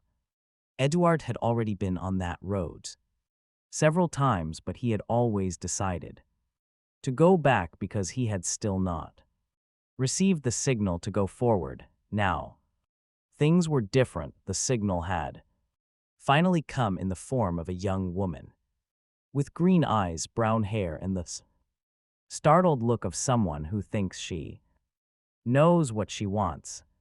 Eduard's thought of climbing the wall there and then, of leaving and never being seen in Slovenia again, but the girl was sleeping and he needed at least to say goodbye to her. When everyone had finished taking the sun and the fraternity had gathered in the lounge, Eduard joined them. "What's that lunatic doing here?" asked the oldest member of the group. "Leave him alone," said Mari. "Anyway, we're crazy too." They all laughed and started talking about the previous day's lecture. The question was this: could Sufi meditation really change the world? Theories were put forward, as were suggestions, methodologies, contrary ideas, criticisms of the lecturer, ways of improving what had been tested over many centuries.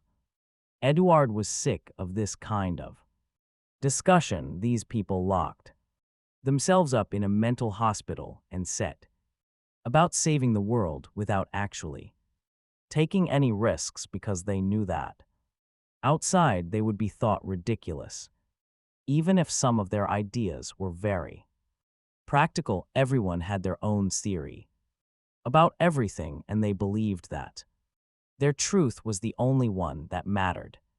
They spent days, nights, weeks, and years talking, never accepting the fact that good or bad an idea only exists when someone tries to put it into practice.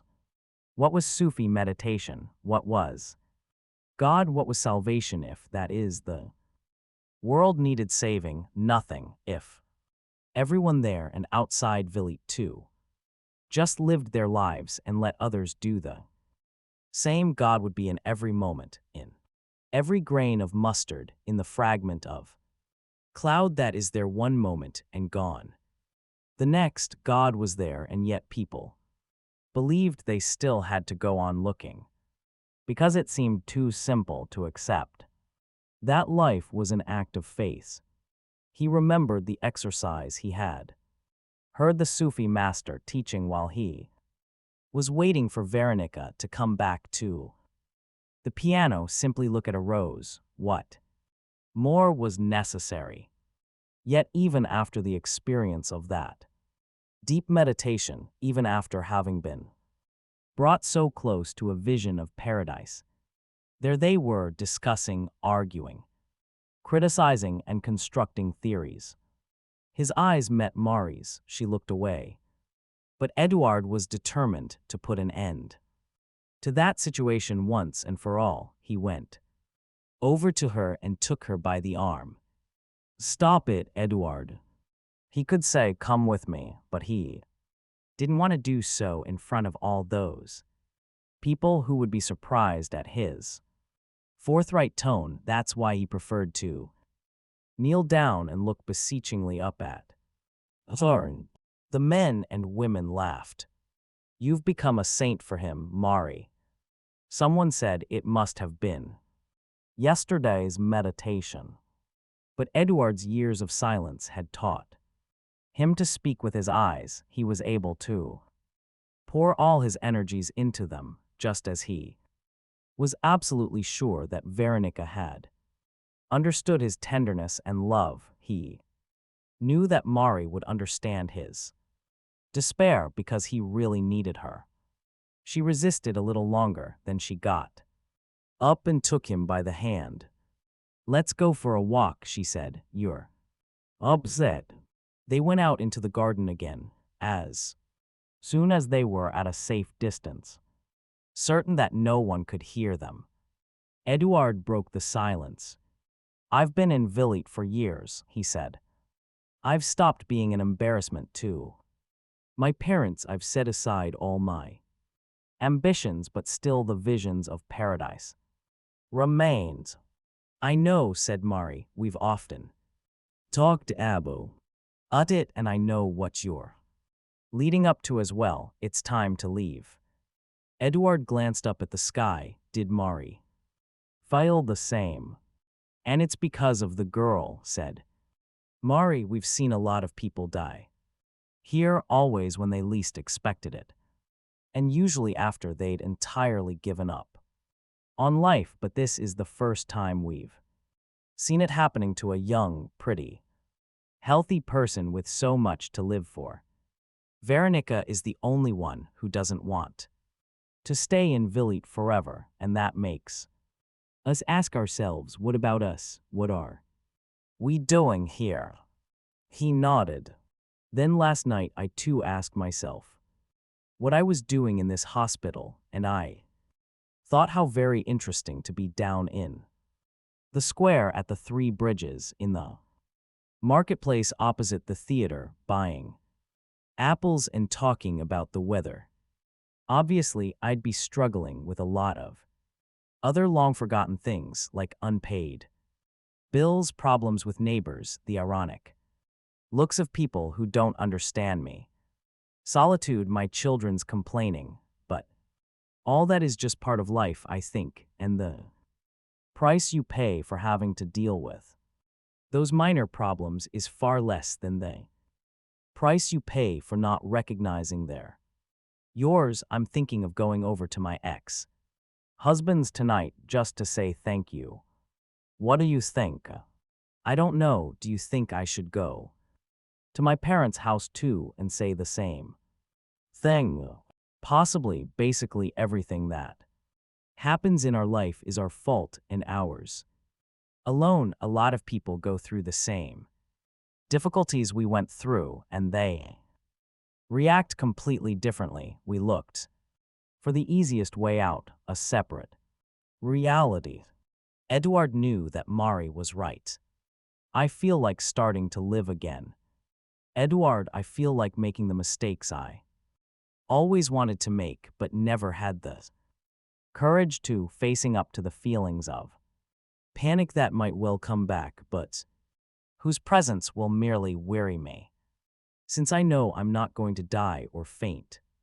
Because of them, I can make new friends and teach them how to be crazy too. In order to be wise, I'll tell them not to follow the manual of good behavior, but to discover their own lives, desires, adventures, and to live. I'll quote from Ecclesiastes to the Catholics, from the Quran to the Muslims, from the Torah to the Jews, from Aristotle to the atheists. I never want to be a lawyer again, but I can use my experience to give lectures about men and women who knew the truth about this existence of ours and whose writings can be summed up in one word: live. If you live, God will live with you. If you refuse to run his risks, he'll retreat to that distant heaven and be merely a subject for philosophical speculation. Everyone knows this, but no one takes the first step, perhaps for fear of being called insane. At least we haven't got that fear, Eduard. We've already been inmates of Villit. The only thing we can't do is run as candidates for President of the Republic. The opposition would be sure to probe into our past. Mari laughed and agreed.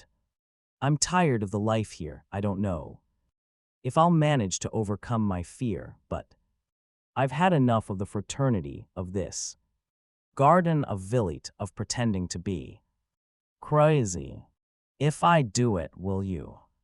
You won't do it. I almost did just a few moments ago. I don't know, I'm tired of all this, but I'm used to it too. When I came here, diagnosed as a schizophrenic, you spent days, months, talking to me and treating me as a human being. I was getting used to the life I'd decided to lead, to the other reality I'd created, but you wouldn't let me. I hated you, and now I love you. I want you to leave Villit, Mari, just as I left my separate universe. Mari moved off without answering. In the small and never-used library in Villit, Eduard didn't find the Quran or Aristotle or any of the other philosophers Mari had mentioned. He found instead the words of a poet. Then I said in my heart, as it happeneth to the fool, so will it happen even to me. Go thy way, eat thy bread with joy, and drink thy wine with a merry heart, for God hath already accepted thy works. Let thy garments be always white, and let not thy head lack ointment. Live joyfully with the wife whom thou lovest, all the days of the life of thy vanity, which he hath given thee under the sun, all the days of thy vanity. For that is thy portion in life, and in thy labor wherein thou laborest under the sun. Walk in the ways of thine heart, and in the sight of thine eyes. But know thou that for all these things God will bring thee into judgment. God will bring me into judgment, said Eduard out loud, and I will say, for a time in my life I stood looking at the wind. I forgot to sow, I did not live joyfully, I did not even drink the wine offered me. But one day I judged myself ready, and I went back to work. I told men about my visions of paradise, as did Bosch, Van Gogh, Wagner, Beethoven, Einstein, and other madmen before me. Fine, let him say that I left hospital in order to avoid seeing a young girl dying. He will be there in heaven, and she will intercede for me. What are you saying? Said the man in charge of the library. I want to leave Villit, said Eduard, in a slightly louder voice than normal. I've got things to do. The librarian rang a bell, and a few moments later 2 nurses appeared. I want to leave, said Eduard again. Agitated, I'm fine, just let me talk to Dr. Igor. But the 2 men already had hold of him, one on each arm. Eduard tried to free himself from the arms of the nurses, though he knew it was useless. You're having a bit of a crisis now. Just keep calm, said one of them. We'll take care of it. Eduard started to struggle. Let me talk to Dr. Igor. I've got a lot to tell him. I'm sure he'll understand. The men were already dragging him toward the ward. Let me go, he was yelling. Just let me talk for a minute. The way to the ward was through the living room, and all the other inmates were gathered there. Eduard was struggling, and things were starting to look ugly. Let him go, he's crazy. Some laughed, others beat with their hands on chairs and tables. This is a mental hospital. No one here is obliged to behave the way you do. One of the nurses whispered to the other, we'd better give them a fright. Otherwise the situation will get completely Out of control. There's only one way. Dr. Igor won't like it. He'll like it even less if this gang of maniacs starts smashing up his beloved hospital. Veronica woke up with a start in a cold sweat. There was a terrible noise outside, and she needed silence to go on sleeping. But the racket continued. Feeling slightly dizzy, she got out of bed and went into the living room just in time to see Eduard being dragged off while other nurses were rushing in, wielding syringes. "What are you doing?" she screamed. Veronica. The schizophrenic had spoken to her. He had said her name with a mixture of surprise and shame. She tried to approach, but one of the nurses stopped her. "What are you doing? I'm not here. Because I'm crazy, you can't treat me like this." She managed to push the nurse away, while the other inmates continued to shout and kick up what seemed to her a terrifying din. Should she go and find Dr. Igor and leave there at once? Veronica. He had said her name again, making a superhuman effort. Eduard managed to break free from the two male nurses. Instead of running away, though, he stood there motionless, just as he had the previous night, as if transfixed by a conjuring trick. Everyone stopped, waiting for the next move. One of the nurses came over again, but Eduard looked at him, summoning all his strength. "I'll go with you. I know where you're taking me, and I know too that you want everyone else to know. Just wait a minute." The nurse decided it was worth taking the risk. Everything, after all, seemed to have returned to normal. I think you're important too." "Me," said Eduard to Veronica. "You can't speak. You don't live in this world. You don't know that my name is Veronica. You weren't with me last night. Please say you weren't there." "I was." She took his hand. The lunatics were shouting, applauding, making obscene remarks. "Where are they taking you?" "For some treatment." "I'll come with you." "It's not worth it. You just be frightened, even if I swear to you that it doesn't hurt, that you don't feel anything. And it's much better than sedatives, because you recover your lucidity much more quickly." Veronica didn't know what he was talking about. She regretted having taken his hand. She wanted to get away from there as soon as possible, to hide her shame, never again to see that man who had witnessed all that was most sordid in her, and who nevertheless continued to treat her with such tenderness. But again she remembered Mari's words. She didn't need to explain her life to anyone, not even to the young man standing before her. "I'll come with you." The nurses thought it might be better like that. The schizophrenic no longer needed to be restrained. He was going of his own free will. When they reached the ward, Eduard lay down on the bed. There were two other men waiting with a strange machine and a bag containing strips of cloth. Eduard turned to Veronica and asked her to sit down on the bed. "In a few minutes the story will be all round Villette, and people will calm down again, because even the craziest of the insane feel fear. Only someone who has experienced this knows that it isn't as terrible as it seems." The nurses listened to the conversation and didn't believe a word of what this schizophrenic was saying. It must hurt terribly, but then who knows what goes on inside the head of a lunatic. The only sensible thing the young man had said was about fear. The story would soon be all round Villette, and calm would swiftly be restored. "You lay down too soon," said one of them. Eduard got up again, and they spread a kind of rubber sheet beneath him. Now you can lie down. He obeyed. He was pale, perfectly calm, as if everything that was happening was absolutely routine. The nurses tied some of the strips of cloth around Edward's body and placed a piece of rubber in his mouth.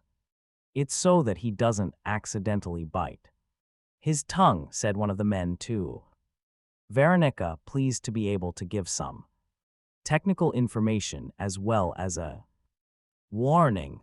They placed the strange machine, not much larger than a shoebox, with a few buttons and 3 dials on it, on a chair. By the bed, 2 wires came out of the top part and were connected to what looked like earphones. One of the nurses placed these earphones on Edward's temples. Others seemed to be regulating the machine, twiddling some knobs, now to the right, now to the left, although he could speak because of the piece of rubber in his mouth. Edward kept his eyes fixed on hers and seemed to be saying, "Don't worry. Don't be afraid." It's set at 130 volts for 0.3 seconds, said the nurse controlling the machine. Here goes. He pressed a button and the machine buzzed. At that moment, Edward's eyes glazed over, his body thrashed about on the bed with such fury that, but for the straps holding him down, he would have broken his spine. "Stop it," shouted Veronica. "We have," said the nurse, removing the headphones from Edward's temples. Even so, Edward's body continued to writhe, his head rocking from side to side so violently that one of the men had to hold it still. The other nurse put the machine in a bag and sat down to smoke a cigarette. The scene lasted a matter of moments. Edward's body seemed to return to normal. But then the spasms recommenced, and the nurse had to redouble his efforts to keep Edward's head still. After a while, the contractions lessened until they finally stopped altogether. Edward's eyes were wide open, and one of the nurses closed them as one does with the dead. Then he removed the piece of rubber from Edward's mouth, untied him, and put the strips of cloth in the bag along with the machine. The effects of electric shock treatment last about an hour, he said to the girl, who was no longer shouting and who seemed mesmerized by what she was seeing. "It's all right, he'll soon be back to normal, and he'll be calmer too." As soon as the electric charge took effect, Edward felt what he had experienced before. His normal vision gradually decreased, as if someone were closing a curtain until everything disappeared. There was no pain or suffering, but he had seen other people being treated with electric shock, and he knew how awful it looked. Edward was at peace now. If moments before he had experienced the stirrings of a new emotion in his heart, if he had begun to understand that love was something other than what his parents gave him, the electric shock treatment, or electroconvulsive therapy, ECT, as the specialists preferred to call it, would certainly restore him to normality. The main effect of ECT was to destroy short-term memory. There would be no nurturing of impossible dreams for Edward. He could not continue looking forward to a future that did not exist. His thoughts must remain turned toward the past, or he would again begin wanting to return to life. An hour later, Zedka went into the ward, almost empty except for a bed where a young man was lying and a chair where a young woman was sitting. When she got closer, she saw that the young woman had been sick again, and that her bent head was lolling slightly to the right. Zedka turned to call for help, but Veronica looked up. "It's all right," she said. "I had another Attack, but it's over now. Zedka gently helped her up and led her to the toilet.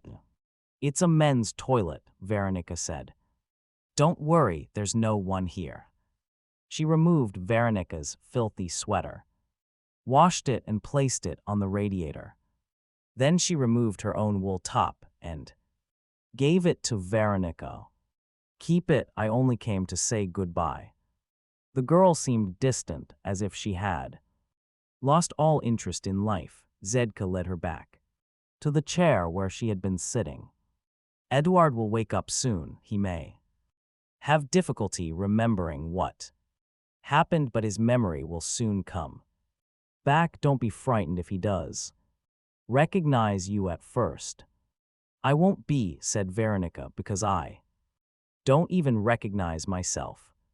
Zedka pulled up a chair and sat down beside her. She had been in Vilit so long it would cost her nothing to spend a few minutes longer keeping Veronica company.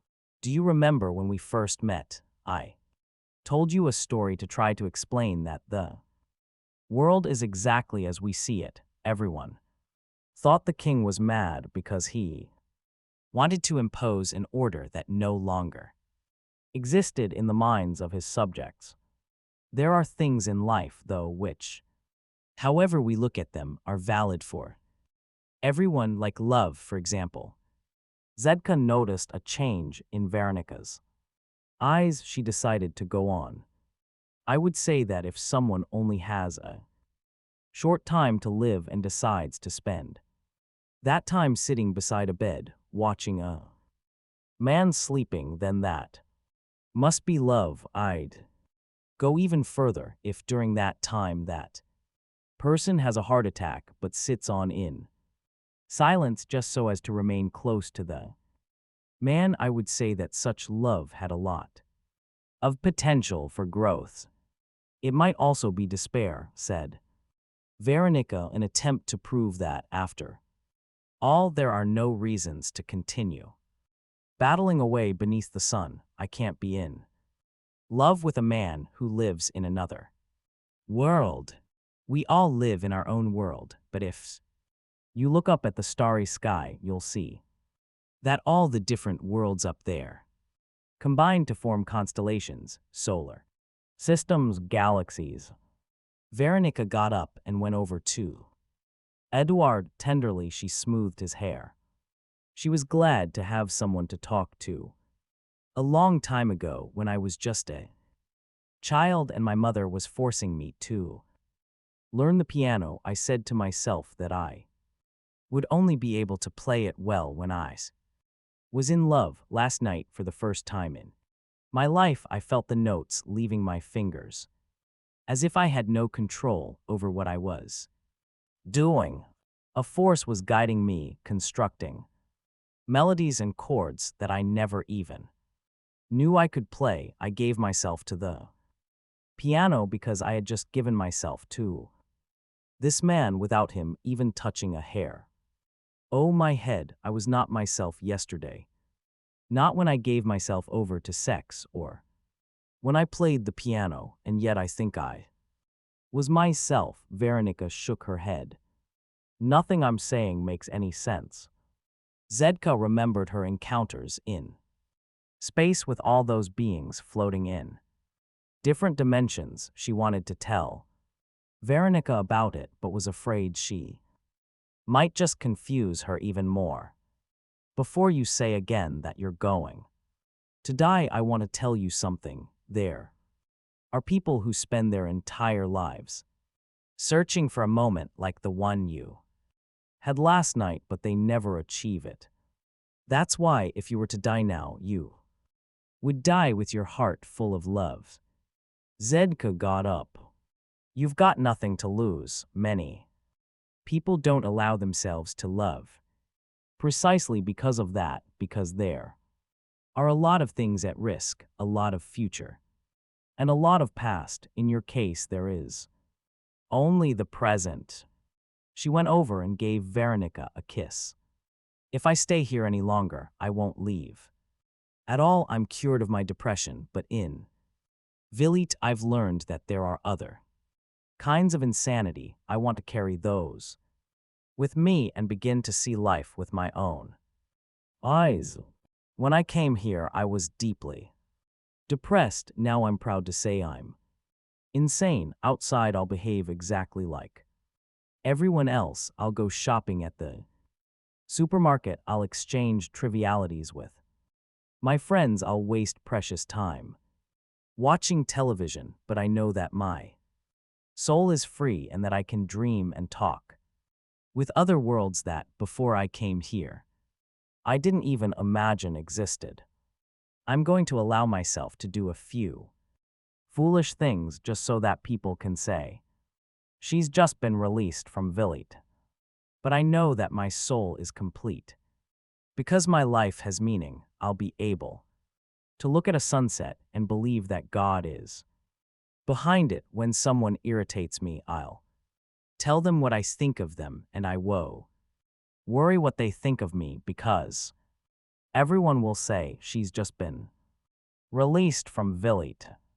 I'll look at men in the street right in their eyes, and I won't feel guilty about feeling desired, but immediately after that, I'll go into a shop selling imported goods, buy the best wines my money can buy, and I'll drink that wine with the husband I adore because I want to laugh with him again.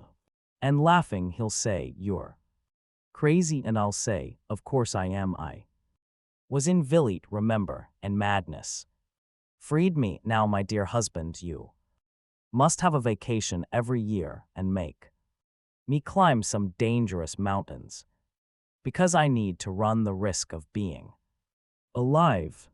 People will say she's just been released from Vilit and now she's making her husband crazy too, and he will realize they're right and he'll thank God because our marriage is starting all over again, and because we're both crazy, like those who first invented love. Zedka left the ward humming a tune Veronica had never heard before. The day had proved exhausting but rewarding. Dr. Igor was trying to maintain the sang-froid and indifference of a scientist, but he could barely control his enthusiasm. The tests he was carrying out to find a cure for vitriol poisoning were yielding surprising results. "You got an appointment today," he said to Mari, who had come in without knocking. "It won't take long. I'd just like to ask your opinion about something.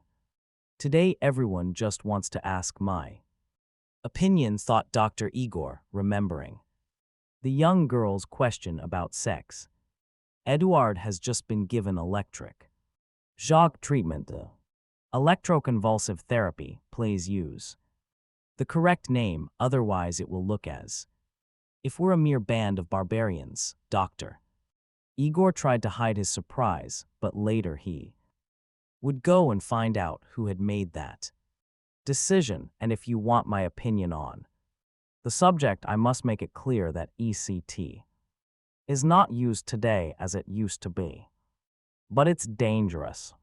It used to be very dangerous. They didn't know the exact voltage to use, where precisely to place the electrodes, and a lot of people died of brain hemorrhages during treatment. But things have changed. Nowadays, ECT is being used with far greater technical precision, and it has the advantage of provoking immediate amnesia, avoiding the chemical poisoning that comes with prolonged use of drugs. Read the psychiatric journals, and don't confuse ECT with the electric shock treatment used by South American torturers. Right, you've heard my opinion.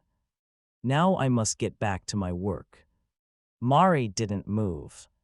"That isn't what I came to ask. I want to know if I can leave."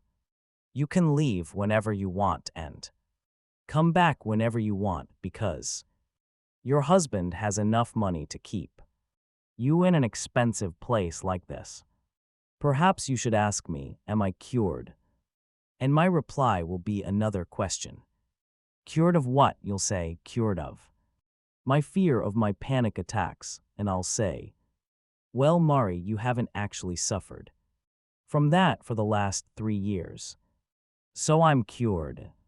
Of course not, that wasn't what your illness was about in the thesis I'm writing for the Slovenian Academy of Sciences. Dr. Igor didn't want to go into any detail about vitriol. I'm trying to study so-called normal human behavior. A lot of doctors before me have done similar studies and reached the conclusion that normality is merely a matter of consensus. That is, a lot of people think something is right, and so that thing becomes right. Some things are governed by common sense. Putting buttons on the front of a shirt is a matter of logic, since it would be very difficult to button them up at the side, and impossible if they were at the back. Other things, however, become fixed because more and more people believe that's the way they should be. I'll give you 2 examples. Have you ever wondered why the keys on a typewriter are arranged in that particular order? No, I haven't. We call it the QWERTY keyboard because that's the order of the letters on the first row of keys. I once wondered why it was like that, and I found this answer. The first machine was invented by Christopher Scholes in 1873 to improve on calligraphy, but there was a problem. If a person typed very fast, the keys got stuck together and stopped the machine from working. Then Scholes designed the QWERTY keyboard, a keyboard that would oblige typists to type more slowly.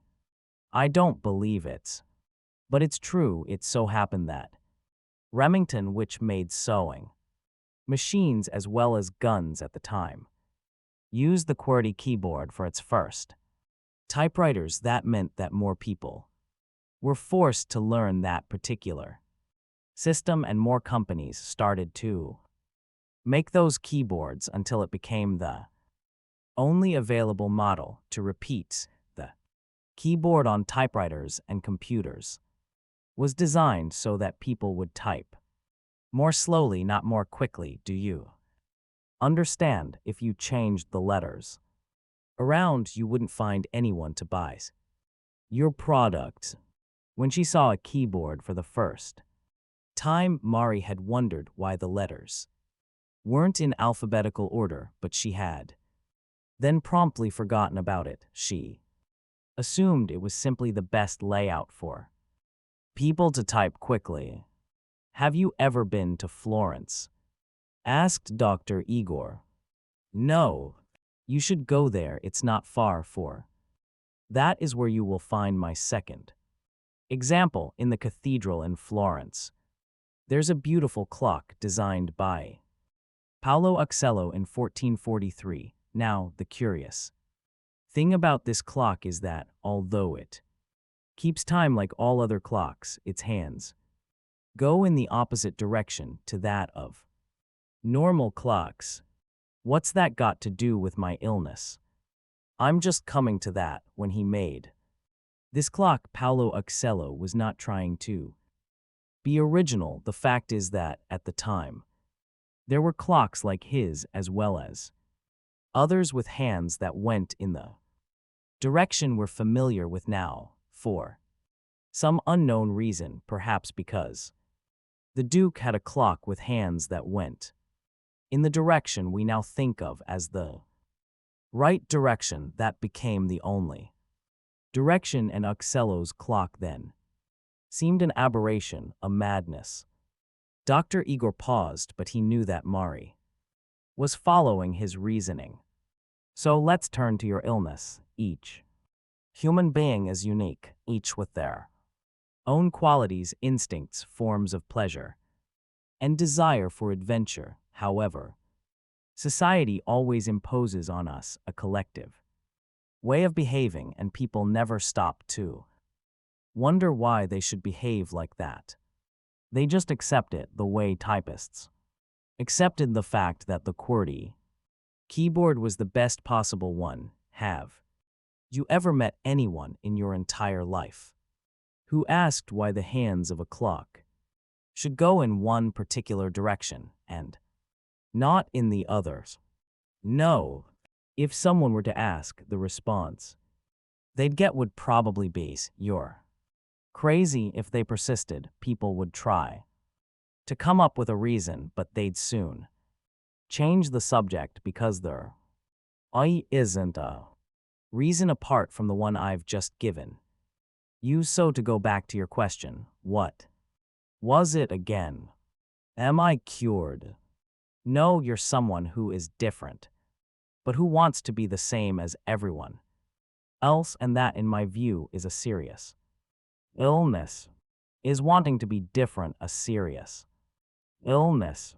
It is. If you force yourself to be the same as everyone else, it causes neuroses, psychoses, and paranoia. It's a distortion of nature. It goes against God's laws, for in all the world's woods and forests, He did not create a single leaf the same as another, but you think it's insane to be different, and that's why you chose to live in Villette, because everyone is different here, and so you appear to be the same as everyone else. Do you understand? Mari nodded. People go against nature because they lack the courage to be different, and then the organism starts to produce vitriol, or bitterness, as this poison is more commonly known. What's vitriol? Dr. Igor realized he had gone too far and decided to change the subject. That doesn't matter. What I mean is this: everything indicates that you are not cured. Mari had years of experience in law courts, and she decided to put them into practice right there and then. Her first tactic was to pretend to be in agreement with her adversary, only to draw him immediately into another line of argument.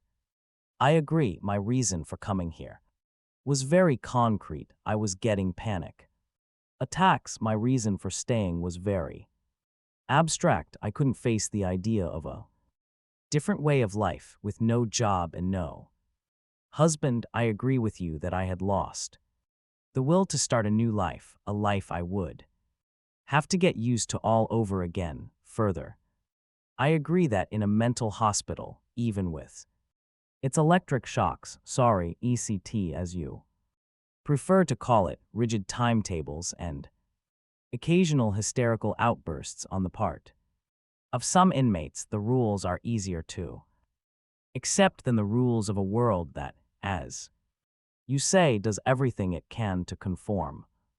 Then last night I heard a woman playing the piano. She played superbly in a way I've rarely heard before. As I was listening to the music, I thought of all those who had suffered in order to compose those sonatas, preludes, adagios. How foolish they must have been made to feel when they played their pieces, which were, after all, different to those who held sway in the world of music then.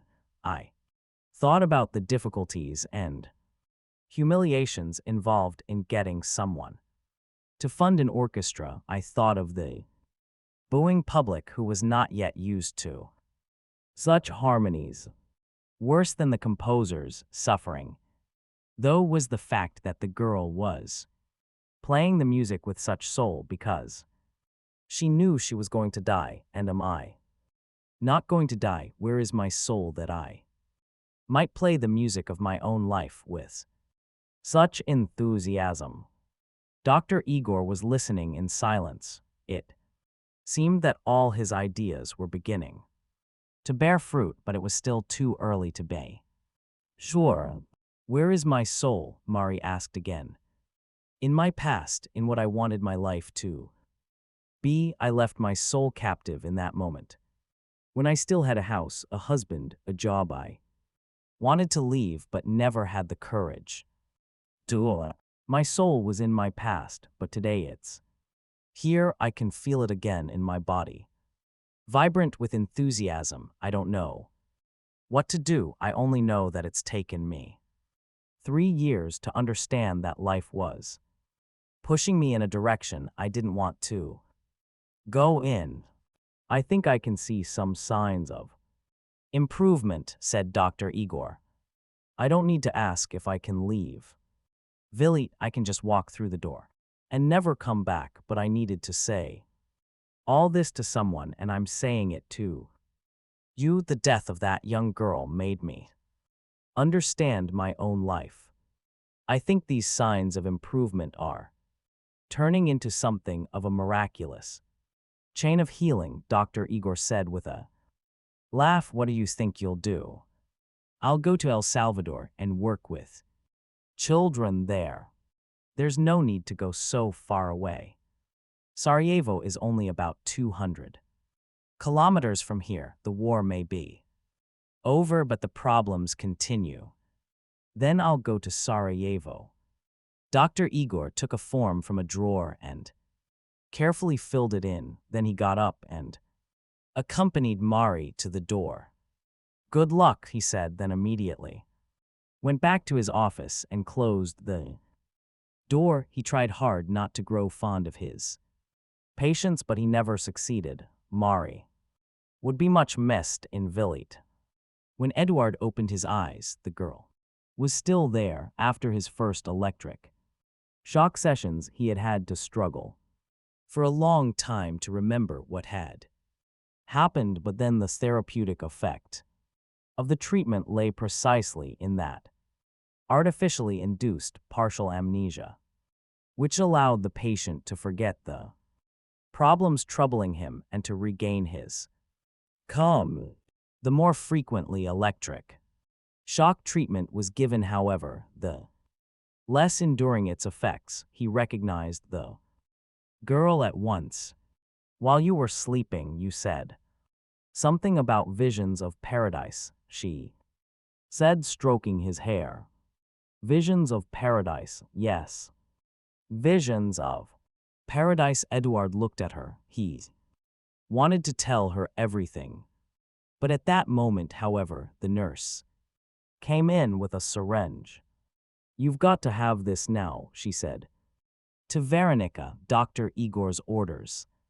I've already had some today, and I don't want any more, she said. What's more, I've no desire to leave here either. I refuse to obey any orders, any rules, and I won't be forced to do anything. The nurse seemed used to this kind of reaction.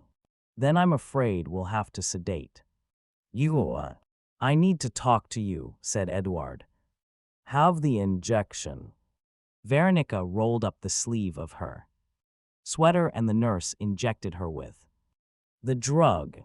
There's a good girl, she said. Now, why don't the two of you leave this gloomy ward and go outside for a walk?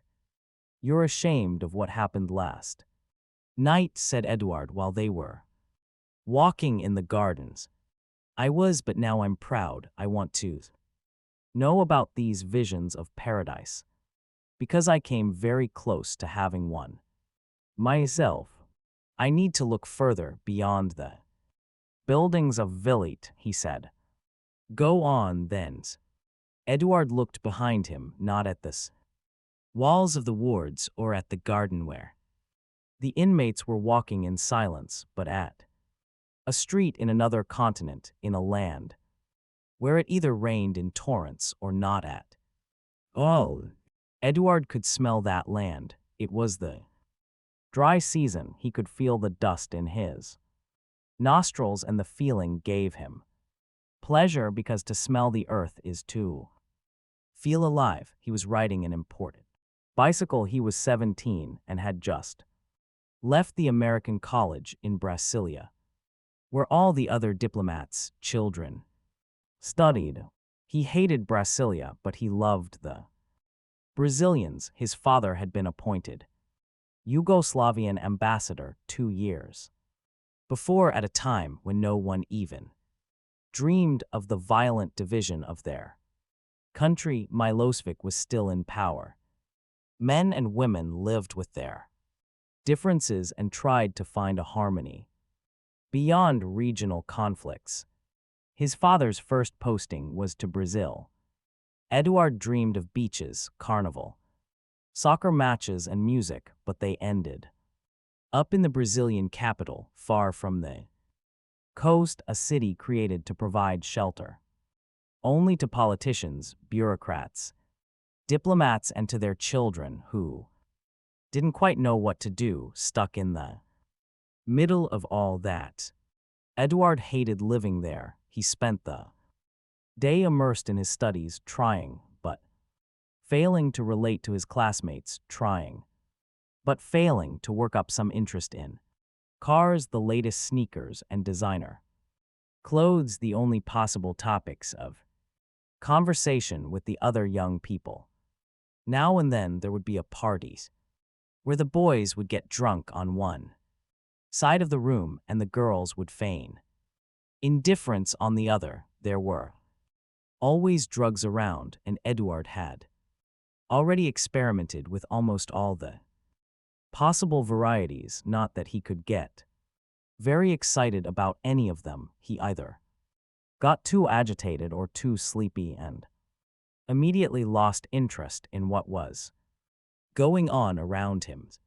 His family was concerned. They had to prepare him to follow in his father's footsteps, and although Eduard had almost all the necessary talents, a desire to study, good artistic taste, a facility with languages, and interest in politics, he lacked one essential quality. For a diplomat, he found it difficult to talk to other people. His parents took him to parties, told him to invite his school friends home, and gave him a generous allowance, but Eduard rarely turned up with anyone. One day his mother asked him why he didn't bring his friends to lunch or supper. "I know every brand of sneakers, and I know the names of all the girls who are easy to get into bed. After that, there's nothing left to talk to them about." Then the Brazilian girl appeared on the scene. The ambassador and his wife felt better when their son began going out on dates and coming home late. No one knew exactly where she had come from, but one night Eduard invited her home to supper. She was a well-brought-up girl, and his parents felt content. The boy had finally started to develop his talent for relating to other people. Moreover, they both thought, though neither actually said anything, that the girl's existence removed one great worry from their minds. Eduard clearly wasn't homosexual. They treated Maria, that was her name, with all the consideration of future in laws, even though they knew that in 2 years' time they would be transferred to another post, and they had not the slightest intention of letting their son marry someone from an exotic country. They had plans for him to meet a girl from a good family in France or Germany who could be a dignified companion in the brilliant diplomatic career the ambassador was preparing for him. Eduard, however, seemed more and more in love. Concerned, his mother went to talk to her husband. "The art of diplomacy consists in keeping your opponent waiting," said the ambassador. "While you may never get over a first love affair, it always ends." But Eduard seemed to have changed. So completely, he started bringing strange books home. He built a pyramid in his room and, together with Maria, burned incense every night and spent hours staring at a strange design pinned to the wall. Eduard's marks at school began to get worse. The mother didn't understand Portuguese, but she could see the book covers, crosses, bonfires, hanged witches, exotic symbols. "Our son is reading some dangerous stuff." "Dangerous? What's happening in the Balkans is dangerous," said the Ambassador, there are rumors that Slovenia wants independence and that could light us into war. The mother, however, didn't care about politics. She wanted to know what was happening to her son. What about this mania for burning incense? It's to disguise the smell of marijuana, said the ambassador. Our son has had an excellent education. He can't possibly believe that those perfumed sticks draw down the spirits. My son involved in drugs. It happens, I smoked marijuana too. When I was young, people soon get bored with it. I did. His wife felt proud and reassured. Her husband was an experienced man. He had entered the world of drugs and emerged unscathed. A man with such strength of will could control any situation. One day Eduard asked if he could have a bicycle. We've got a chauffeur and a Mercedes Benz. Why do you want a bicycle? To be more in touch with nature. Maria and I are going on a 10-day trip, he said. There's a place near here with huge deposits of crystal, and Maria says they give off really positive energy. His father and mother had been brought up under a communist regime. To them, crystals were merely a mineral product composed of certain atoms and did not give off any kind of energy, either positive or negative. They did some research and discovered that these ideas about crystal vibrations were beginning to be fashionable. If their son started talking about such things at official parties, he could appear ridiculous in the eyes of others. For the first time, the ambassador acknowledged that the situation was becoming serious. Brasilia was a city that lived on rumors, and as soon as his rivals at the embassy learned that Eduard believed in these primitive superstitions, they might think he had picked them up from his parents. And diplomacy, as well as being the art of waiting, was also the art of keeping up a facade of normality, whatever the circumstances. My boy, this can't go on, said his father. I have friends in the foreign office in Yugoslavia. You have a brilliant career as a diplomat ahead of you, and you've got to learn to face reality. Eduard left the house and didn't come back that night. His parents phoned Maria's house, as well as all the mortuaries and hospitals in the city, to no avail. The mother lost her confidence in her husband's abilities as head of the family, however good he might be at negotiating with complete strangers.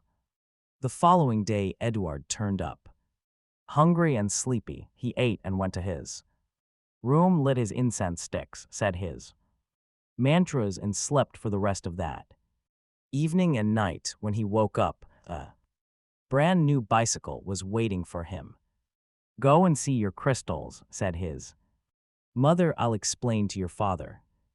And so on that dry, dusty afternoon, Eduard cycled happily over to Maria's house. The city was so well designed, in the architect's opinion, or so badly designed in Eduard's opinion, that there were almost no corners. He just kept straight on down a high-speed lane, looking up at the sky full of rainless clouds. Then he felt himself rising up at a tremendous speed toward the sky, only to plummet down again and land on the asphalt. Crash. I've had an accident.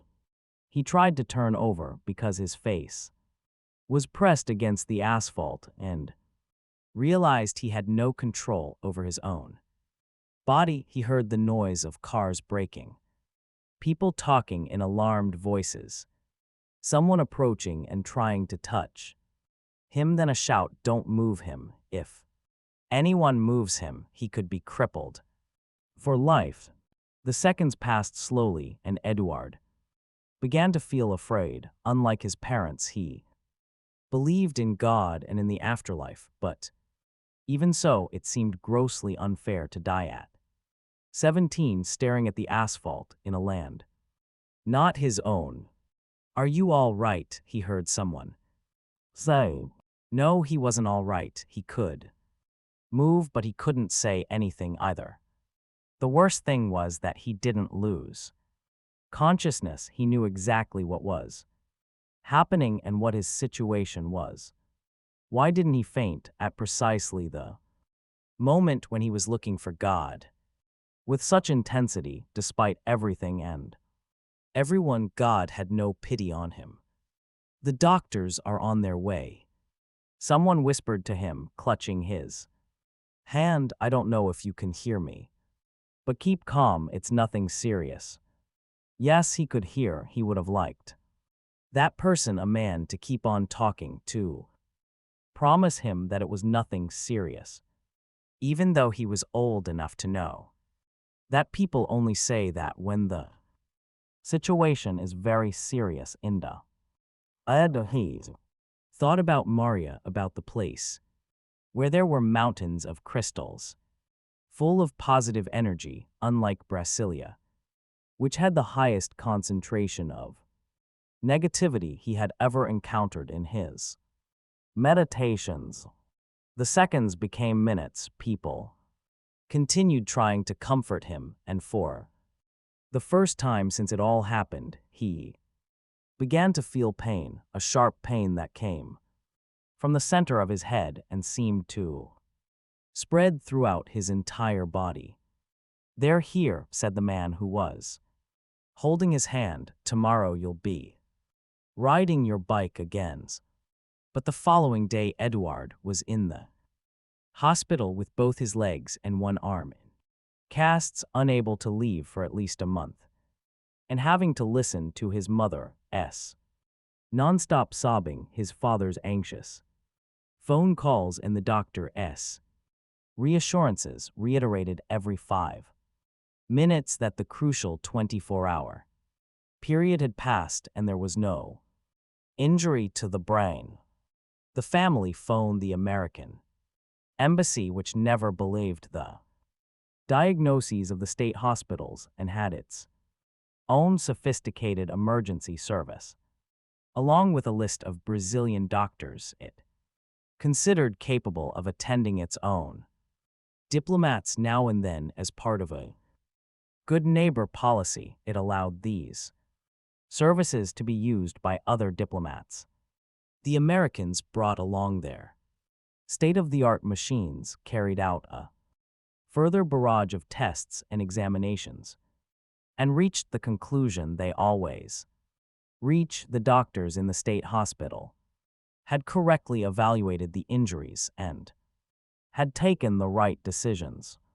The doctors in the state hospital may have been good, but the programs on Brazilian television were as awful as they are anywhere else in the world, and Eduard had little to do. Maria's visits to the hospital become more and more infrequent. Perhaps she had found someone else to go with her to the Crystal Mountains. In contrast to his girlfriend's erratic behavior, the ambassador and his wife went to see him every day but refused to bring him the Portuguese books he had at home on the pretext that his father would soon be transferred, so there was no need to learn a language he would never have to use again. Eduard therefore contented himself with talking to the other patients, discussing football with the nurses, and devouring any magazines that fell into his hands. Then one day a nurse brought him a book he had just been given, but that he judged much too fat to actually read. And that was the moment that Eduard's life began to set him on a strange path, one that would lead him to Villette and to his withdrawal from reality, and that would distance him completely from all the things other boys his age would get up to. In the years that followed, the book was about visionaries whose ideas had shaken the world, people with their own vision of an earthly paradise, people who had spent their lives sharing their ideas with others. Jesus Christ was there, but so was Darwin and his theory. That man was descended from the apes. Freud affirming the importance of dreams, Columbus pawning the Queen's jewels in order to set off in search of a new continent, Marx with his belief that everyone deserved the same opportunities. And there were saints too, like Ignatius Loyola, a Basque soldier who had slept with many women and killed many enemies in numerous battles until he was wounded at Pamplona and came to understand the universe from the bed where he lay convalescing. Teresa of Avila, who wanted somehow to find a path to God and who stumbled across it when she happened to walk down a corridor and paused to look at a painting. Anthony, who, weary of the life he was leading, decided to go into exile in the desert, where he spent 10 years in the company of demons and was racked by every conceivable temptation. Francis of Assisi, a young man like himself who was determined to talk to the birds and to turn his back on everything that his parents had planned for his life.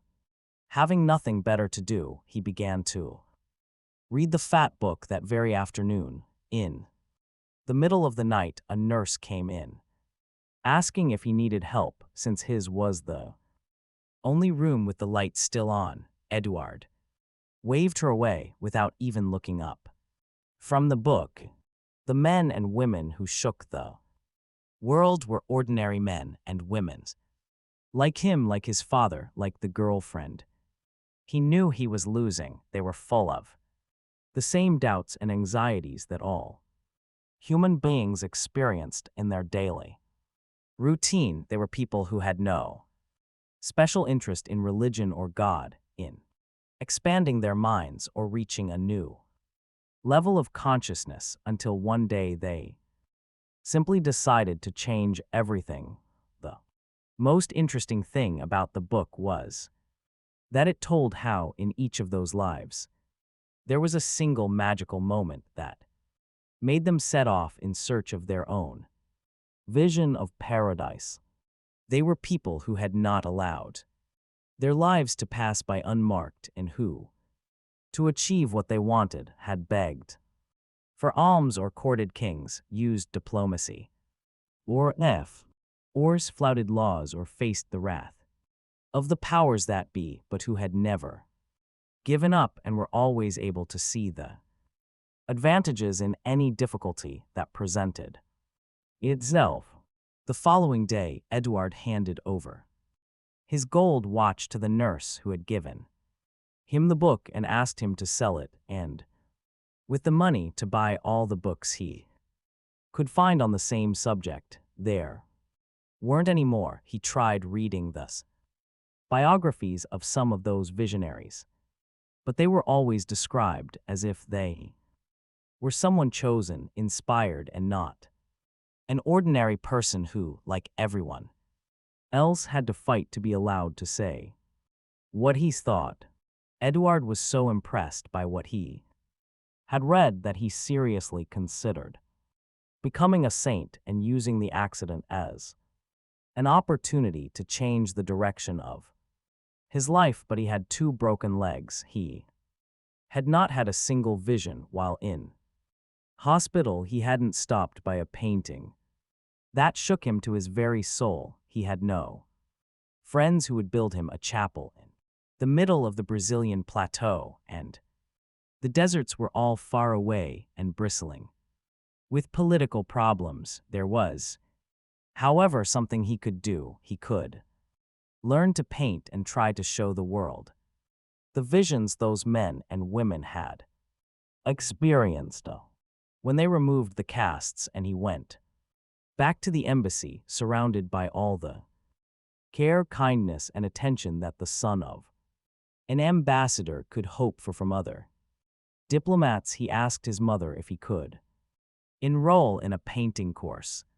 His mother said that he had already missed a lot of classes at the American school and that he would have to make up for lost time. Edward refused. He did not have the slightest desire to go on learning about geography and sciences. He wanted to be a painter. In an unguarded moment, he explained why. "I want to paint visions of paradise." His mother said nothing but promised to talk to her women friends and ascertain which was the best painting course available in the city. When the ambassador came back from work that evening, he found her crying in her bedroom. "Our son is insane," she said, her face streaming with tears. "The accident has affected his brain." "Impossible," the ambassador replied. Indignant, he was examined by doctors, especially selected by the Americans. His wife told him what her son had said. "It's just youthful rebelliousness, just. You wait, everything will go back to normal, you'll see." But this time waiting did no good at all, because Edward was in a hurry to start living. 2 days later, tired of marking time while his mother's friends deliberated, he decided to enroll himself in an art course. He started learning about color and perspective, but he also got to know people who never talked about sneakers or makes of car. "He's living with artists," said his mother tearfully to the ambassador. "Oh, leave the boy alone," said the ambassador. "He'll soon get sick of it. Like he did of his girlfriend, like he did of crystals, pyramids, incense, and marijuanas." But time passed, and Edward's room became an improvised studio full of paintings that made no sense at all to his parents. Circles, exotic color combinations, and primitive symbols, all mixed up with people in attitudes of prayer. Edward, the solitary boy, who in his 2 years in Brazil had never once brought friends home, was now filling the house with strange people, all of them badly dressed and with untidy hair, who listened to horrible music at full blast, endlessly drinking and smoking and showing a complete disregard for basic good manners. One day, the director of the American school called his mother. "I think your son must be involved in drugs," she said. "His school marks are well below average, and if he goes on like this, we won't be able to renew his enrollment." His mother went straight to the ambassador's office and told him what the director had said. "You keep saying that with time, everything will go back to normal," she screamed hysterically. "There's your crazy drug addict son, obviously suffering from some serious brain injury, and all you care about are cocktail parties and social gatherings." "Keep your voice down," he said. "No, I won't, and I never will again if you don't do something. The boy needs help, don't you see? Medical help. Do something." Concerned that the scene his wife was making might embarrass him in front of his staff, and worried that Edward's interest in painting was lasting longer than expected, the ambassador, a practical man who knew all the correct procedures, drew up a plan of attack. First, he phoned his colleague, the American ambassador, and asked politely if he could again make use of the embassy's medical facilities. His request was granted. He went back to the accredited doctors, explained the situation, and asked them to go over all the tests they had made at the time. The doctors, fearing a lawsuit, did exactly as they were asked and concluded that the tests revealed nothing abnormal. Before the ambassador left, they demanded that he sign a document exempting the American embassy from any responsibility for sending him to them. The ambassador immediately went to the hospital where Eduard had been a patient. He talked to the director, explained his son's problem, and asked that under the pretext of a routine checkup, a blood test be done to see if there were any drugs in the boy's system. They did a blood test and no trace of drugs was found. There remained the third and final stage of his strategy, talking to Eduard himself and finding out what was going on. Only when he was in possession of all the facts could he hope to make the correct decision. Father and son sat down in the living room.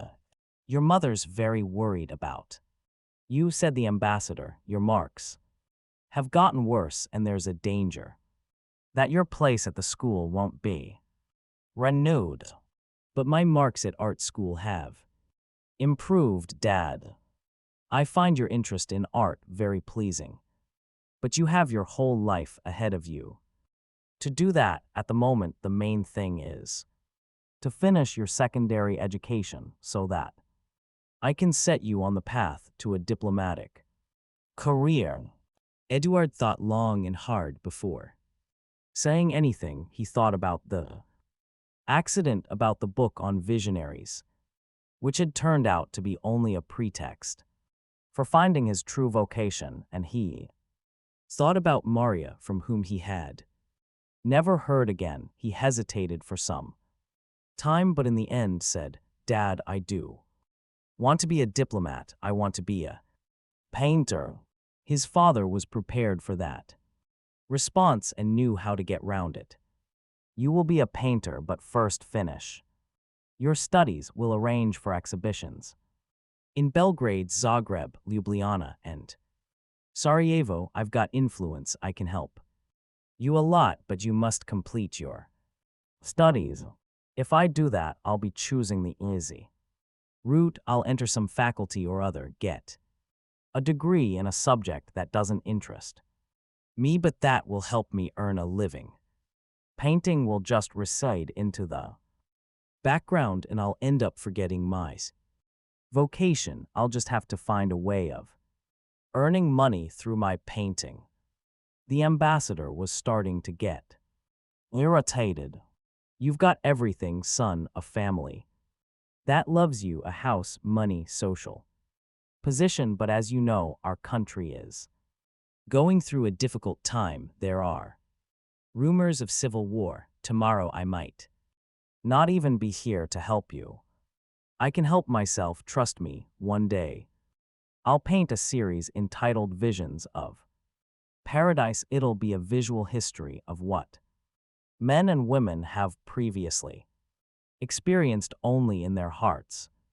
The ambassador praised his son's determination, drew the conversation to a close with a smile, and decided to give him another month. After all, diplomacy is also the art of postponing decisions until the problems resolve themselves.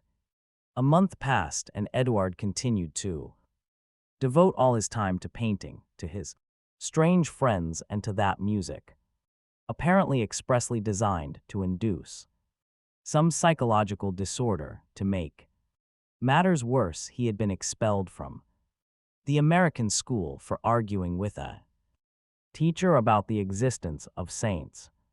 Since the decision could be put off no longer, the ambassador made one last attempt and called his son in for a man talk. Eduard, you are now of an age to take responsibility for your own life. We've put up with this for as long as we could, but now you've got to forget all this nonsense about becoming a painter and give some direction to your career. But Dad, being a painter is giving a direction to my career. What about our love for you, all our efforts to give you a good education? You never used to be like this, and I can only assume that what's happening is some consequence of the accident. Look, I love you both more than anything or anyone else in the world. The ambassador cleared his throat. He wasn't used to such outspoken expressions of affection. Then, in the name of the love you have for us, please do as your mother wants. Just stop all this painting business for a while, get some friends who belong to the same social class as you and go back to your studies. You love me, Dad, you can't ask me to do that because you've always set me a good example fighting for the things you cared about. You can't want me to be a man with no will of my own. I said in the name of love, and I have never said that before, but I'm asking you now for the love that you bear us for. The love we bear you, come home, and don't just mean in the physical sense, but really you're deceiving yourself, running away from realities. Ever since you were born, we've built up such dreams of how our lives would be. You're everything to us, our future and our past. Your grandfathers were civil servants, and I had to fight like a lion to enter the diplomatic service and make my way up the ladder, and I did all this just to create a space for you, to make things easier for you. I've still got the pen with which I signed my first document as an ambassador, and I love Inglai saved it to pass on to you the day you did the same. Don't let us down, son. We won't live forever, and we want to die in peace, knowing that we've set you on the right path in life. If you really love us, do as I ask. If you don't love us, then carry on as you are. Now, Eduard sat for long hours staring up at the sky in Brasilia, watching the clouds moving across the blue, beautiful clouds, but without a drop of rain in them to moisten the dry earth of the central Brazilian plateau. He was as empty as they were. If he continued as he was, his mother would fade away with grief, his father would lose all enthusiasm for his career, and both would blame each other for failing in the upbringing of their beloved son. If he gave up his painting, the visions of paradise would never see the light of day, and nothing else in this world could ever give him the same feelings of joy and pleasure. He looked around him, he saw his paintings, he remembered the love and meaning he had put into each brushstroke, and he found every one of his paintings mediocre. He was a fraud. He wanted something for which he had not been chosen, the price of which was his parents' disappointment. Visions of paradise were for the chosen few who appeared in books as heroes and martyrs to the faith in which they believed. People who knew from childhood what the world wanted of them. The so-called facts in that first book he had read were the inventions of a storyteller. At supper time, he told his parents that they were right. It was just a youthful dream. His enthusiasm for painting had passed. His parents were pleased. His mother wept with joy and embraced her son, and everything went back to normal. That night, the ambassador secretly commemorated his victory by opening a bottle of champagne, which he drank alone. When he went to bed, his wife, for the first time in many months, was already sleeping peacefully. The following day, they found Eduard's room in confusion, the paintings slashed, and the boy sitting in a corner, gazing up at the sky. His mother embraced him, told him how much she loved him, but Eduard didn't respond. He wanted nothing more to do with love. He was fed up with the whole business. He had thought that he could just give up and follow his father's advice, but he had advanced too far in his work. He had crossed the abyss that separates a man from his dream, and now there was no going back. He couldn't go forward or back. It was easier just to leave the stage. Eduard stayed in Brazil for another 5 months being treated by specialists who diagnosed a rare form of schizophrenia, possibly the result of a bicycle accident. Then war broke out in Yugoslavia, and this ambassador was hastily recalled. It was too problematic for the family to look after Eduard, and the only way out was to leave him in the newly opened hospital of Villate. By the time Eduard had finished telling his story, it was dark and they were both shivering with cold. "Let's go in," he said. "They'll be serving supper." Whenever we went to see my grandmother when I was a child, I was always fascinated by one particular painting in her house. It showed a woman, Our Lady as Catholics call her, standing poised above the world, with her hands outstretched to the earth and with rays of light streaming from her fingertips. What most intrigued me about the painting was that this lady was standing on a live snake. I said to my grandmother, "Isn't she afraid of the snake? Won't it bite her on the foot and kill her with its poison?" My grandmother said, "According to the Bible, the snake brought good and evil to the earth, and she is keeping both good and evil in check with her love." What's that got to do with my story? I've only known you a week, so it would be far too early for me to tell you that I love you, but since I probably will live through the night, it would also be too late. But then, the great craziness of men and women is precisely that, love. You told me a love story. I honestly believe your parents wanted the best for you, but their love almost destroyed your life. If Our Lady, as she appeared in my grandmother's painting, was treading on a snake, that indicates that love has two faces. I see what you mean, said Eduard. I provoked the nurses into giving me the electric shock treatment because you get me all mixed up. I can't say for sure what I feel, and love has already destroyed me once.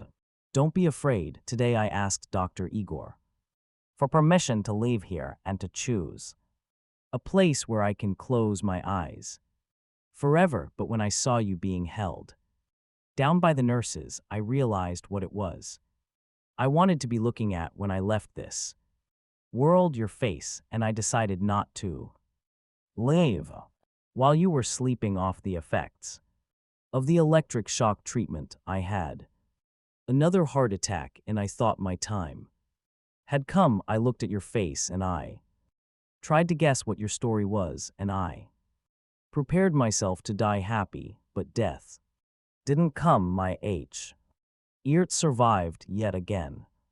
Perhaps because I'm still young. He looked down. Don't be embarrassed about being loved. I'm not asking you for anything, just let me love you and play the piano again. Tonight, just once more, if I still have the strength to do it. In exchange, I ask only one thing. If you hear anyone say that I'm dying, go straight to my ward. Let me have my wish. Eduard remained silent for a long time, and Veronica thought he must have retreated once more into his separate world from which he would not return for a long time. Then he looked at the mountains beyond the walls of Villate and said, "If you want to leave, I can take you. Just give me time to grab a couple of jackets and some monies, then we'll go." "It won't last long, Eduard. You do know that." Eduard didn't reply. He went in and came back at once carrying 2 jackets. "It will last an eternity, Veronica, longer than all the identical days and nights I've spent in here, constantly trying to forget those visions of paradise, and I almost did forget them too, though it seems to me they're coming back. Come on, let's go." Crazy people do crazy things. That night, when they were all gathered together for supper, the inmates noticed that 4 people were missing. ZDKA, who everyone knew had been released after a long period of treatment. Mari, who had probably gone to the movies as she often did, and Edward, who had perhaps not recovered from the electric shock treatment. When they thought this, all the inmates felt afraid, and they began their supper in silence.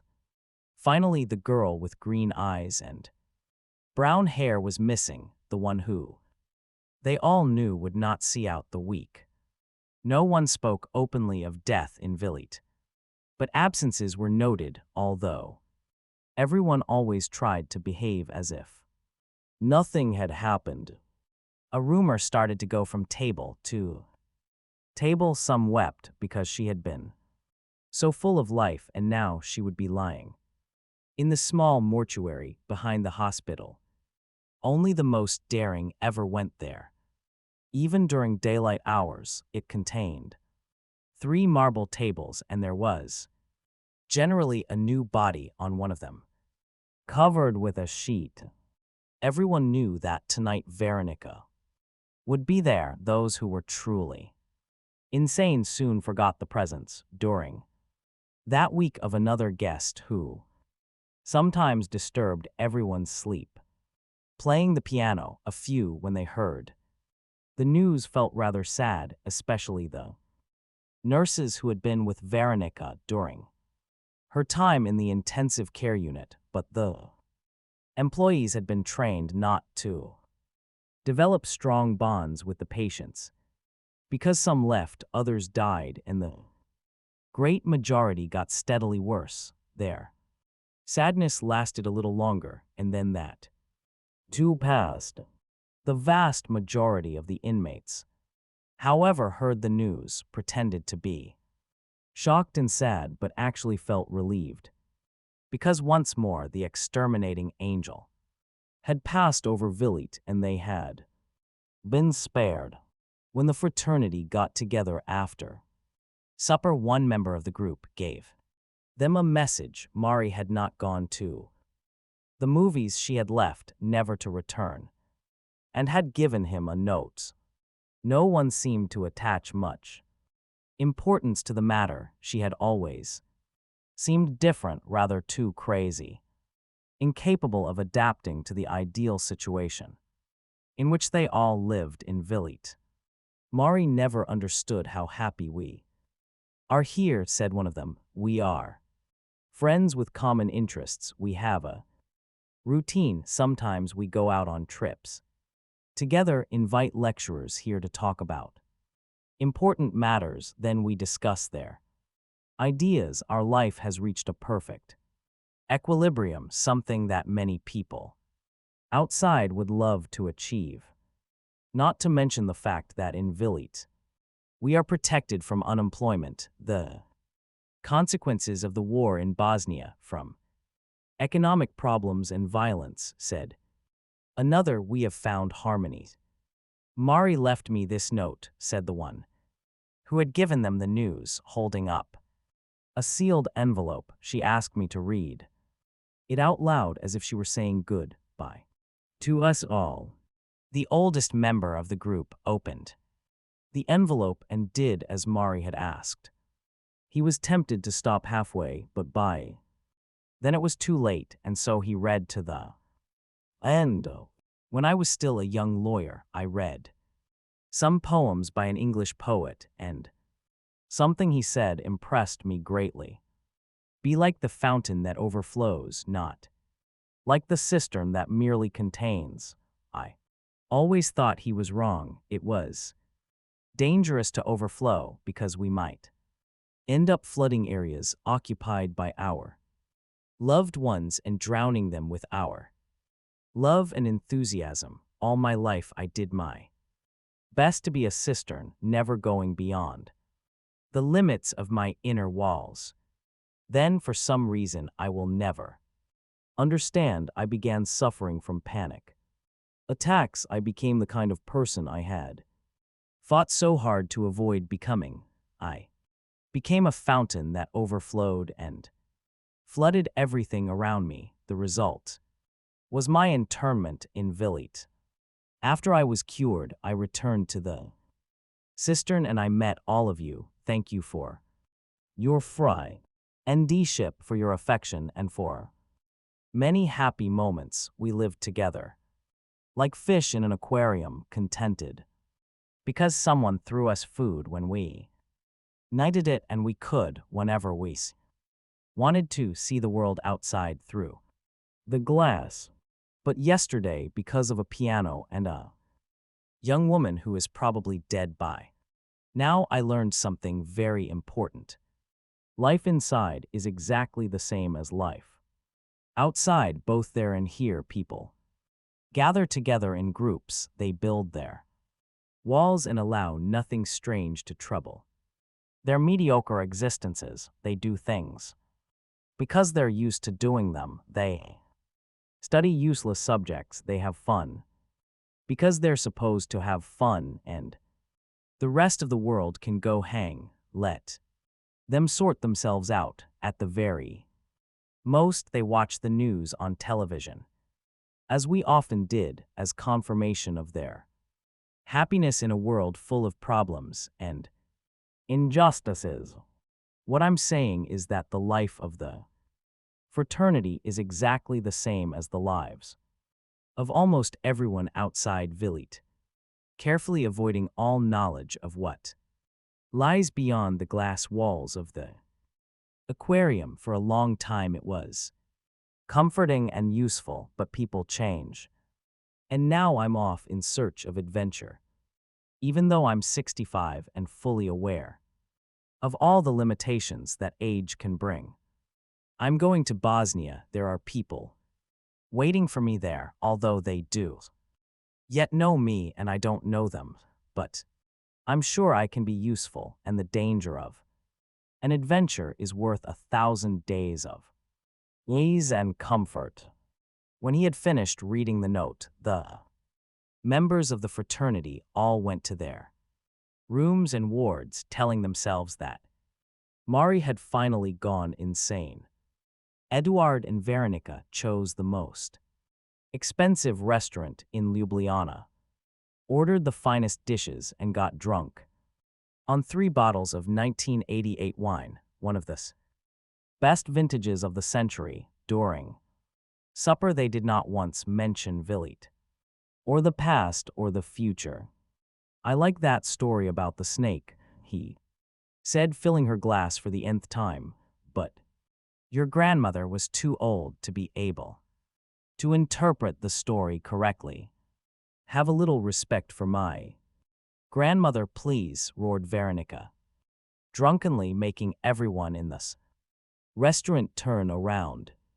A toast to this young woman's grandmother, said Eduard, jumping to his feet. A toast to the grandmother of this madwoman sitting here before me, who is doubtless some escapee from Vilit. People turned their attention back to their food, pretending that nothing was happening. A toast to my grandmother, insisted Veronica. The owner of the restaurant came to their table. Will you please behave? They became quiet for a few moments, but soon resumed their loud talking, their nonsensical remarks, and inappropriate behavior. The owner of the restaurant went back to their table, told them they didn't need to pay the bill, but they had to leave that instant.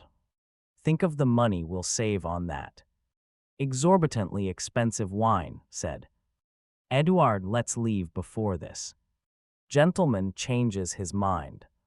But the man wasn't about to change his mind. He was already pulling at Veronica's chair, an apparently courteous gesture intended to get her out of the restaurant as quickly as possible.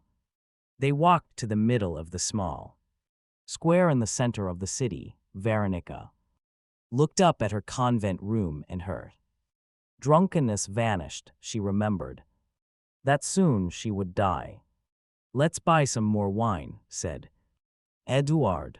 There was a bar nearby. Eduard bought 2 bottles and the two of them sat down and continued drinking. What's wrong with my grandmother's interpretation of the painting? Said Veronica. Edward was so drunk that he had to make an immense effort to remember what he had said in the restaurant, but he managed it. Your grandmother said that the woman was standing on the snake because love must master good and evil. It's a nice, romantic interpretation, but it's nothing to do with that. I've seen that image before. It's one of the visions of paradise I imagined painting. I used to wonder why they always depicted the Virgin like that. And why do they? Because the Virgin equals female energy and is the mistress of the snake, which signifies wisdom. If you look at the ring Dr. Igor wears, you'll see that it bears the physician's symbol, too. Serpents coiled around a stick. Love is above wisdom, just as the Virgin is above the snake. For her, everything is inspiration. She doesn't bother judging what is good and what evil. Do you know something else? Said Veronica. The Virgin never took any notice of what others might think of her. Imagine having to explain to everyone that business about the Holy Ghost. She didn't explain anything. She just said, that's what happened. And do you know what the others must have said? Of course, that she was insane. They both laughed. Veronica raised her glass. Congratulations, you should paint those visions of paradise rather than just talking about them. I'll begin with you, said Edward. Beside the SM all square there is a small hill. On top of the small hill there is a small castle. Veronica and Edward trudged up the steep path, cursing and laughing, slipping on the ice and complaining of exhaustion.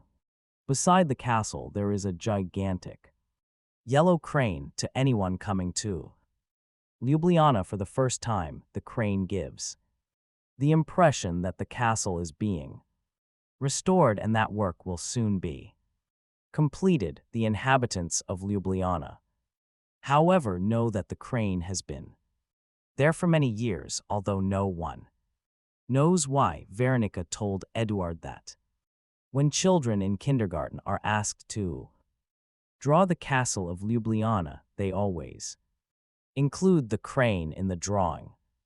Besides, the crane is much better preserved than the castle. Edward laughed. You should be dead by now, he said, still under the effects of alcohol, but with a flicker of fear in his voice. Your heart shouldn't have survived that climb. Veronica gave him a long, lingering gaze.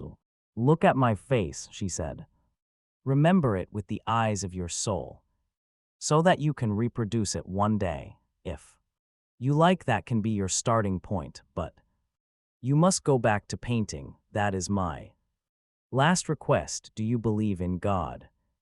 I do. Then you must swear by the God you believe in that you will paint me. I swear. And that after painting me, you will go on painting. I don't know if I can swear that. You can, and thank you for giving meaning to my life. I came into this world in order to go through attempted suicide, ruining my heart, meeting you, coming up to this castle, letting you engrave my face on your soul. That is the only reason I came into the world, to make you go back to the path you strayed from. Don't make me feel my life has been in vain. I don't know if it's too early or too late, but just as you did with me, I want to tell you that I love you. You don't have to believe it. Maybe it's just foolishness, a fantasy of mine. Veronica put her arms around him and asked the God she did not believe in to take her at that very moment. She closed her eyes and felt him doing the same, and a deep, dreamless sleep came upon her. Death was sweet. It smelled of wine, and it stroked her hair. Eduard felt someone prodding him in the shoulder when he opened his eyes. Day was breaking. You can go and shelter in the town hall if you like, said the policeman. You'll freeze if you stay here. In a second, Eduard remembered everything that had happened the previous night. There was a woman lying curled in his arms. She's dead. But the woman moved and opened her eyes. What's going on? Asked Veronica. Nothing, said Eduard, helping her to her feet, or rather a miracle happened. Another day of life. As soon as Dr. Igor went into his consulting room and turned on the light, for daylight still arrived late and winter was dragging on far too long. Nurse knocked at his door. Things have started early today, he said to himself. It was going to be a difficult day, because of the conversation he would have to have with Veronica. He had been building up to it all week and had hardly slept a wink the previous night. I've got some troubling news, said the nurse. 2 of the inmates have disappeared, the ambassador's son and the girl with the heart problem.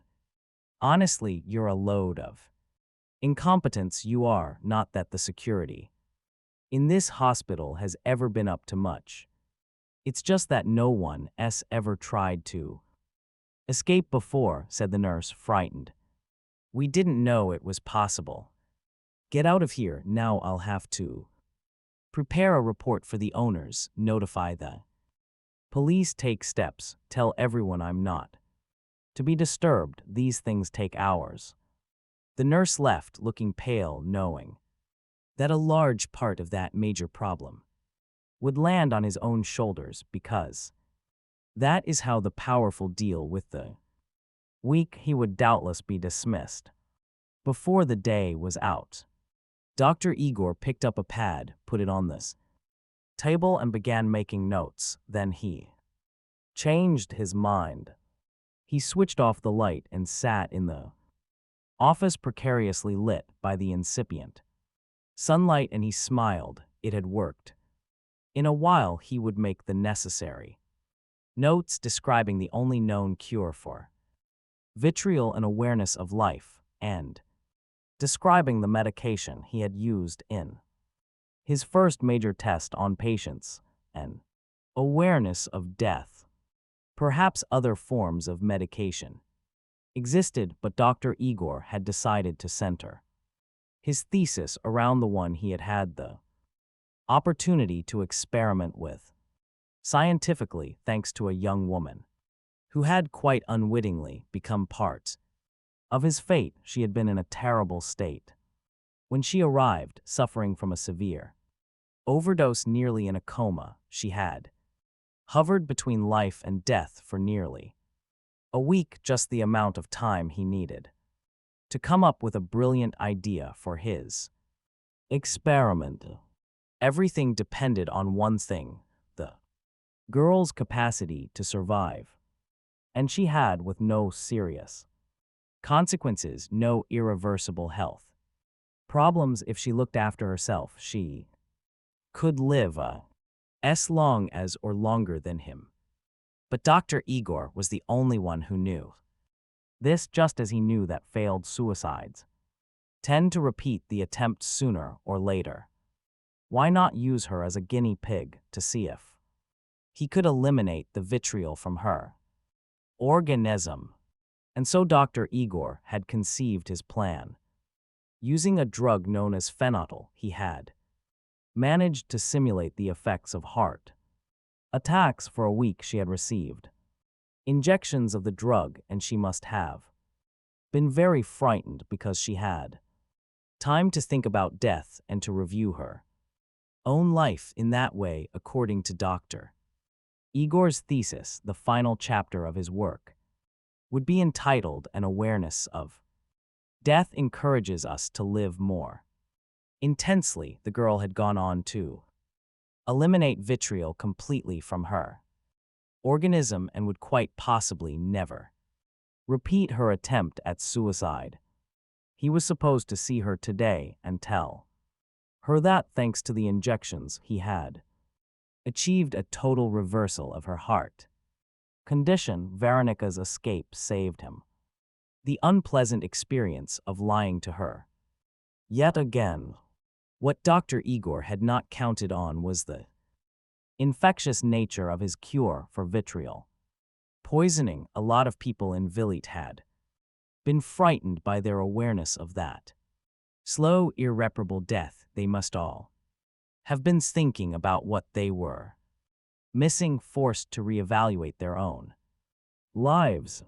Mari had come to him asking to be discharged. Other patients were asking for their cases to be reviewed. The position of the ambassador's son was more worrisome, though, because he had simply disappeared, probably helping Veronica to escape.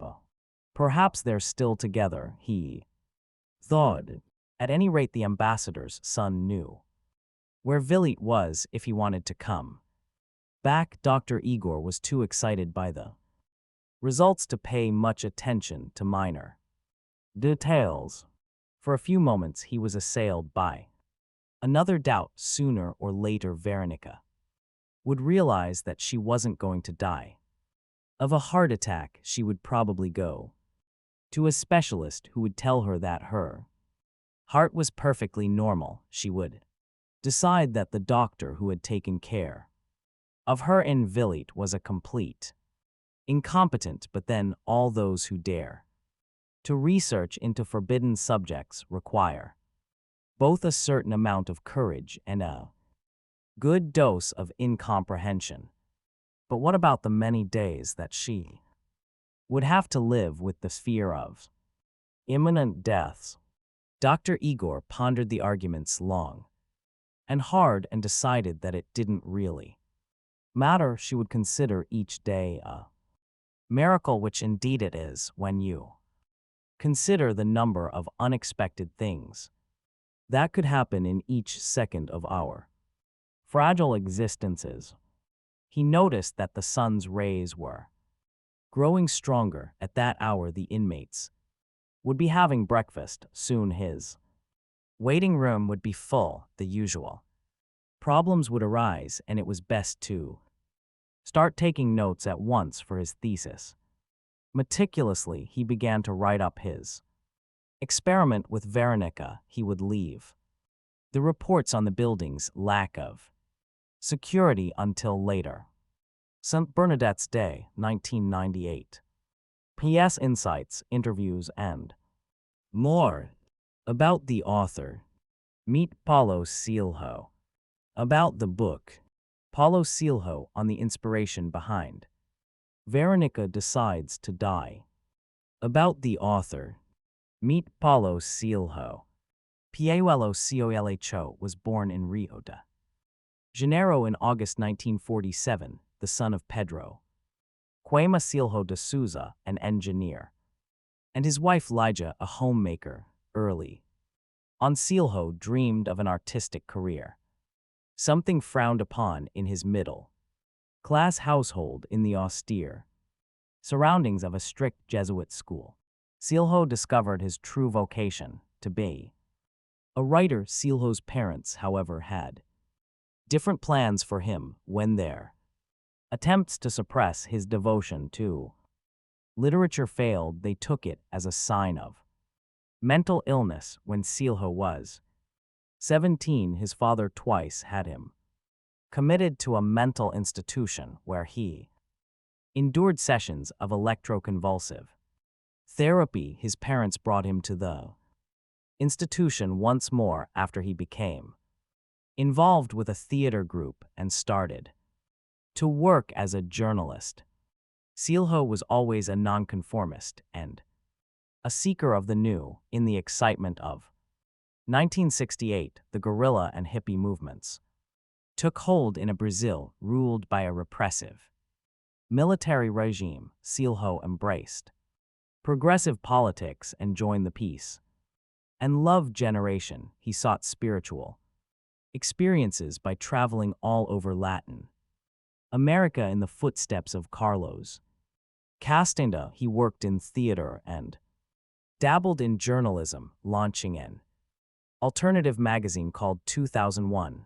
He began to collaborate as a lyricist with music producer Raul Seixas, transforming the Brazilian rock scene. In 1973, Silho and Seixas joined the Alternative Society, an organization that defended the individual's right to free expression, and began publishing a series of comic strips calling for more freedom. Members of the organization were detained and imprisoned. 2 days later, Silho was kidnapped and tortured by a paramilitary group.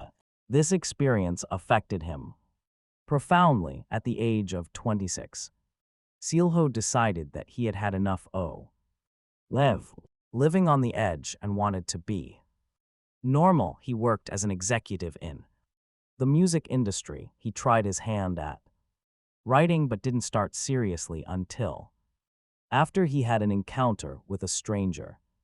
The man first came to him in a vision. 2 months later, Silho met him at a cafe in Amsterdam. The stranger suggested that Silho should return to Catholicism and study the benign side of magic. He also encouraged Silho to walk the road to Santiago, the medieval pilgrim's route. In 1987, a year after completing that pilgrimage, Silho wrote The Pilgrimage. The book describes his experiences and his discovery that the extraordinary occurs in the lives of ordinary people. A year later, Silho wrote a very different book, The Alchemist. The first edition sold only 900 copies, and the publishing house decided not to reprint it. Silho would not surrender his dream. He found another publishing house, a bigger one. He wrote Breda, a work still unpublished in English. The book received a lot of attention in the press, and both The Alchemist and The Pilgrimage appeared on bestseller lists. Paulo went on to write many other best-selling books, including The Valkyries by the River Pedra. I Sat Down and Wept. The Fifth Mountain, Warrior of the Light, Emmanuel, 11 Minutes, The Zahir and the Devil, and Miss Prem. Today, Paulo Silho's books appear at the top of bestseller lists worldwide. In 2002, the Jornal de Letras of Portugal, the foremost literary authority in the Portuguese language, bestowed upon The Alchemist the title of book with most copies sold in the history of the language. In 2003, Silho's novel 11 Minutes was the world's best-selling fiction title. USA Today Publishing Trends.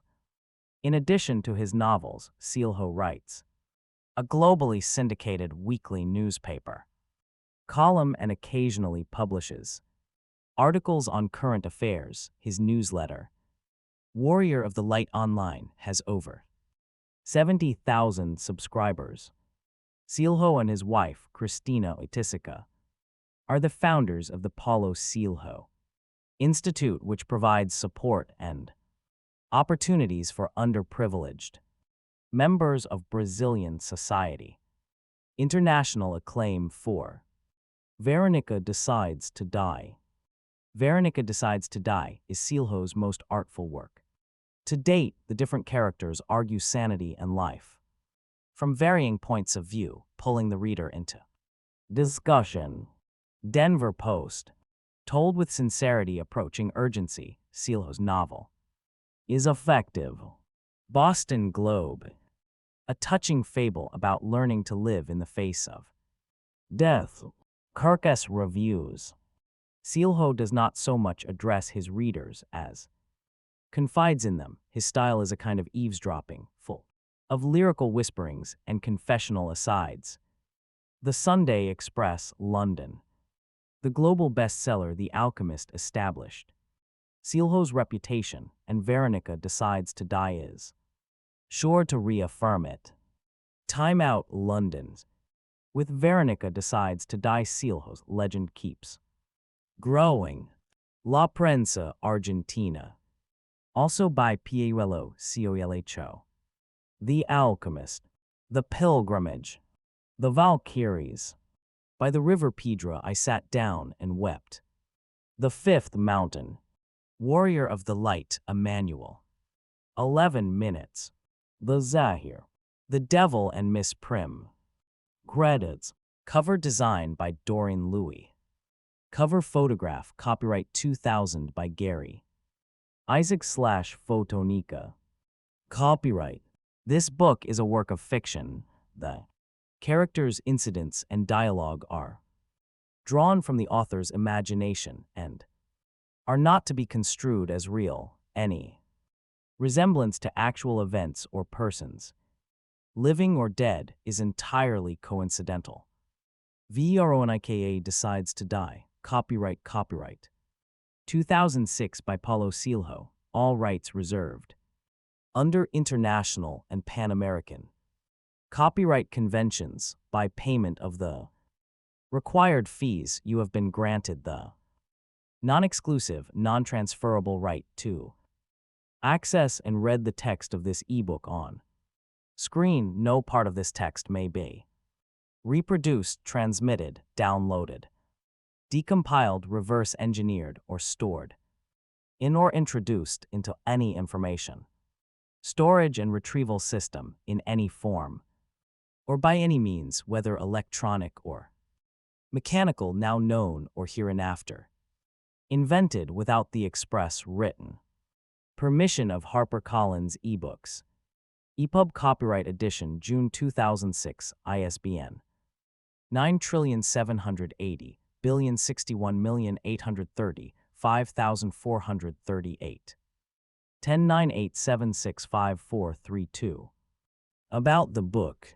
Paulo Coelho on the inspiration behind Veronica decides to die.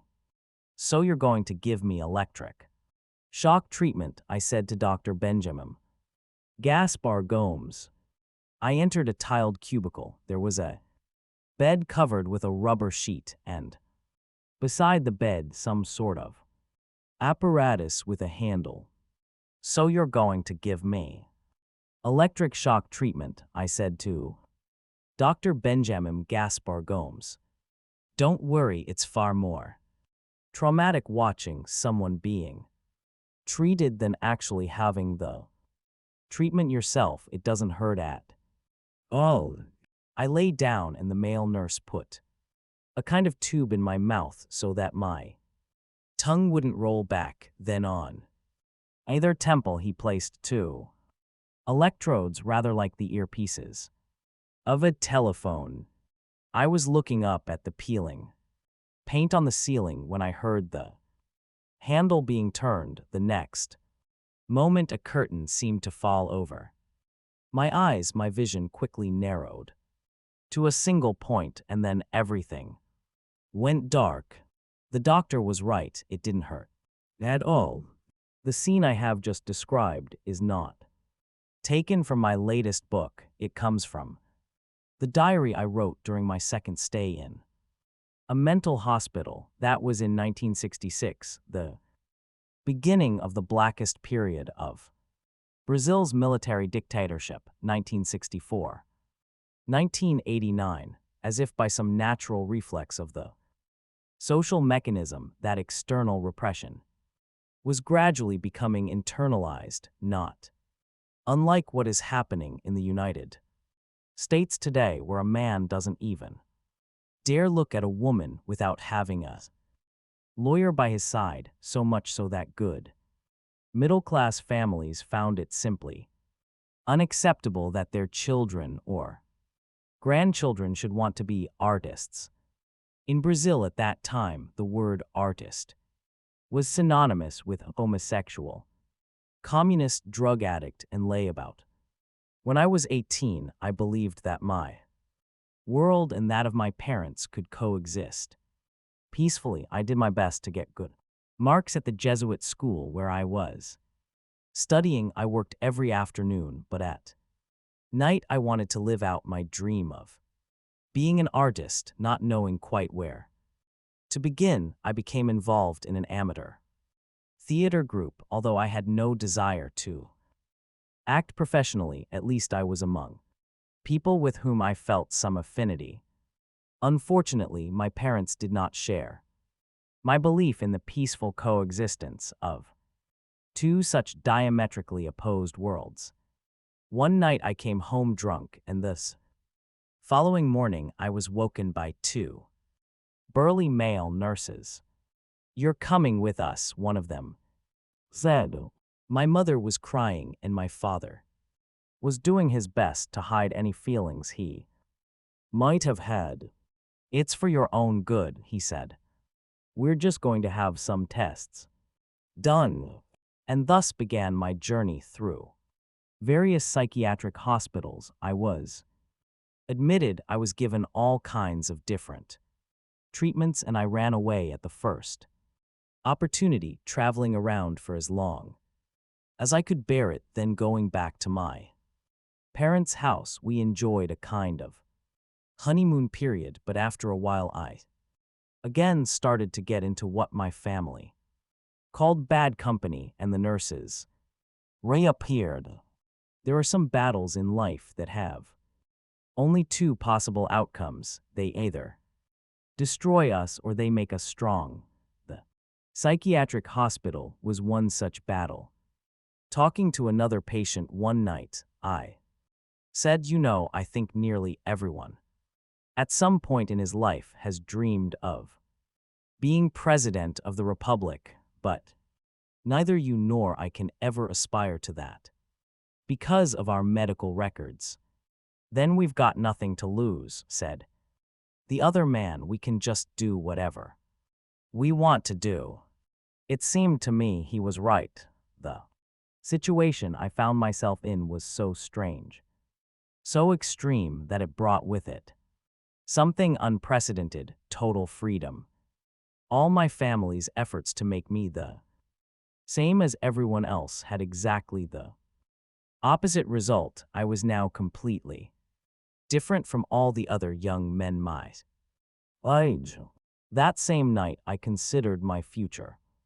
One option was to become a writer. The other, which seemed more viable, was to go properly mad. I would be supported by the state and would never have to work or take on any responsibility. I would, of course, have to spend a great deal of time in mental institutions, but I knew from my own experience that patients there do not behave like the mad people you see in Hollywood films. Apart from a few pathological cases of catatonia or schizophrenia, all the patients were perfectly capable of talking about life and had their own highly original ideas on the subject. Every now and then they would suffer panic attacks or bouts of depression or aggression, but these did not last.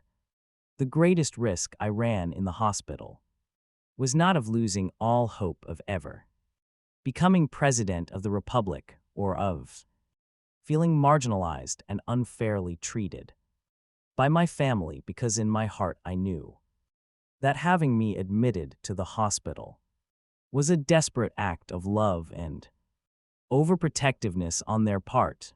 The greatest risk I ran was of coming to think of that situation as normal. When I came out of the hospital for the third time after the usual cycle of escaping from the hospital, traveling around, going back home, enjoying a honeymoon period with my family, getting into bad company, again being readmitted into the hospital, I was nearly 20 and had become accustomed to that rhythm of events. This time, however, something had changed. Although I again got into bad company, my parents were growing reluctant to have me readmitted to a mental hospital. Unbeknown to me, they were by then convinced that I was a hopeless case and preferred to keep me with them and support me for the rest of my life. My behavior went from bad to worse. I became more aggressive, but still there was no mention of the hospital. I experienced a period of great joy as I tried to exercise my so-called freedom in order to finally live the artist's life. I left the new job my parents had found for me, stopped studying, and dedicated myself exclusively to the theater and to frequenting bars favored by intellectuals. For one long year, I did exactly as I pleased, but then the theater group was broken up by the political police. The bars became infiltrated by spies. My stories were rejected by every publisher to which I sent them, and none of the girls I knew wanted to go out with me because I was a young man without a future, with no real career, and who had never even been to college. So one day I decided to trash my bedroom. It was a way of saying, without words, you see, I can't live in the real world. I can't get a job. I can't realize my dream. I think you're absolutely right. I am mad and I want to go back to the mental hospital. Fate can be so ironic. When I had finished wrecking my room, I was relieved to see that my parents were phoning the psychiatric hospital. However, the doctor who usually dealt with me was on vacation. The nurses arrived with a junior doctor in tow. He saw me sitting there, surrounded by torn-up books, broken records, and ripped curtains, and asked my family and the nurses to leave the room. What's going on? He asked. I didn't reply. A madman should always behave like someone not of this world. Stop playing around, he said. I've been reading your case history. You're not mad at all, and I won't admit you to the hospital. He left the room, wrote a prescription for some tranquilizers, and I found out later, told my parents, that I was suffering from admission syndrome. Normal people who at some point find themselves in an abnormal situation, such as depression, panic, etc., occasionally use illness as an alternative to life. That is, they choose to be ill because being normal is too much like hard work. My parents listened to his advice and never again had me admitted to a mental institution. From then on, I could no longer seek comfort in madness. I had to lick my wounds alone. I had to lose some battles and win others. I often had to abandon my impossible dream and work in offices instead, until one day I gave it all up for the nth time, and I went on a pilgrimage to Santiago de Compostela. There I realized that I could not keep refusing to face up to the fate of being an artist, which in my case meant being a writer. So at 38, I decided to write my first book and risk entering into a battle which I had always subconsciously feared, the battle for a dream. I found a publisher in that first book, The Pilgrimage, about my experience on the road to Santiago, led me to The Alchemist, which led me to other books, which led to translations, which led to lectures and conferences all over the world. Although I kept postponing my dream, I realized that I could do so no longer, and that the universe always favors those who fight for what they want. After an exhausting 1997 promotional tour across 3 continents, I began to notice a very odd phenomenon. What I wanted on that day when I trashed my bedroom seemed to be something a lot of other people wanted too. People preferred to live in a huge asylum religiously, following rules written by who knows who, rather than fighting for the right to be Different on a flight to Tokyo, I read the following in a newspaper. According to Statistics Canada, 40% of people between 15 and 33% of people between 35 and 54 and 20% of people between 55 and 64 have already had some kind of mental illness. It is thought that 1 in every 5 individuals suffers from some form of psychiatric disorder. I thought Canada has never had a military dictatorship, and it's considered to have the best quality of life in the world. Why then are there so many mad people there? Why aren't they in mental hospitals? That question led me to another. What exactly is madness? I found the answers to both those questions. First, people aren't placed in mental institutions if they continue to be socially productive. If you are capable of getting to work at 9:00 a.m. and staying until 5:00 p.m., then society does not consider you incapacitated. It does matter if you sit in a catatonic state in front of the television from 5:01 p.m. until 8:59 a.m. You may indulge in the most perverted sexual fantasies on the internet, stare at the wall blaming the world for everything and feeling generally put upon, feel afraid to go out into the street, be obsessed with cleanliness or a lack of cleanliness, or suffer from bouts of depression and compulsive crying. As long as you can turn up for work and do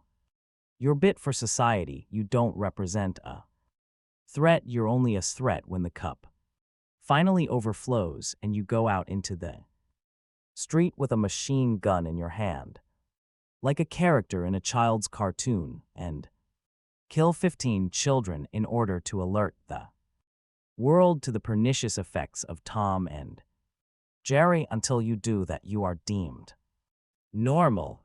And madness, madney, SS, is the inability to communicate between normality and madness, which are basically the same thing. There exists an intermediary stage. It is called being different, and people were becoming more and more afraid of being different. In Japan, after giving much thought to the statistical information I had just read, I decided to write a book based on my own experiences. I wrote Veronica Decides to Die in the third person and using my feminine ego, because I knew that the important subject to be addressed was not what I had personally experienced in mental institutions, but rather the risks we run by being different, and conversely, our horror of being the same.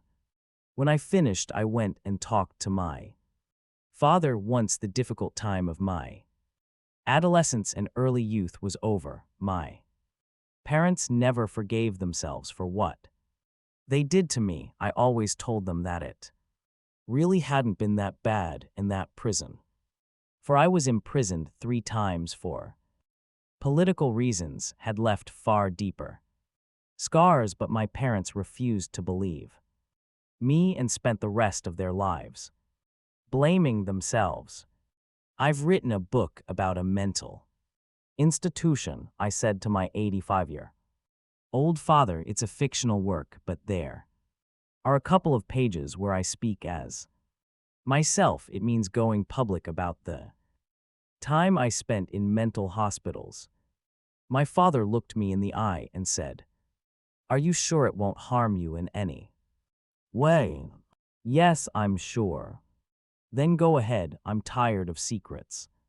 Veronica Decides to Die came out in Brazil in August 1998. By September, I had received more than 1,200 mails and letters relating similar experiences. In October, some of the themes touched on in the book, depression, panic attacks, suicide, were discussed in a seminar that had national Repercussions. On January 22, 1999, Senator Eduardo Suplicy read passages from my book aloud to other senators and managed to win approval for a law forbidding arbitrary admissions into mental institutions they had been trying to get through the Brazilian Congress for the last 10 years.